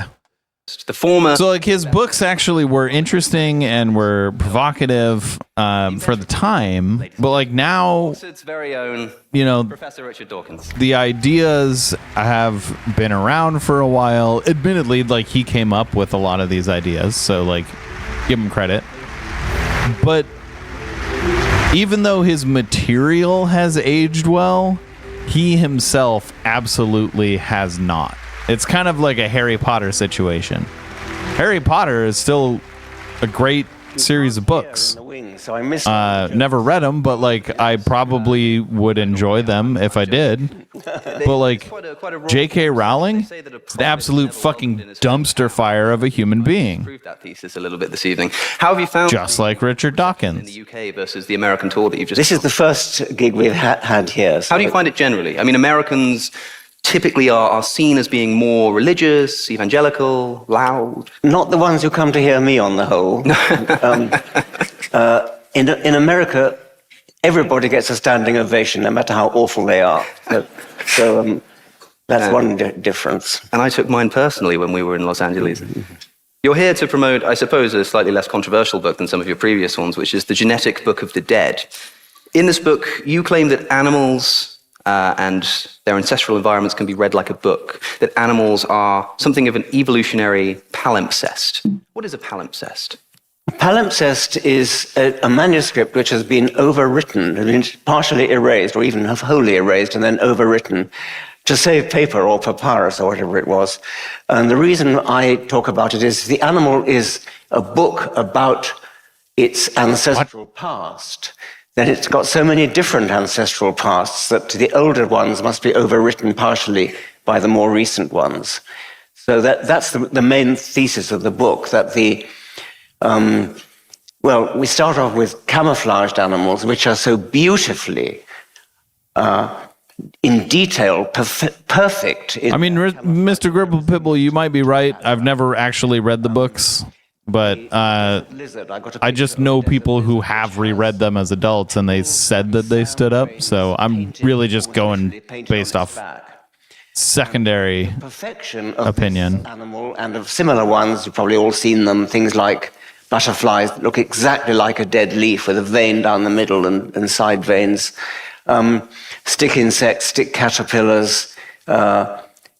Moths that so redolent, like all on which they sit. Good literature is based off older literature. Background. That perfection must pervade the entire animal. There's no reason whatever. The fact is, the story of Harry Potter is actually pretty good. Like, she did a good job of writing the story. Limited to the skin. There's no reason why it should be skin deep. I don't know about the actual words, but like the story is compelling and good. But yeah, it's says it well. All based off older ideas. From The Origin of Species. It may be said that natural selection is daily and hourly scrutinizing throughout the world every variation, even the slightest, rejecting that which is bad, preserving and adding up all that is good, silently and insensibly working whenever and wherever. I like his tie, I think. Opportunity offers at the improvement of each organic being.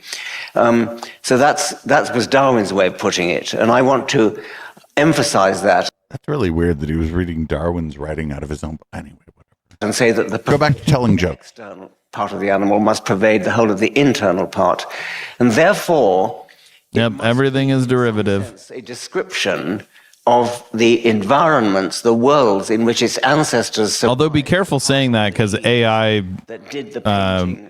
bros, is that what you call them? AI bros?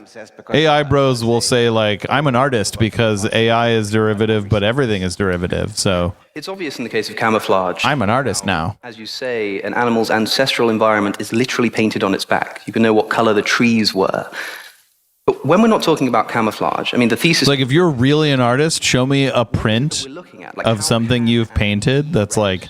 more than skin deep. 8 feet by 8 feet. We're not talking about physical resemblance. If you can't do that, it's because you used a generator that generated it at 1,000 pixels by 1,000 pixels. The chemistry of the past, for example, will be represented in the chemistry of the animal at present. J.B.S. Haldane made the point that our blood is salty because of our ancestral origins in the sea. No. Let's see what YouTube suggests to us.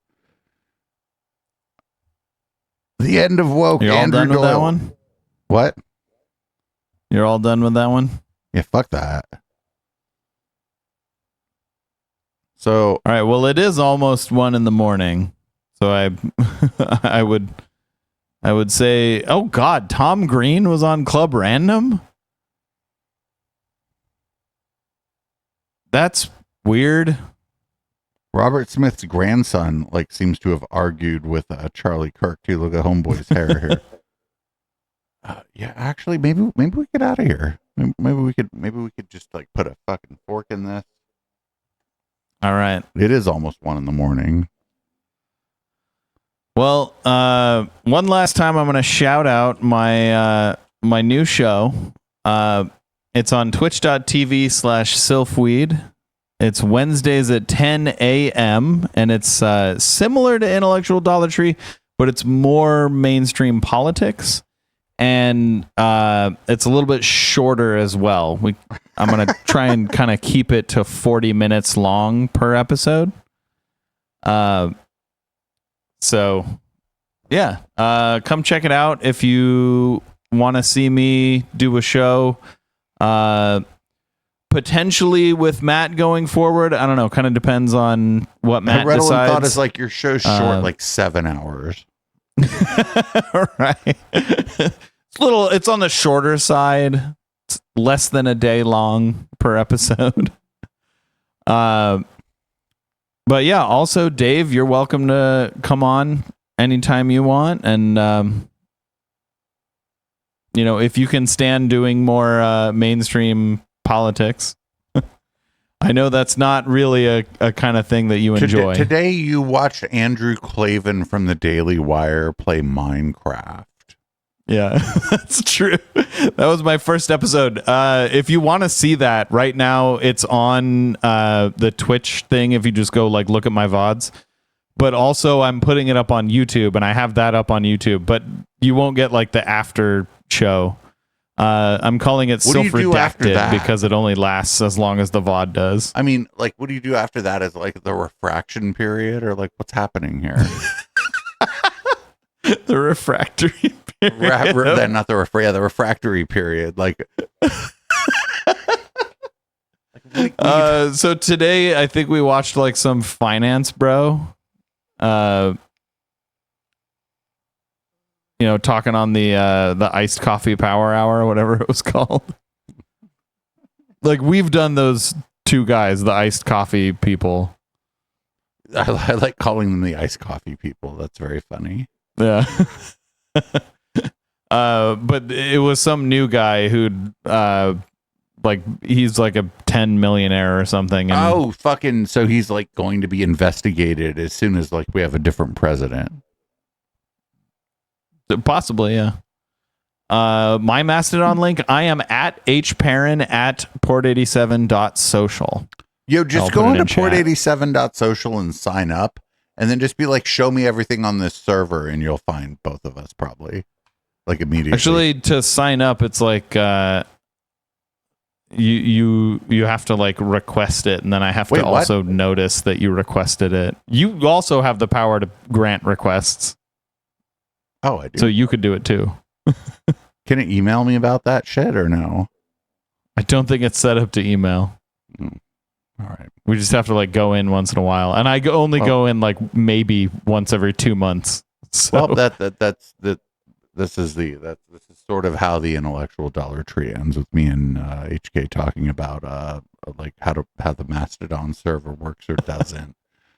Sometimes you go out with a whimper, friends. Sometimes you go out with a whimper.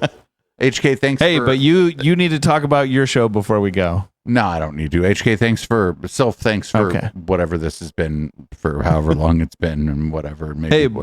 Actually, before we go, I do want to say, I need to pee and I need a falafel.